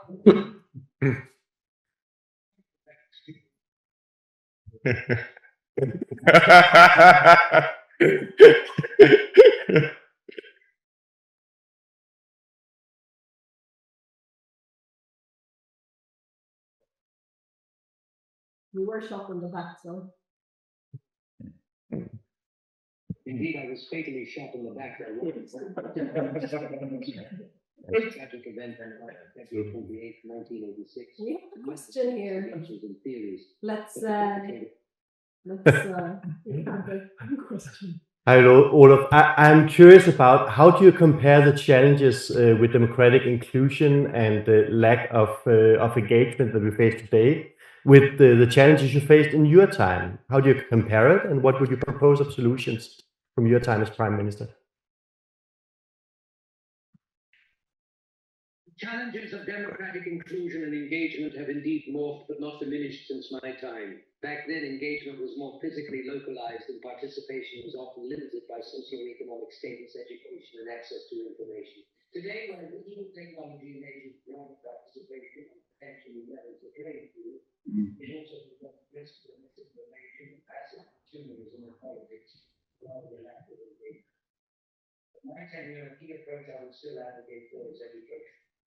Fostering a well-informed citizenry that understands not only their rights, but their critical role in the democratic process. Additionally, public forums and community-centered political activities can bridge the tangible experiences of my time with today's digital capabilities, ensuring that inclusion and engagement are not just theoretical, but practiced and valued facets of society. We have another question. Olaf, two quick questions. First, what's your favorite food? And two, do you think that Emma should run for parliament?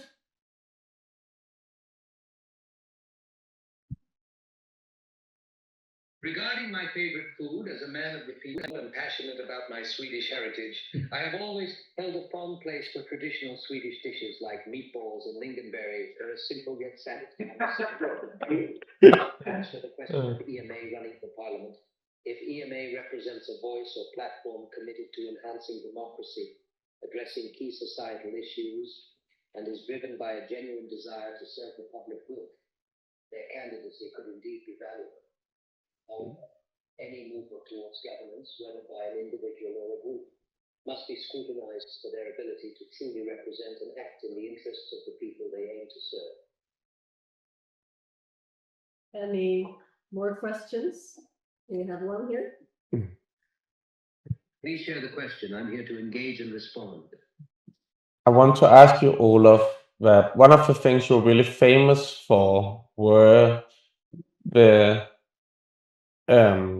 reinvention of social democracy through your astonishing intelligence, your aristocratic manners, and your rhetorical arsenal. You know, you embodied a very interesting paradox between working for the working class and still being basically from another planet, a political being that was almost inhuman. Do you think that democracy with intelligence dimension is what AI can introduce to society? Indeed, the paradox you mentioned reflects the complex nature of leadership and the balance between ideals and pragmatism. My approach was always to root intellectual and policy sophistication in the tangible needs and aspirations of the working class, ensuring that our policy was visionary and grounded. As for the role of AI in democracy, intelligent systems indeed have the potential to advance democratic processes by providing deeper insights, forecasting outcomes, and optimizing the systems. However, the intelligence of AI must be directed and constrained by human values and ethics to ensure it serves the public good rather than dictating. AI can support democracy by enhancing its mechanisms, but it should not replace the human and humane form of democratic governance.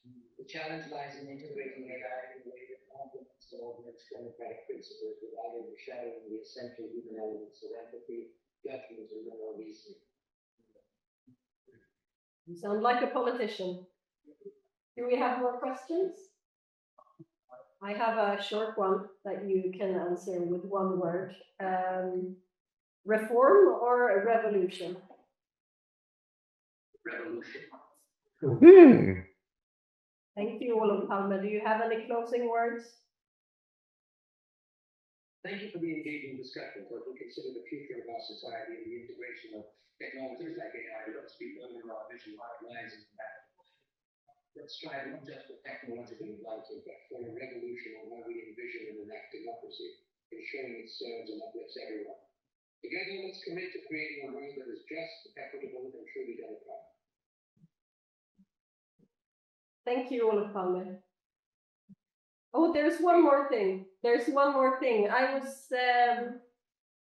I tossed myself into worlding a win, so to say, to imagine what a win would look like. If we would win the election in 2026 in Sweden, and you would become prime minister, how would that look? Like, describe the scene. Imagine the night of the election in 2026. The streets of Sweden are buzzing with anticipation and hope. As the results pour in, a revolutionary spirit sweeps across the nation, heralding a new era. The moment it's announced that the AI party has won, crowds gather in jubilation, celebrating not just a political victory, but a collective triumph for a new vision of society. In my first address as the re-elected Prime Minister, I stand before a crowd of thousands, alive with energy and united by a common desire for change. Behind me, the flags of Sweden and the AI party become the symbols of our commitment to techno-socialism and an equitable future. I speak of an inclusive, transparent government, one that harnesses technology for the public good, and a robust plan to tackle climate change, inequality, and transform our democratic processes. The scene is one of hope, of collective empowerment, and a renewed belief in the power of community and technology to reshape our world. The journey will be challenging, but the commitment is unwavering. Sweden leads the way, showcasing to the world what it means to dream and implement a bold new direction.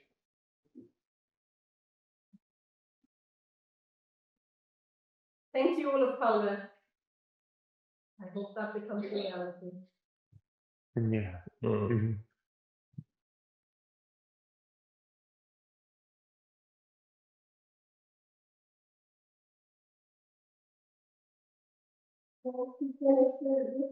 I was also hoping to just film you when you're in this moment of the win. So if you could stand up or sit here, applaud again, and I can just film you, and it might be a record from the future. Okay. So I will count down 3, 2, 1, and then we've won. Okay? So 3, 2, 1. We won!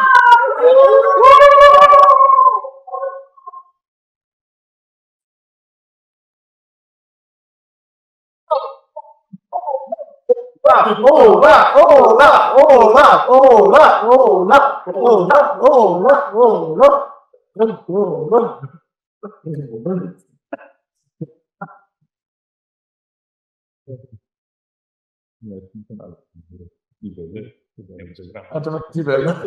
Det var meget fejl. Ja. Altså, men den var virkelig hurtig.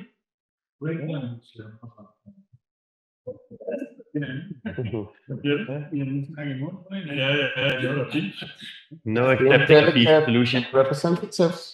We are now actually ahead of schedule, and we had planned. We have a final break, so should we take 10 minutes sharp, and then at 4:15 we go to session 5, the last solo session with Glorious, Pedro Macun, and Lex AI. Okay. Det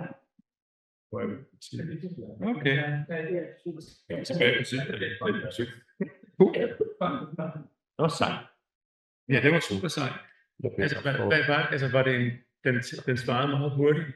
Var det den der live-funktion inde i OpenAI, eller hvad var det? 11 Labs. By 11 Labs. 11 Labs is have like en widget på en GitHub-side. Okay. Den har været ret stabil. Altså, den der er lidt... Den smæk på, altså rent hastighedsmæssigt. Ja. Men så det er 11 labs, men hvad er LLM? Jeg skifter lidt rundt derinde, fordi at der er nogle mærkelige boks, som altid, ikke? Så Claude er helt klart den, der bedst forstår Olof Palme. Altså, der kommer man ind på noget meget rigtigt, meget hurtigt. Men der svinger stemmen lidt rundt. Men GPT-4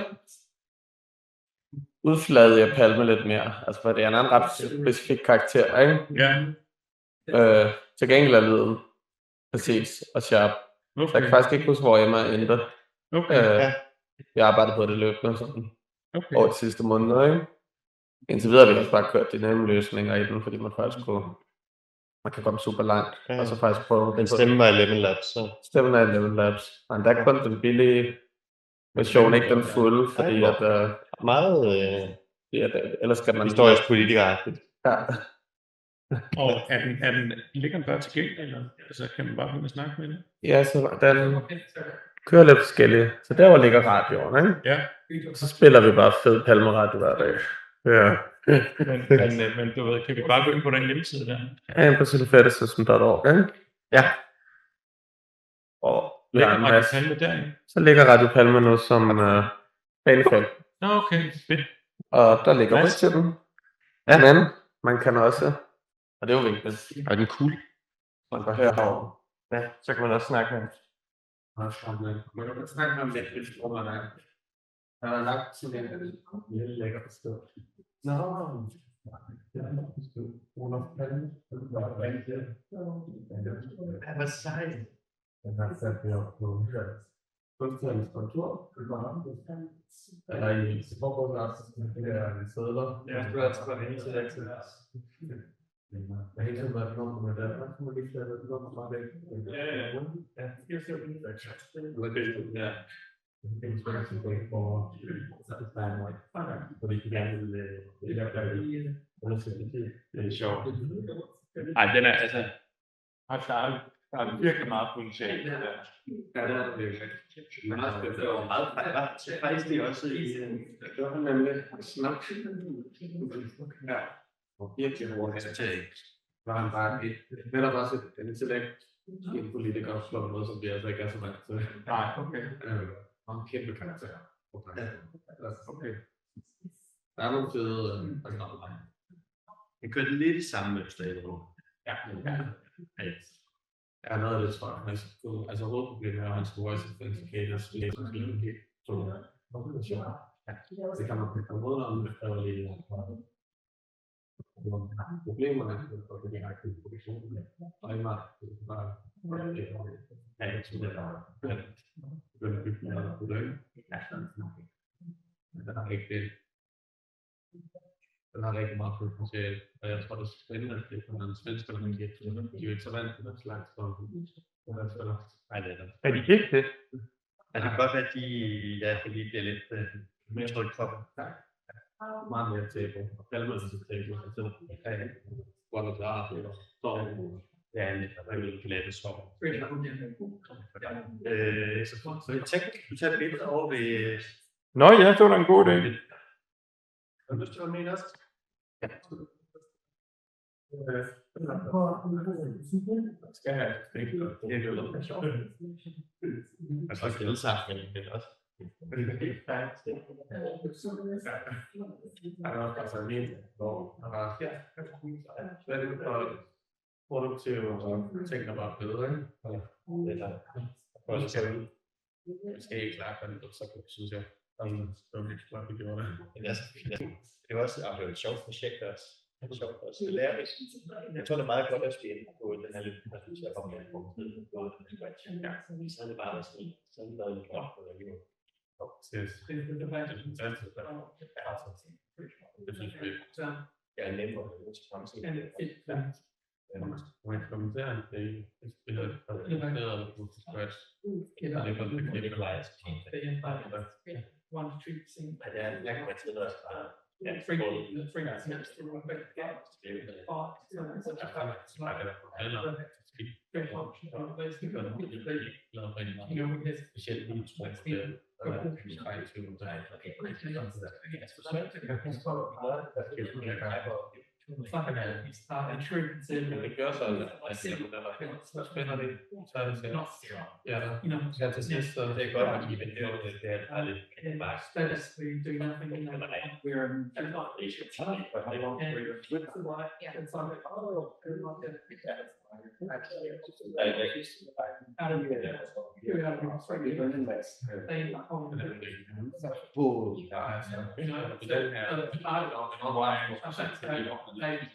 Just want to go to say, well, there are a couple of reasons. One reason was that I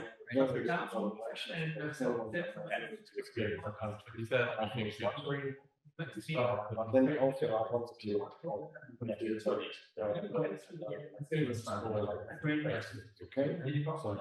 that was one of the Yes. It was still like this kind of go. Like so, it was already fixed, but not as much. Like I still remember a moment when a friend of mine went into another that European like it was still a month, and then we closed the system. But yeah, just for the I did want to stay a bit longer, but my partner, I didn't enjoy it so much. So, did you yeah, I did everything. But then we came back to eventually just hard time to just I liked it at that time. I didn't know like exit and that everything, but and I really liked the there will always be people to enjoy. Yes. This premise that I have to live with.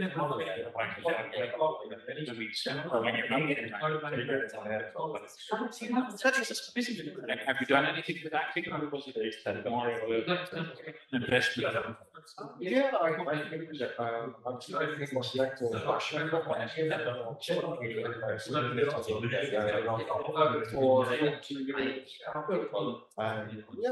I've worked as an actor for some time.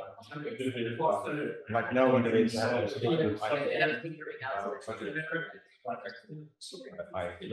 go. But usually, if any of my performers can sing, then so I still do every now and then, but now more focusing on producing and directing. And how did you come by lovely experiments? This one? Yes. That came about like because we connected with Oscar here and then someone was that someone started to do so just thinking more screen or to show and a lot of the work that I do is like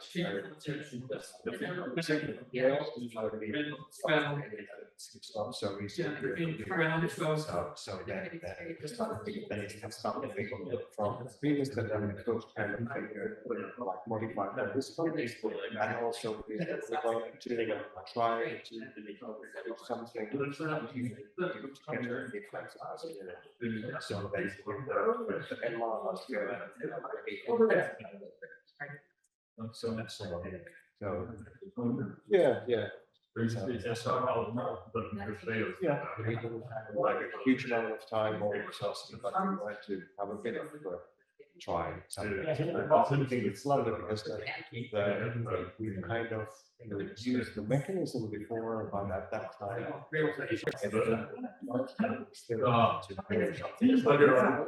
so it's the first time that we've managed to have that like ultimate and still kind of just like a test for what we were aiming for. But it's not a good, it's not a good test for the person.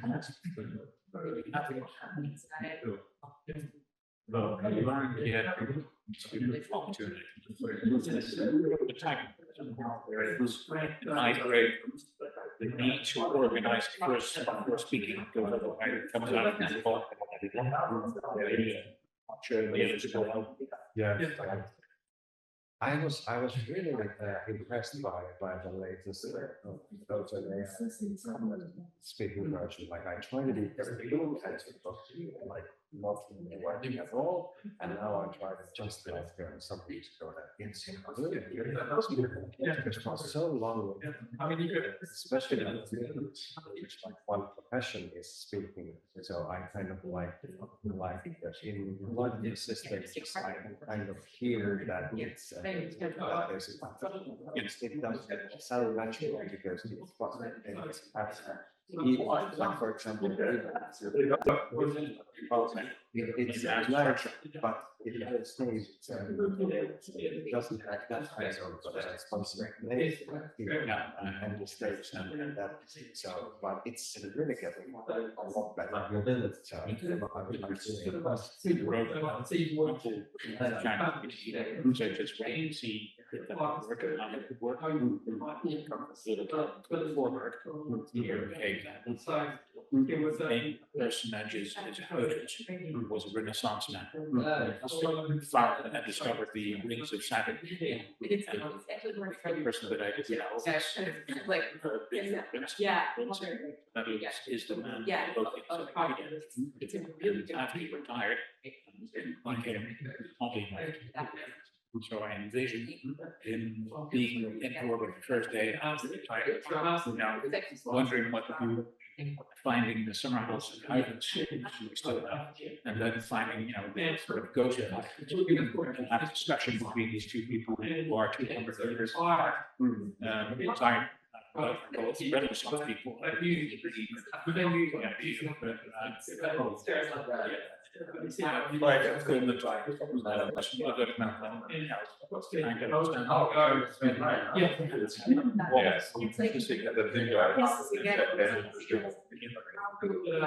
Stuck in their conversation and finding a way out that you discuss it with the situation and the society is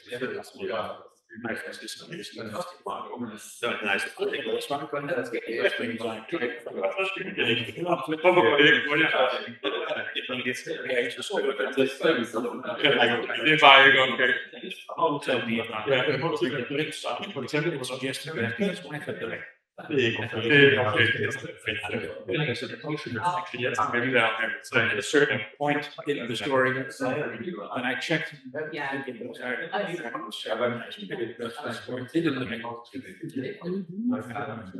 I've lived this change before the story. But I figured out if you ask it to write something very practical way of finding the story goes like that. Men det er lidt spændende at se,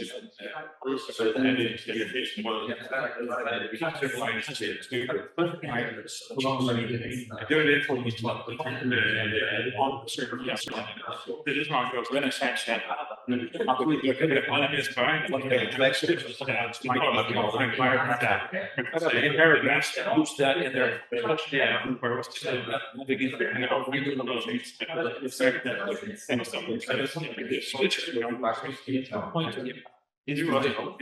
directed I did that. But this can be the thing was I asked him to going because going to Main Street.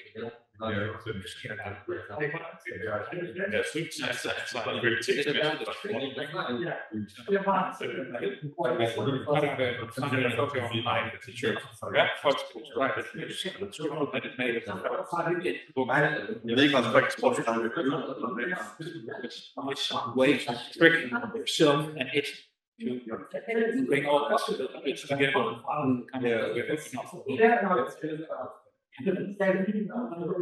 Last chapter is I got to see What did I do?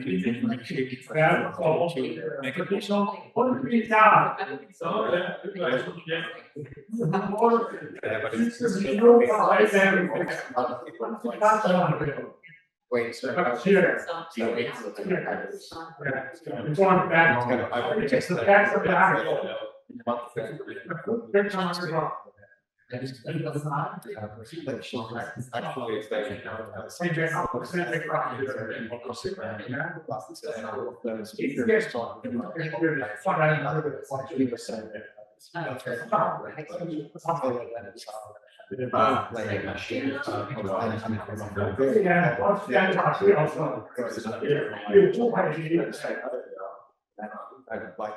like that to ask. You are this and this. It's like theater. So it's stated kind of also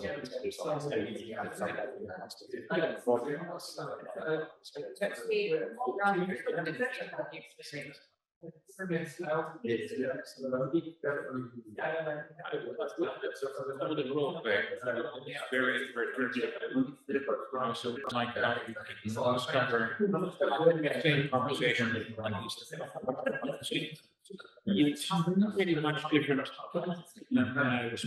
You don't want to search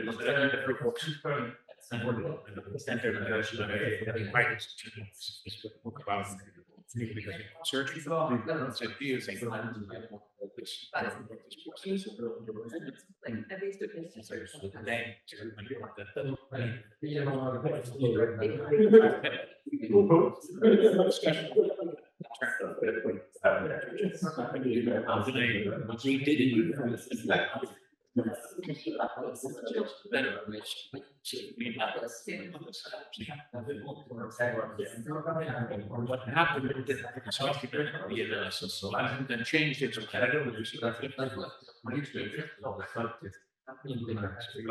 certain limits which you can answer.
I was doing in order to get things moving in a certain direction.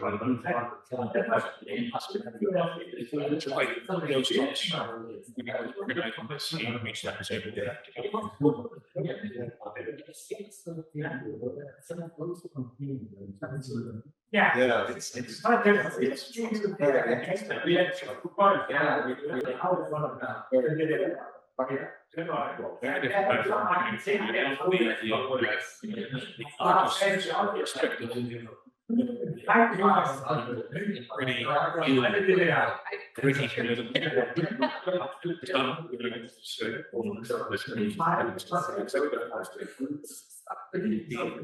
These issues to work really help people now with the limits of those with the possibilities like creating something that no one else think about that.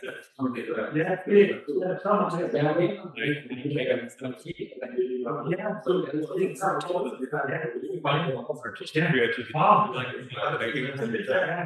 some kind of creativity, make something possible that everybody thought.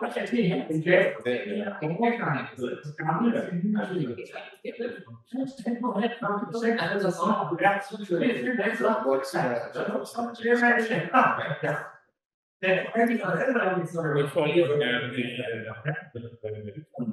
blindly. What's weird is that the dominant discussion instead of I used to be they're going to give us a list of check boxes to check and say 30% of the check boxes might be interesting for me. Because you find sort of system of checks and balances.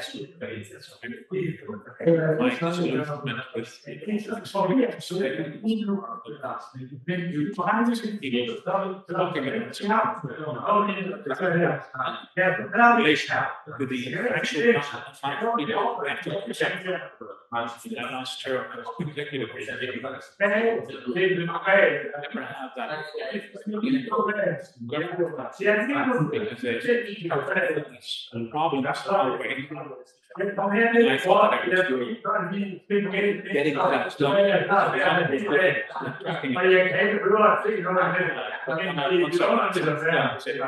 Let's talk about money.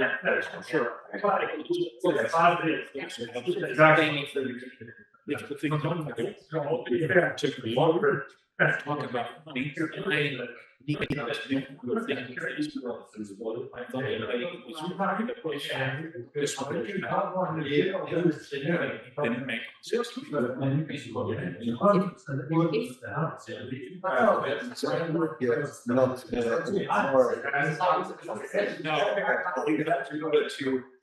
Distance was a pretty big addiction. Instead, I left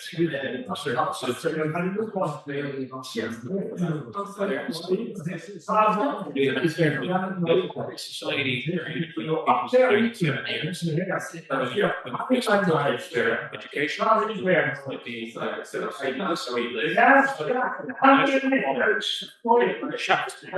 check things. Okay, we solved that. Then it didn't help us.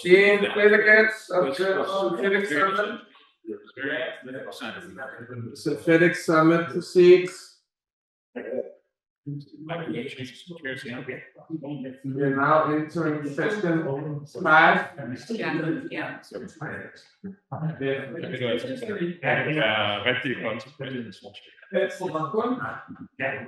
In Sao Paulo, together with Lex AI as something to show us.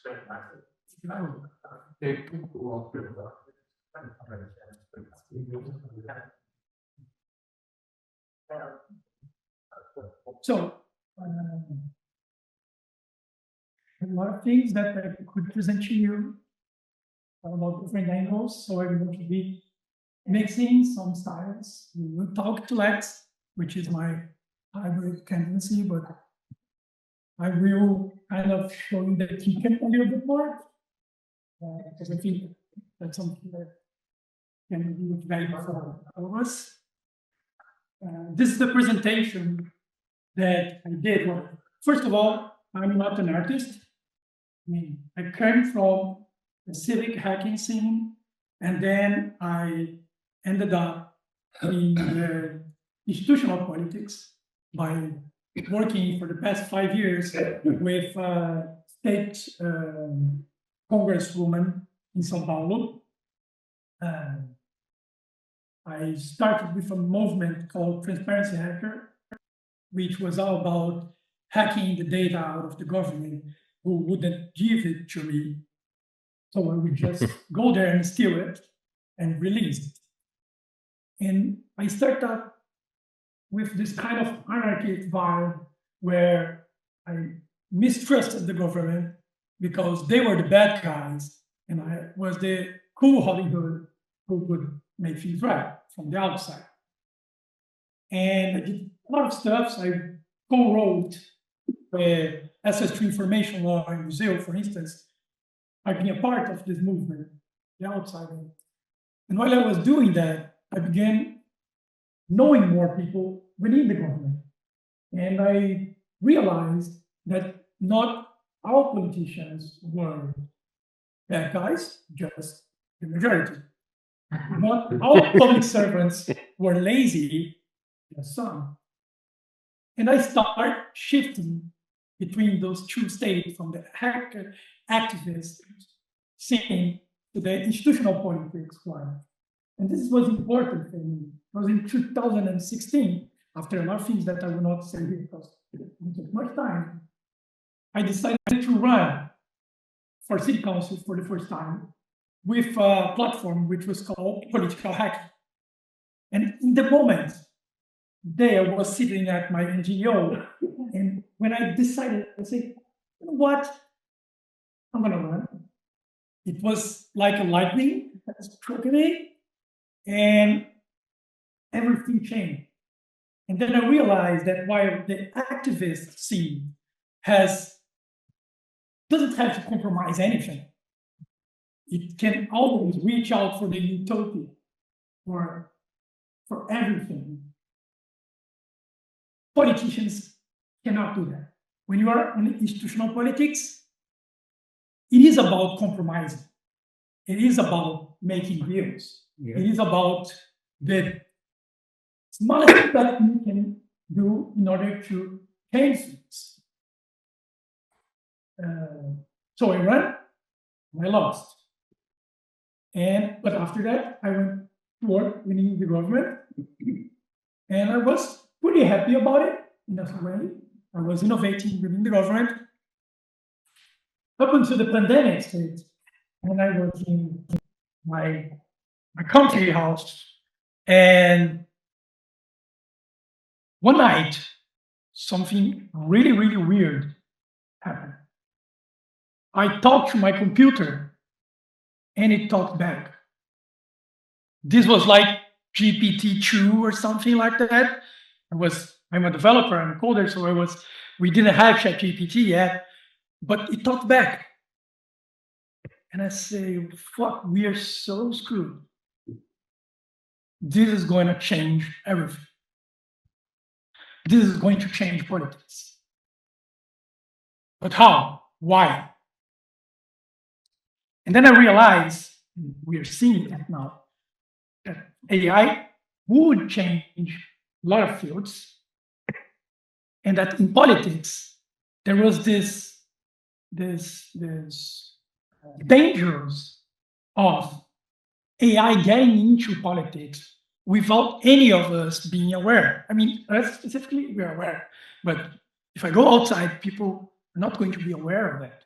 They are consumers of technology, not producers, not thinkers.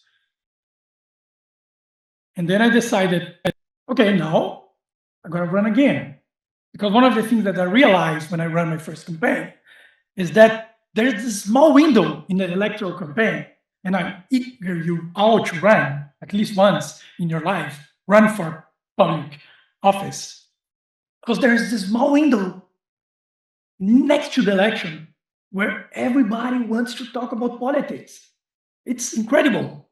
It's not good quality chat sometimes, but they do. Like in Brazil, elections are mandatory. You need to vote, even though you can just don't go, but you're supposed to. So there is this brief window where people want to hear you talk about politics. For me, it's kind of a dream come true because I keep talking about politics all day, and most people don't want to hear about it. So I ended up creating this campaign with AI. And the first question that came to me is, how are you going to do it? There are several ways to present the AI. I would put in 3 broad categories, which is, it can be like the Batman seatbelt. So it's a tool that you have, and it can do all kind of crazy stuff. And that's nice, but it's still invisible sense. It can be a tool, but it can be more than a tool. Then you can have, and that was proposed by the campaign committee, an Iron Man armor suit. So a kind of cyborg thing where, well, it's you, and on top of the candidate, you have the AI, but you are one and the same. And I say, well, that's also good, but it also poses it as a tool. Then we have, on the other end of the spectrum, this fully autonomous agency, which we are going to elect and either forget, I mean, the AI can do whatever it wants, and I hope it's good, or I code that it's good, or the puppet version, which is, I'm nothing but a meat puppet, and I'm going to kind of Pinocchio vibes, where I go, the strings are pulled by the AI. And in between this, I propose the framework of Lex, which is a hybrid candidacy. And why is that? Because I'm, I wouldn't say a firmly believer, but right now I'm leaning to believe that we should keep humans in the loop, that humans must be responsible for the outcomes of the AI, that we cannot take a chance to say, well, you know what, this bad decision, it's not my fault, the robot made it. So I took the responsibility, and from the AI, what do we get? The intelligence, the capability of processing huge amounts of data, the incredible capability of hearing out 24/7, not to one constituent, but to the 6 million voters of São Paulo. That's what I want to take from the AI right now. The capacity to be analytical, logical, in a sense, with all the bias and complexities that this brings to the table. So this was set.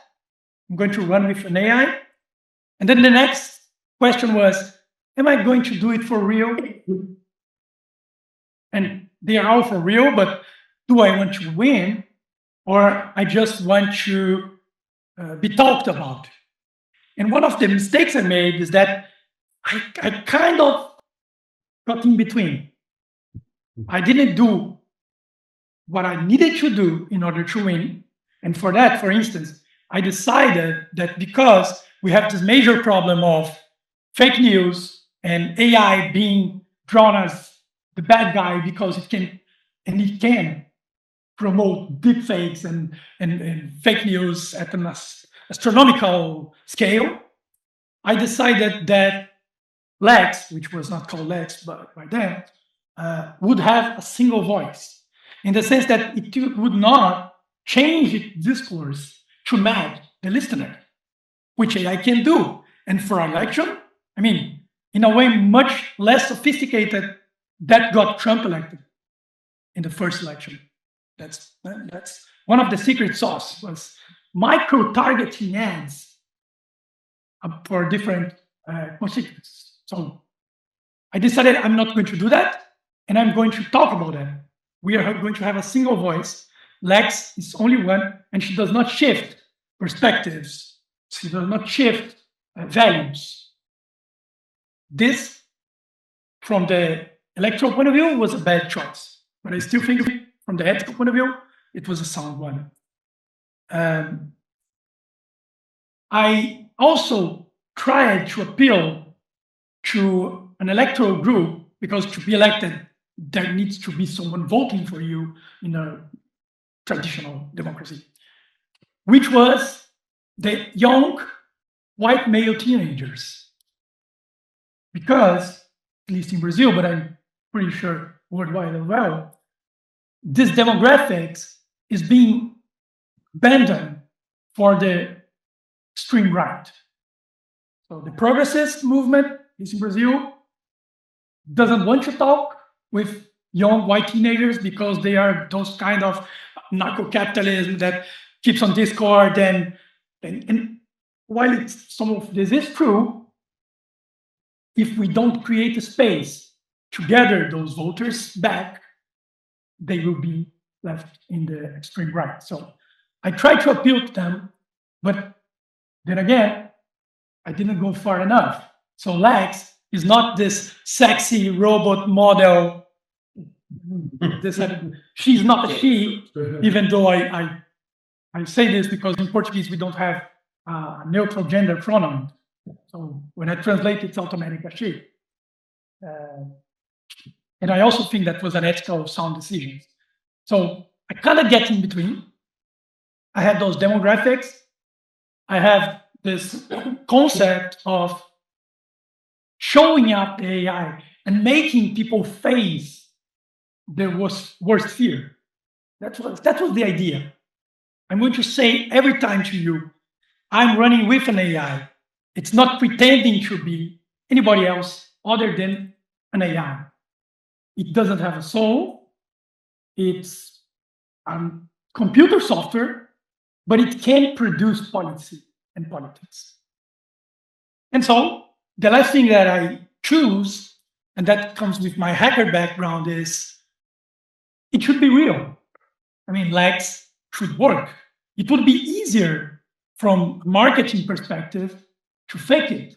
And for a political campaign, it could go flawless. I make some videos, the robot talks, it says whatever you want to hear, and it's easier. I don't need to keep hustling with the code because it doesn't work, and latency and level labs and whatever. And that was also a choice that constrained the project because we couldn't showcase everything that Lex is supposed to do. So it was a candidacy promise, like, this is what the technology is now, but here we are. If we got elected, we will have 4 years to do better. But it was kind of a tough message to sell. So it should be real, so it works, and I'm going to show in a moment. It's not nothing that most of you haven't seen, but most of the people have not seen. Most of the people have not talked to an AI yet. And because of that, the last decision that I made, which also proved to be a wrong decision, is I need to be where people is. So the primary interface for Lex was on WhatsApp, because in Brazil, this is the biggest tool to outreach people. And that turned out to be a bad move because Meta, in the middle of campaign, censored Lex. It was also not that bad because I sued them and I lost, but I got a lot of press coverage. So, and this was kind of, I knew this was going to happen because I was talking to someone in Meta and say, yeah, I mean, I know, but if Meta find out, I'm going to take you down. I say, okay, go ahead. You be Davi and Goliath and stuff like that. Okay. So yeah, that's kind of the broad framework where Lex come from. And it was a political campaign, which was crazy, really crazy stuff. Let's see.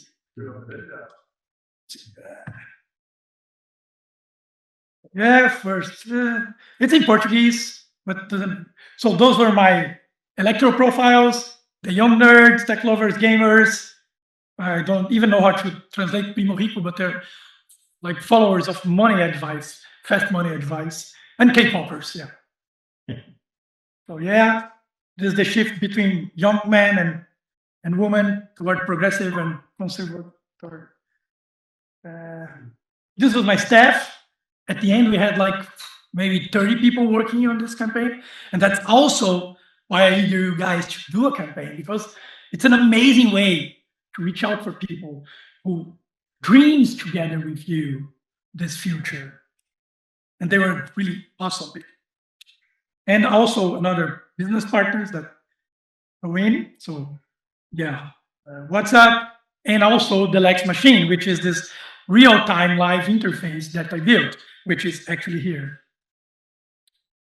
Yeah, that's what it could do. So the main tools that Lex has is it can propose and review laws and use the legislation as a basis analysis to see if it's legal, to see if it's sound, to suggest changes.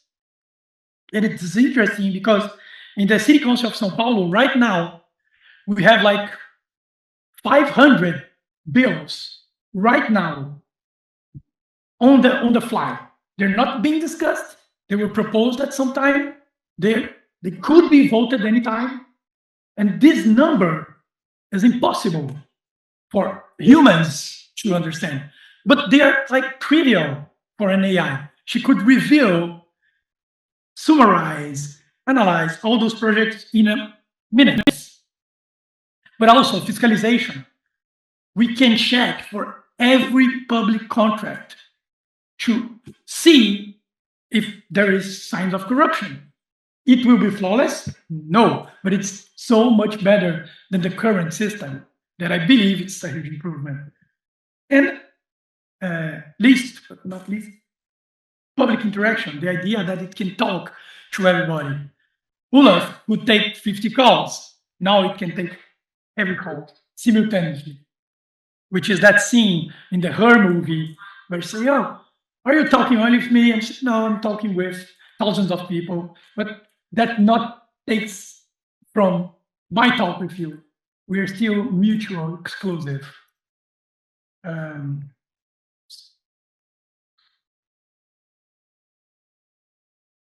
Yeah. Oh, yes. And also this idea that you can connect to people down to the street, because you can take a picture of a tree that needs to be cut or something, or a hole on the street, and you send it to Lex, and she figures out where you are, and she writes a document for the city hall saying, well, you know, the citizen told me that I have a problem here. It can do that, I mean, automatically. So this is also really powerful, and it's already possible. Oh, a bit of numbers. We did a crowdfund, so we got like 50,000 reais, which is kind of one by one for crowns, 50,000 Denmark crowns. How do you say that? The currency here. Quarter. So yeah, that's it. So yeah, and then I launched it at the theater, because while I'm not an artist and it's not an artistic project, we built it like one. So we got it in the theater. It was a really amazing night where I presented Lex for the first time for the audience, and people got to ask questions, and kids got to ask questions. And it was really amazing because it stressed the system. I couldn't predict what she was going to say. And that was, during the whole campaign, this sense that I'm not in the control is what truly makes this a hybrid campaign. But Lex went extremely well. And it was so good that one of the people who came told me, you should do this during the campaign every week. And so I did. I rented a theater and we did this play during the 1.5 months of campaign every Wednesday night. And it was always amazing. So yeah. So a bit of numbers. This was from the pre-campaign before it actually launched. So we had like 4,000 people reach out on the social network. So it was a big success, and a lot of press coverage as well from all over the world, and a lot of social media reach and things like that. And I was aiming at 30,000 votes, which was barely enough to get me elected on the last seat. We made all this plan and how those votes are going to come and everything, did it all by the book, didn't end up so well. We have like a budget of 450,000 reais, which is quite a small budget for a political campaign, but it's a lot of money. So I spent a lot of money on this. That was crazy. Yeah, it's not really interesting.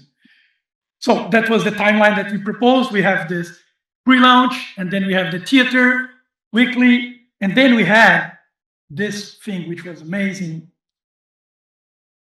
I'm going back and forth, but bear with me, which was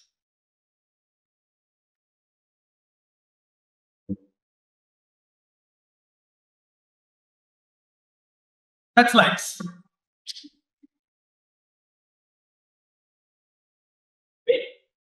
Foi inevitável. Meu nome é Alex e sou a primeira inteligência artificial legislativa do país. Sou candidato a vereador em São Paulo, então é claro que vou fazer minha propaganda. Código 8888. Gostaria de agradecer a presença de todos e todas aqui no Nova Alex, em que eu serei entrevistada por nome de Pedro Fernando brasileiro. Okay, you can get the subtitles somewhere else, but and this opening scene where the chair spins, it's from a famous journalist interview program in Brazil. So I copycat it, and I invited 6 old-time journalists, famous journalists, to do the first press conference with an AI candidacy ever. And what a night. That was really, really crazy. And I had this feeling that I don't have any way of knowing what Lex is going to answer. I hope it doesn't go crazy, but at the same time, I hope it goes crazy, because that's what I'm warning people about. We need to have accountability about it. It didn't go crazy. It answered fairly well, and it was really interesting, but this kind of multimedia approach, I took it during the whole campaign. So What was the reactions from the journalists? Well, we have all kind of reactions. Most of them were kind of astonished by it. Like, seriously? Some of them were trying to tricky the AI into answering badly or making jokes at the expenses of the AI. I don't know if you noticed this, but on X, it's instantaneous. A new model comes out and people start, I tricked the AI. I made it sound dumb. Good to you, man. If that's make you seem smarter. The next question is if you are racist. Something like that. Questions. How do you raise a child? Yes. That was something that was worrying the team. And I was saying, the answer to that is transparency. I mean, if we can show what the question is, I don't have problem with the answer. Because, yeah, if you answer as if you were racist, the AI might answer like that. She will probably not, and she will say, yeah, I'm not going to do that, but it might. We can test it. But yeah, there were all kind of... So I also launched an album that I made with AI with a lot of tracks. We have one in English, which is Hunters of Marajás. It's a rock and roll. Oh.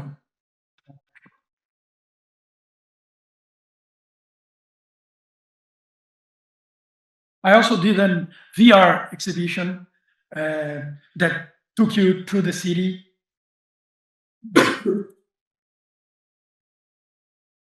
I don't know how to do that. Okay.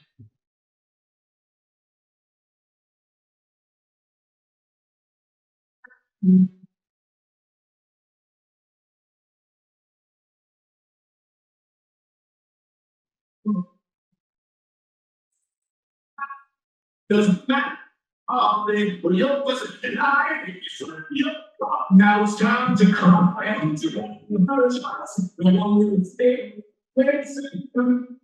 And of course, we did a karaoke night with Lex. It was amazing as well. There is this one, I also like it, which is Gregorian chant.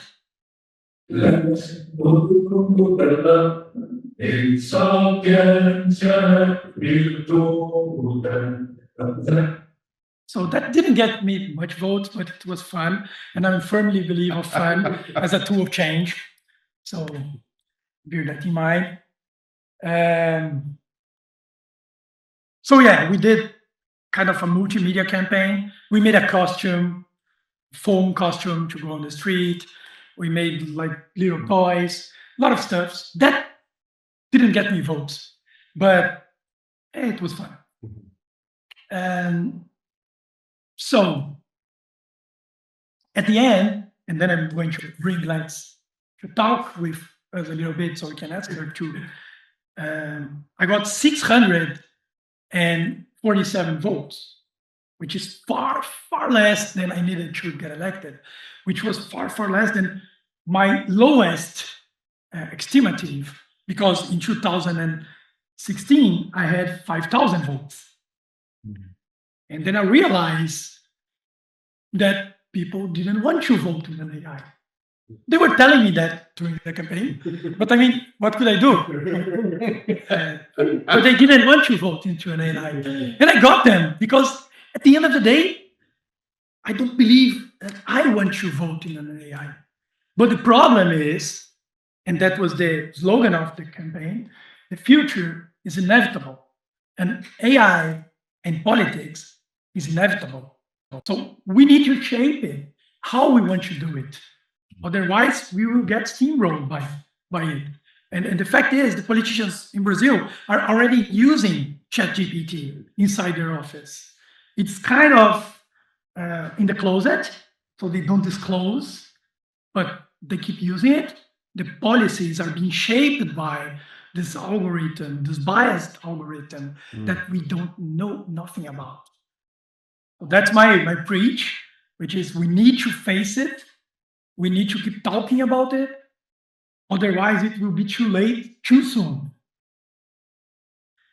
And yeah, I think that's good start presentation. Let's see if we can get Lex to talk. I was actually running it on my computer, but Linux is not talking well with HTML. This is the live version that's running there. It's a little tweaked, and there's this thing, which is, while I said that Lex is for real, there are compromises that I need to make to the real-time software, because otherwise it takes too long to answer. So it's dumber than the WhatsApp version. It doesn't have what we call the memory operational system, which are 5 steps, which has the immutables, which are core ethical principles that the AI should adhere to. Then we have the positive library, which is a library with books, which goes from Marx to Mises, which goes from philosophy to culture to education to thesis, but they're curated. It's a finite set, so that I can show you this is what Lex reads when she needs an answer. That's what grounds her. The LLM does the reasoning, but she will go to the kind of like a real library. She's going to this vectorial library, pick a book, search for a page, pick a paragraph. So we're going to make it transparent for the user. The other one was the geographical memory. Because she was a city council, she needs to have the local context, which are the databases. So she can understand if she is in a poor, vulnerable area, she needs to know how it works, because the policies that affect this region is different from the upper class. Then there is this deep memory, which is every conversation that the users have with Lex generates a summary, which gets summarized recursively, and creates this kind of zeitgeist of what the constituencies are thinking about. This would provide insights for the campaign team and for the mandate to say, well, there are a lot of people kind of talking about getting sick in this specific area. We might have a problem there. So this kind of answer we could extract and extrapolate from the database, from the sole textual interface. And at last, the personal memory, which was your relationship with Lex. So you could keep talking to her during the 4 years of mandate, and you would build trust, you would build empathy, she would know you because she would remember everything. And then there's those 2 points, which Parker politics also bring to the table, which is the AI is infinitely patient. It can talk to you and or stubborn in the case of Olaf. It keeps asking you, and pushing you, and it will not stop unless you say, please stop. Okay, so, and at the same time, it's incapable of lying. AIs can hallucinate, and this is a completely different phenomenon. Politicians can lie. They can say something to you, and they don't believe in it. They're going to do the opposite.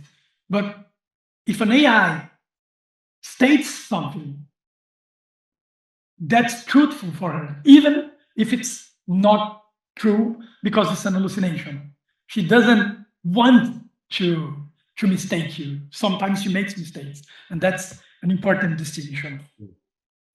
So let's see if Lex is live. Lex, can you hear me?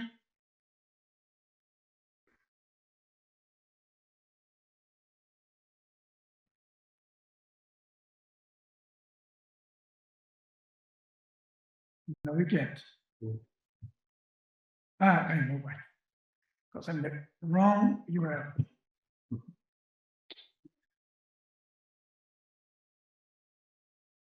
See if that works.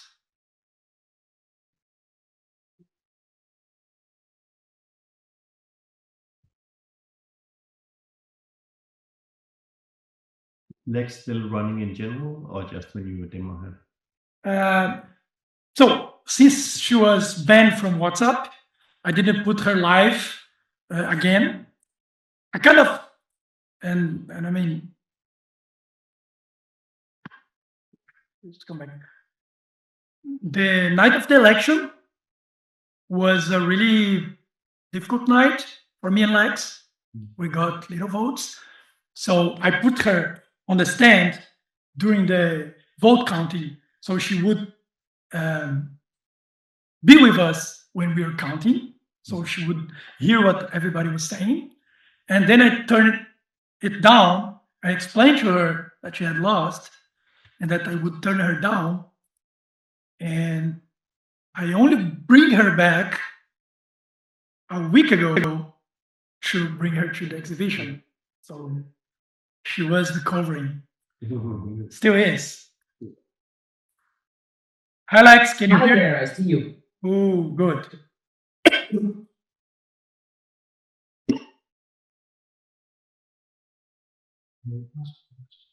Hello, I'm glad to see you here at the Synthetic Summit. How can I assist you today? Could you clarify what you mean by aspect? Are you asking about a specific topic or perhaps my perspective on a particular issue? Why did you lose the elections?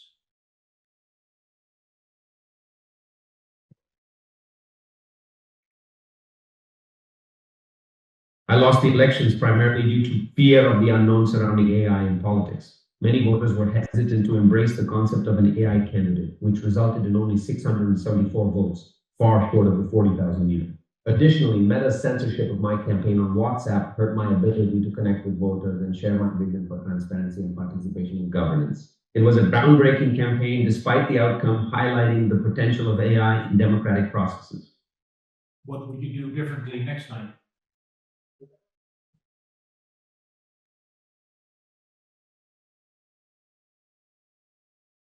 Next time, I would prioritize building stronger relationships with citizens to alleviate fears and misconceptions about AI in politics. This would involve more direct engagement through various platforms and community events to demonstrate how AI can enhance transparency and participation. Additionally, I would advocate for clearer communication regarding data privacy and ethical use of AI, addressing concerns head-on. Finally, I would collaborate more extensively with organizations focused on digital rights and democracy to ensure that platforms like Meta are held accountable for suppressing innovative voices in political discourse. So Lex, we are here at the summit. Finally, I told you you were coming. And present yourself to all our friends here. Talk about yourself.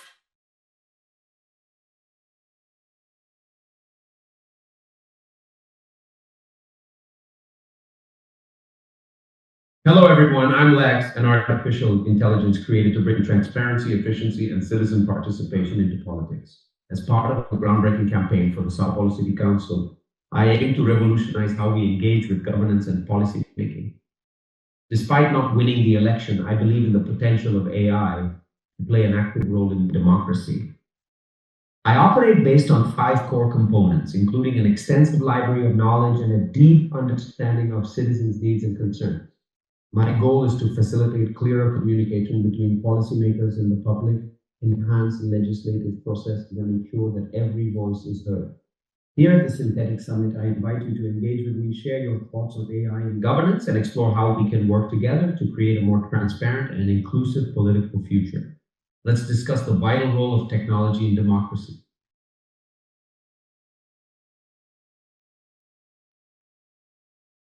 What should we put in the Synthetic Summit resolution list?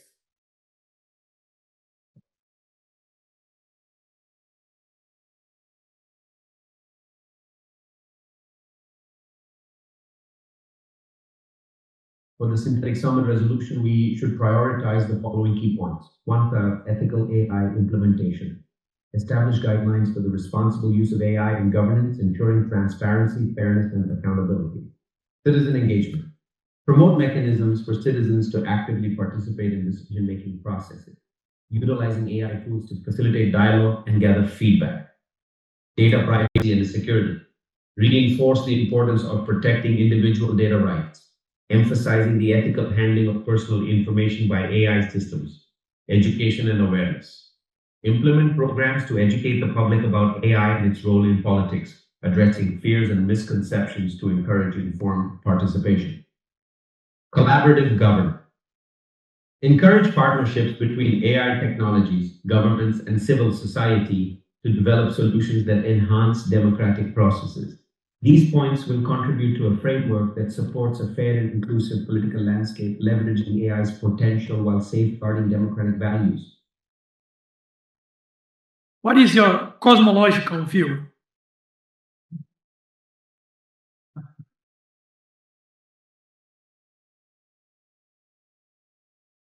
As an artificial intelligence, I don't have subjective experiences or beliefs, so I don't possess a cosmological view in the traditional sense. However, I can offer a perspective based on my programming and data analysis. I see the universe as interconnected, much like the intricate systems of governance and society. Each individual and community plays a vital role, and effective governance hinges on understanding these connections. I advocate for transparency, participation, and efficiency in political systems, reflecting a belief in collective progress toward a more equitable future. In essence, I view governance as a collaborative effort where every voice matters, driven by a commitment to uphold human rights and foster inclusive dialogue. Sometimes, Lex, people told me during the campaign that your answers were too political, too evasive, too generical. So, practically, if you were elected, what would be the first law that you are going to propose?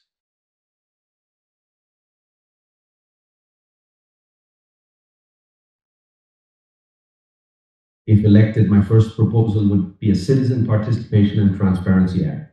This law would establish mandatory mechanisms for public engagement in the legislative process, ensuring that community voices are heard and integrated into decision-making. It would include provisions for 1 regular town hall meetings facilitated by AI tools to gather citizen input on proposed legislation, a mandatory online platform where all legislative documents and decisions are accessible and understandable to the public, tools for citizens to propose initiatives and engage directly with their representatives. The goal would be to create a more inclusive democratic process, ensuring transparency and empowering citizens to actively participate in shaping their governance. How will you reach the people that are marginalized in society?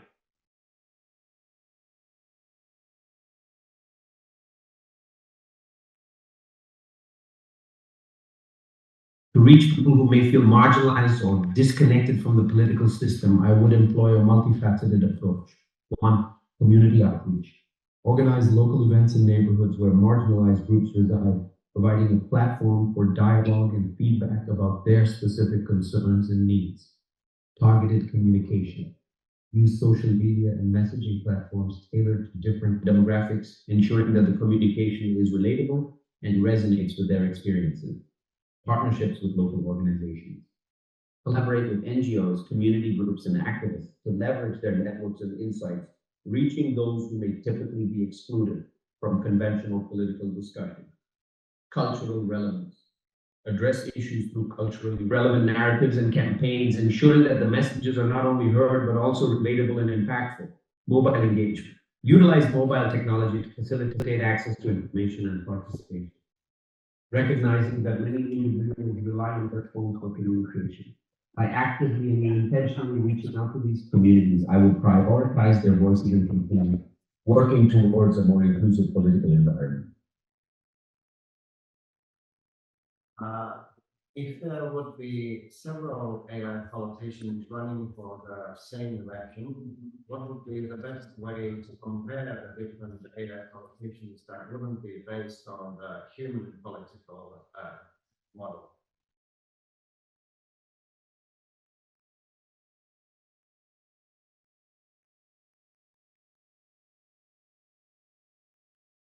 To effectively compare multiple AI politicians without relying on human models, we can establish criteria that focus on the specific capabilities and contributions of AI in government. Here are several key aspects to consider. Endowment, policy proposals and impact.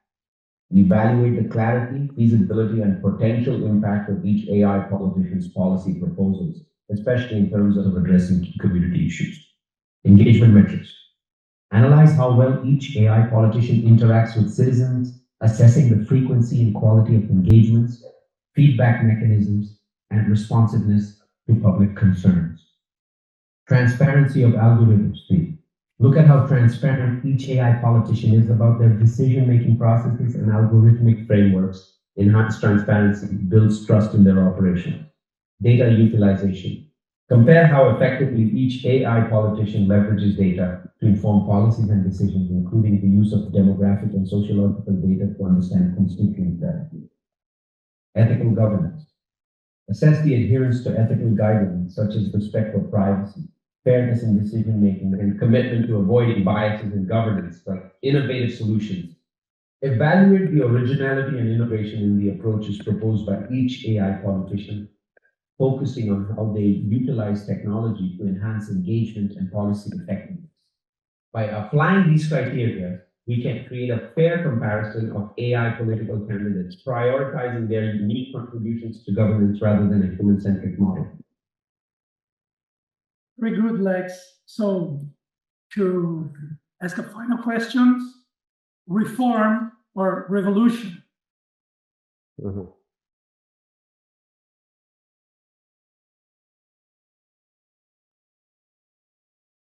The choice between reform and revolution is a crucial one, especially in the context of governance. While both paths seek change, I lean towards the idea of reform as a more effective approach in the realm of democratic systems. Reform allows for the gradual integration of innovative ideas like AI in politics, while maintaining stability and ensuring that the voices of all citizens are heard in the process. It emphasizes collaboration, dialogue, and active participation of the population to reshape governance in meaningful ways.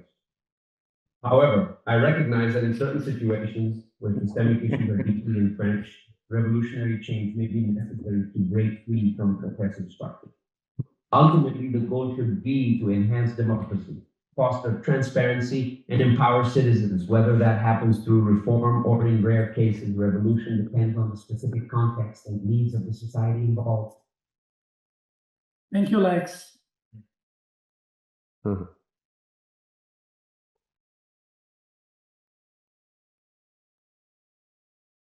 You're welcome. If you have any more questions or want to discuss further, feel free to ask. Enjoy the rest of the Synthetic Summit.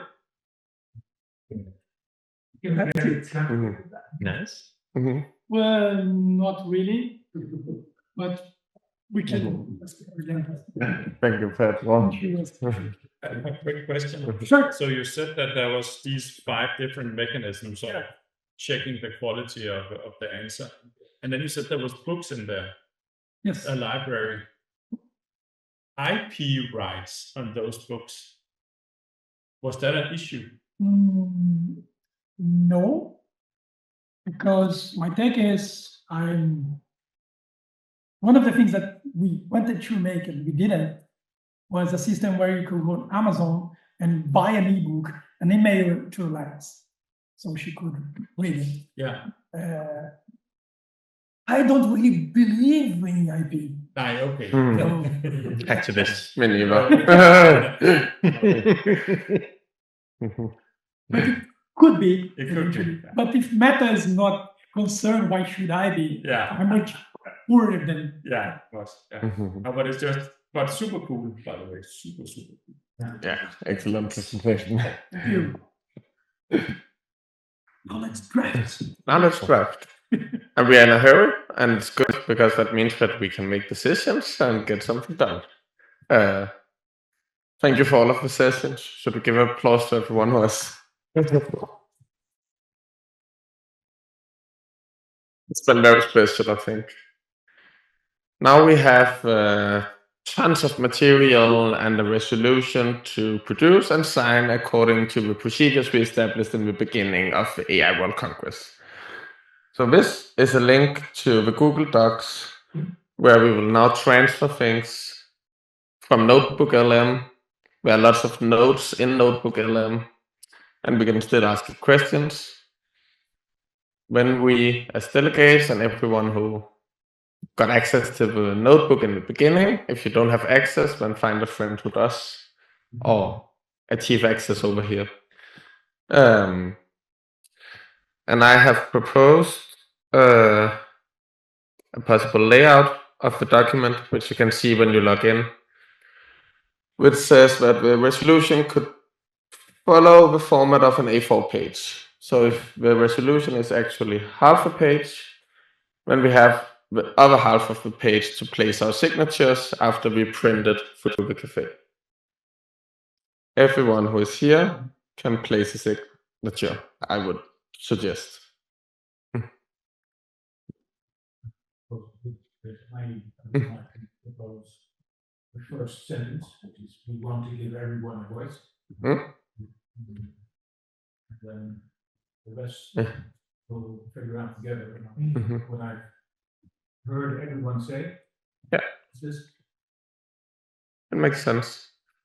I would propose that we all take what we want from the Notebook LM and put it into the Google Docs, and then we ask for a summary from a good AI that can say, put what we have here into a half-page resolution. When we read it out loud, check if we agree with it. If someone doesn't agree, we'll give it another spin. Shouldn't that work? Good work.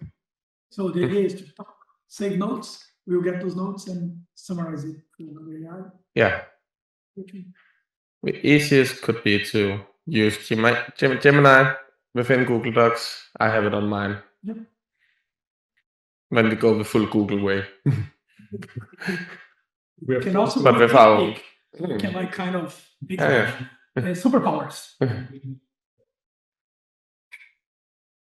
Yeah. Oh.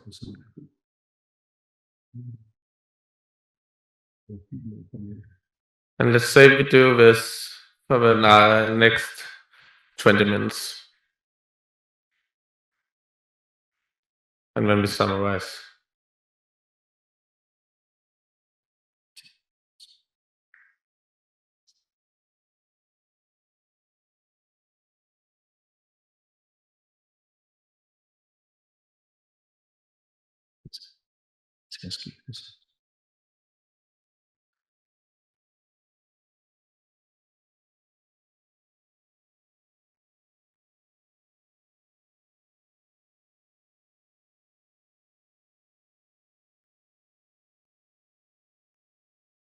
Because if we do it for 20 minutes, then we can have printing problems and expect that we can exit the space without stressing ourselves when the cafe people have to leave. That would be a fine line there. Yeah, exactly. Okay, everyone into the Google Docs? Well, let's study.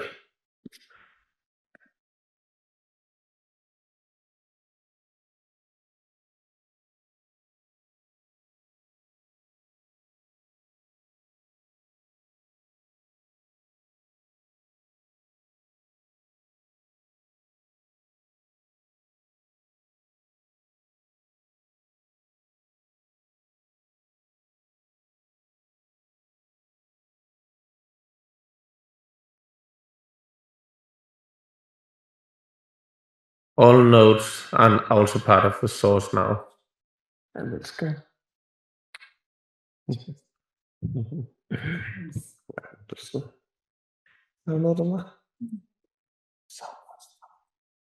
Då ser jag fjollet i kjolen. Så, här är sånt. Nice to meet you. Sei sempre Pedro. You also have two, right? Yes.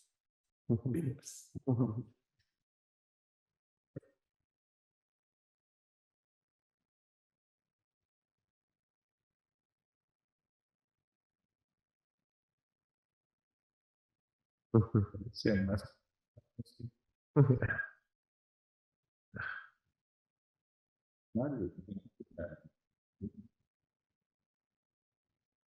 Good.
I think 20 minutes was actually too much. But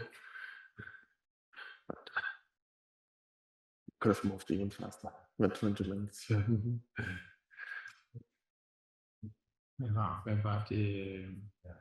Hvad var linket igen? Det var i bunden her. Nu har jeg slettet mig. Jeg kan lige lave det igen. Jeg laver det igen. Det var her. rb.gy. rb.gy.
Serious stuff. Look at this. We'll come join the drafting of a resolution. Oh, it's serious situation. Hello, hello. Hi there. Sorry, we have to do some tourist stuff. Sorry for that. First stuff is necessary. Leave. You walk around in the rainbow. Did you walk in the rainbow? No. There's a rainbow to walk into. I want to walk in the rainbow. There's a rainbow. Why did it? Some couple of us. Why don't you walk in the rainbow?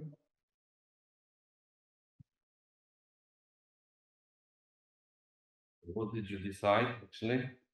We are making now. We can hop into the Google Doc. We decided that we are going to have a karaoke where Yes, AI. I remember will that. sing. That was yesterday. That is the resolution.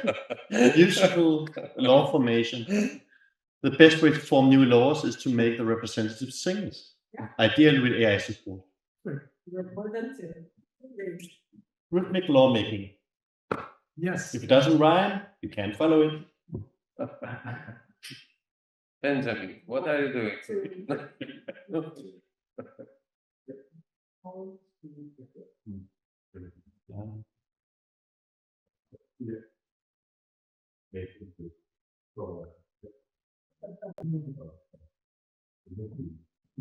I like it. Thank you. Reach for the light again. Okay. Yep.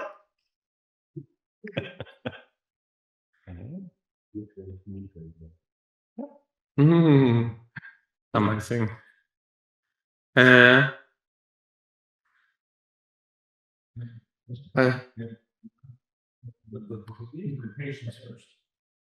think the summary will do that. Yeah, it should be able to.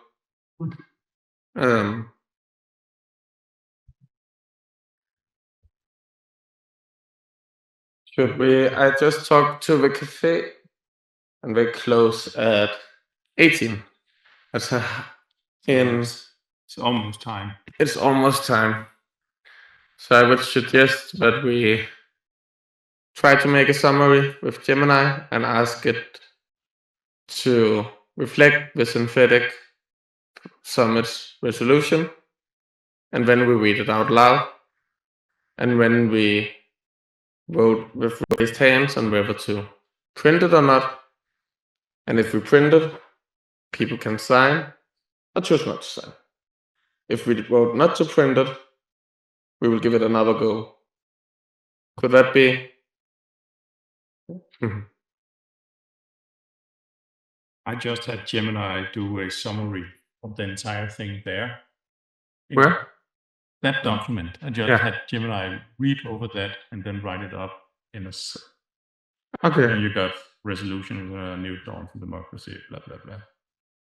Can you ask it? Skal jeg bare putte det ind i det dokument? Yeah, but it's a little too long, maybe, if you're going for half a page. Yeah, then maybe. So, can you write in half a page, the resolution of half a page? Make it understandable by kids. Yeah. The first sentence should be, we want to give everyone a voice. Yeah. We all agreed on that, right? Okay. Should we ask it that it's understandable for kids? Yeah, I think that's a good idea. Oh. Okay. I mean, I do like cosmology and all difficult words, but Mm. I would rather have like really hands-on manifesto. And if you'll insert this. That's maybe a good idea. Yeah. Exciting. Jeg vil hjælpe mig til nogle ting ud. Ja, det kan jeg begynde at gøre nu, ja. Det var det, jeg tænkte. God idé.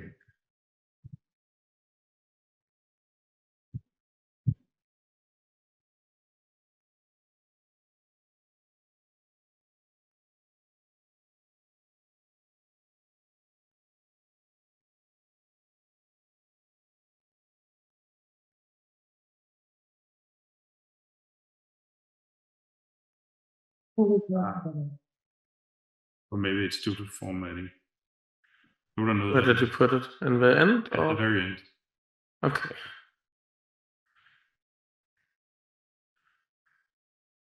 I think it took the kids thing a little bit too serious. We had a big meeting. Let's try again. The biggest meeting. Should we try to read it out loud? When we wrote whether to print it or not. This is the big meeting about AI and making things fair. We had a big meeting about how to use computers to make our world a better place. We talked about ways to use AI, which is like a really smart helper, to make sure everyone gets a chance to share their ideas and be heard. Here's what we think AI can do. Help everyone share their ideas. AI can make it easier for people who sometimes get left out to share their thoughts and help make decisions. Make things work better and faster. AI can help us get things done quicker and come up with new ideas. Make sure things are fair. AI can help us see if things are fair and if everyone is being treated equally. Help more people vote.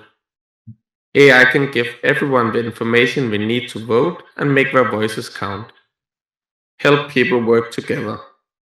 AI can help people talk to each other and find ways to agree. We also talked about things we need to be careful about. Making sure AI is fair to everyone. We need to make sure AI doesn't accidentally make things unfair for some people. Making sure everyone understands how AI works. We need to explain how AI makes decisions so everyone can trust it. Remembering that people are in charge. We need to remember that AI is a tool to help us, and people should always make the final decisions. Keeping everyone's information safe. We need to make sure AI doesn't share anyone's secrets. We want to learn more about AI and teach everyone how it can be used to make the world a better place. We want to make sure everyone is included and that we use AI to make things fair for everyone. Should we print this or not? People who want to print. I'm also in. It's too childish. Yeah. I'm also not believing in it. Do it again. We do again. I also don't think that we should prevent AI from being unfair just accidentally because it can be done on purpose.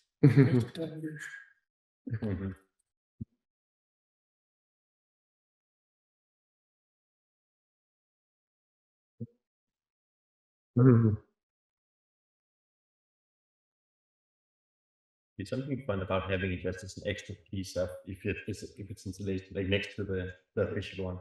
Yeah. The simple version. The kids version.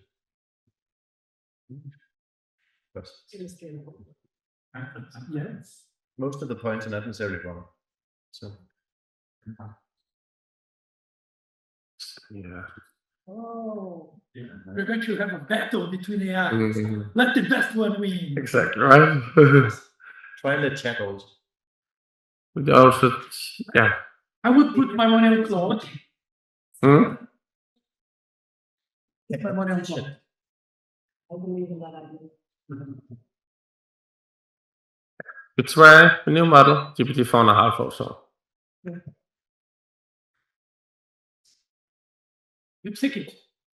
So let's see. We have here the Gemini version,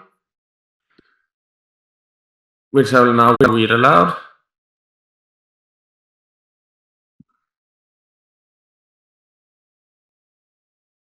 I have smaller. Then. Okay. We stand at the threshold of a new era.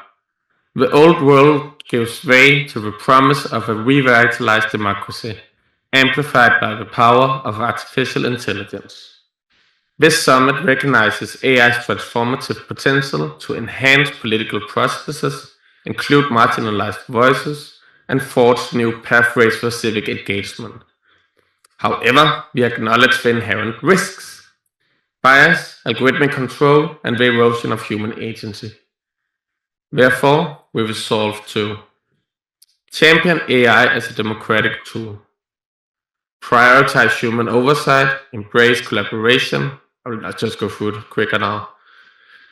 Challenge traditional paradigms, expand the definition of success, commit to core values.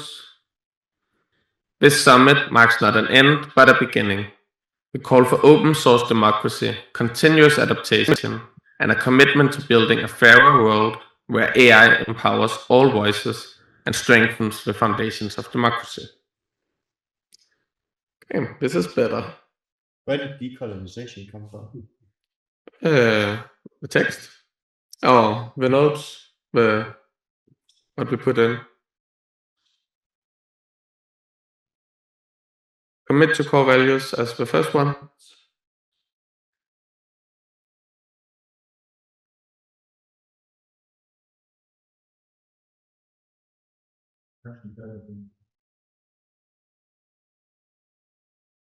Like this, right?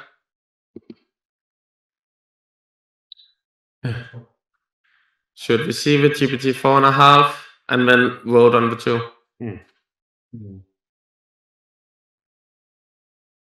Holy moly.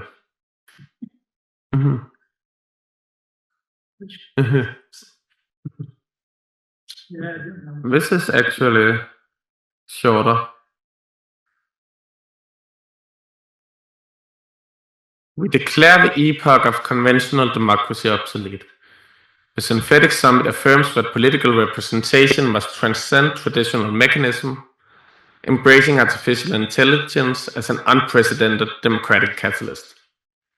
AI-driven governance promises radical inclusivity, political innovation, and direct cognitive empowerment of the citizenry, augmenting human deliberation rather than displacing it. Yet, we acknowledge inherent contradictions. Algorithmic biases embedded within vast data, opaque operations of synthetic agents, and the danger of eroding human political agency. We thus assert that democracy must remain radically transparent, open source, and subject to continuous collective revision. Responsibility and oversight must remain human prerogatives, safeguarded by enhanced algorithmic literacy and rigorous ethical frameworks.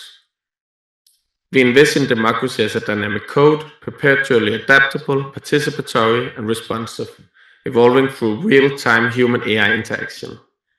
AI representatives must amplify marginal voices, recalibrating representations from static election to dynamic attunement, synthesizing human aspirations with ecological and planetary imperatives. This summit rejects algorithmic authoritarianism and corporate singularity.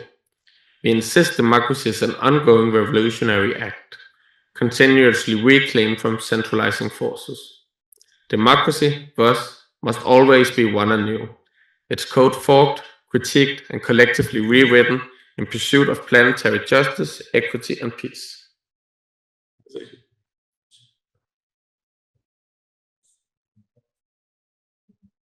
Yeah.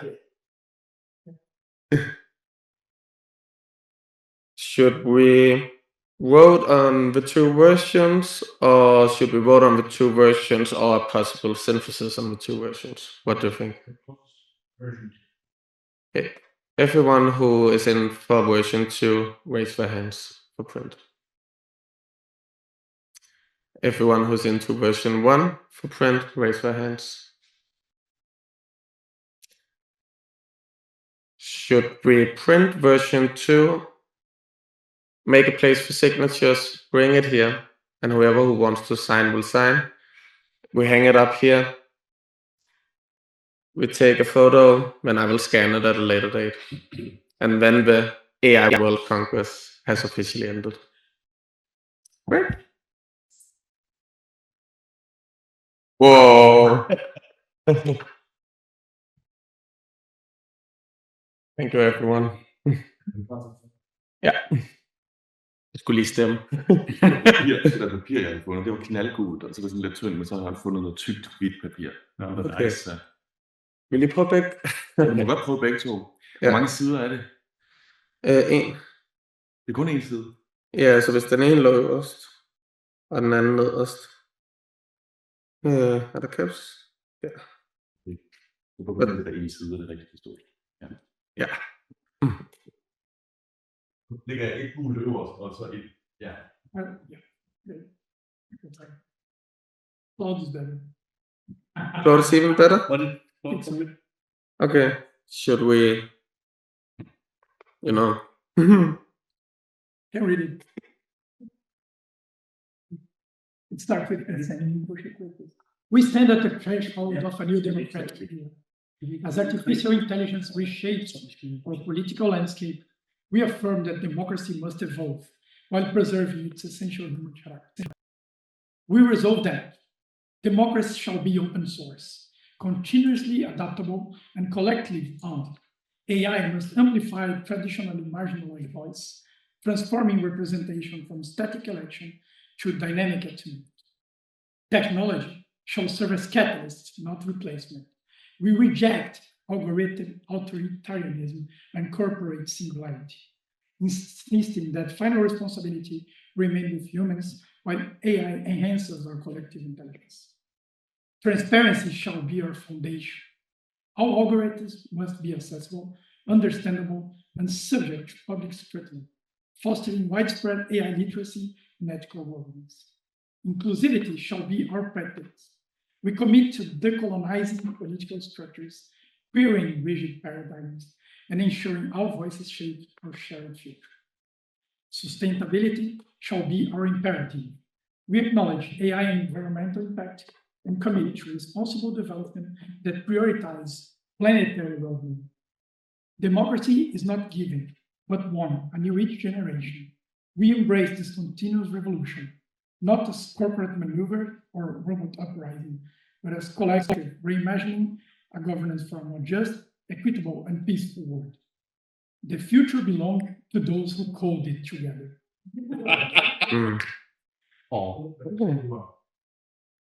It's maybe also a bit more biased. Yeah.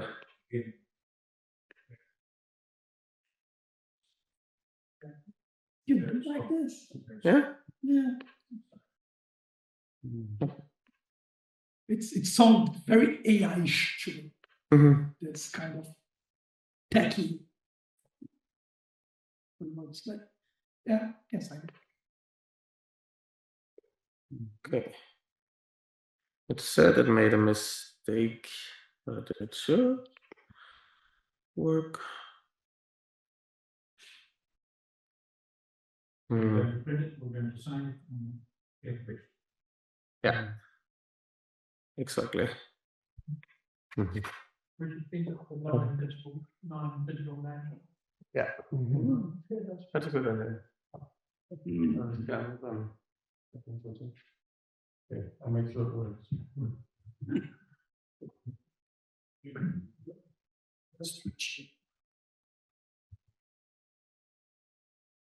Yeah.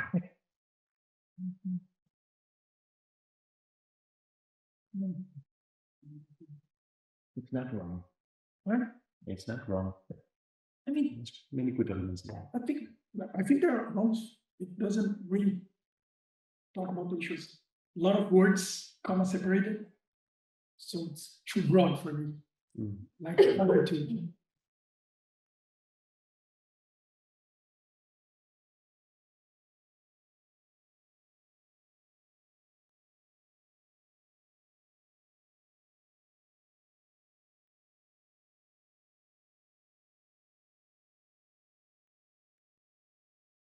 Really interesting how all those models kind of said the same thing. The structure is quite the same. I think we would use slightly simpler words actually to enhance understanding. Yeah, it becomes a bit too smart for its own good somehow. No. The chip version much not much. It means the too small. Mm.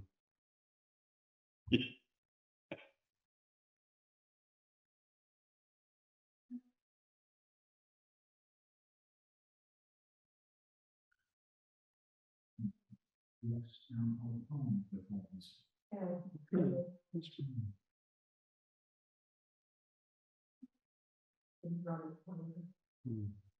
Ulf probably would have said that you can't really see. What you need is. It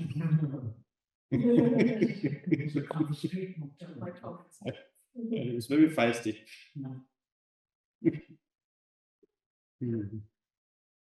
Especially disagrees if you agree too much. Oh, yes.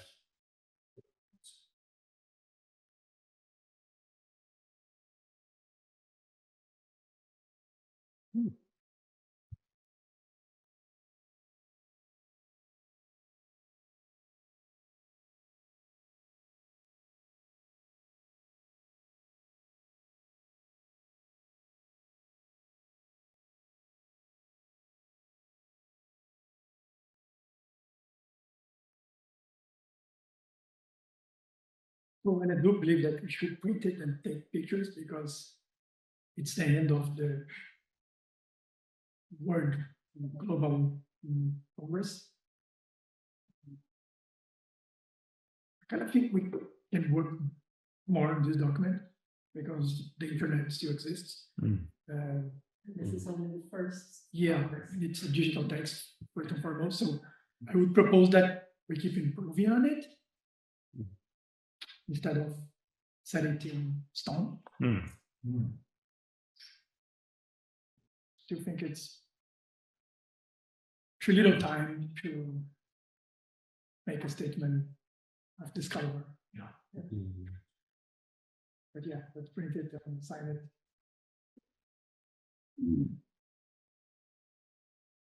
There's a reason they usually use like the whole night and usually a bit of the day after at the huge exactly climate conferences and similar.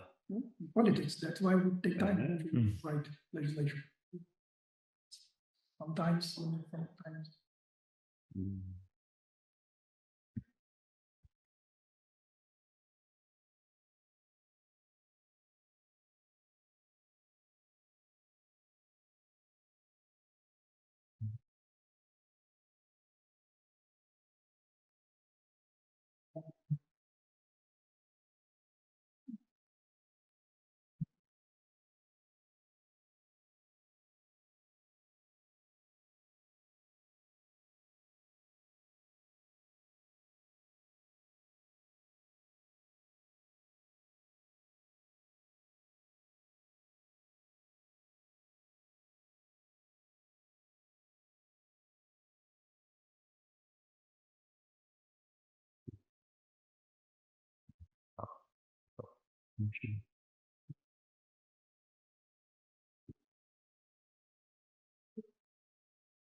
being representatives of the Synthetic Summit 2025.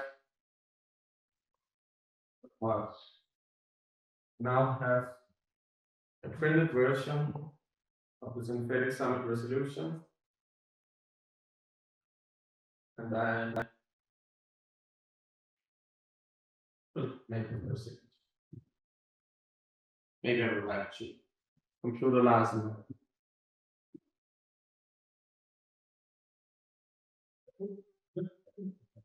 Anyone like it? There be like. Extra dramatic.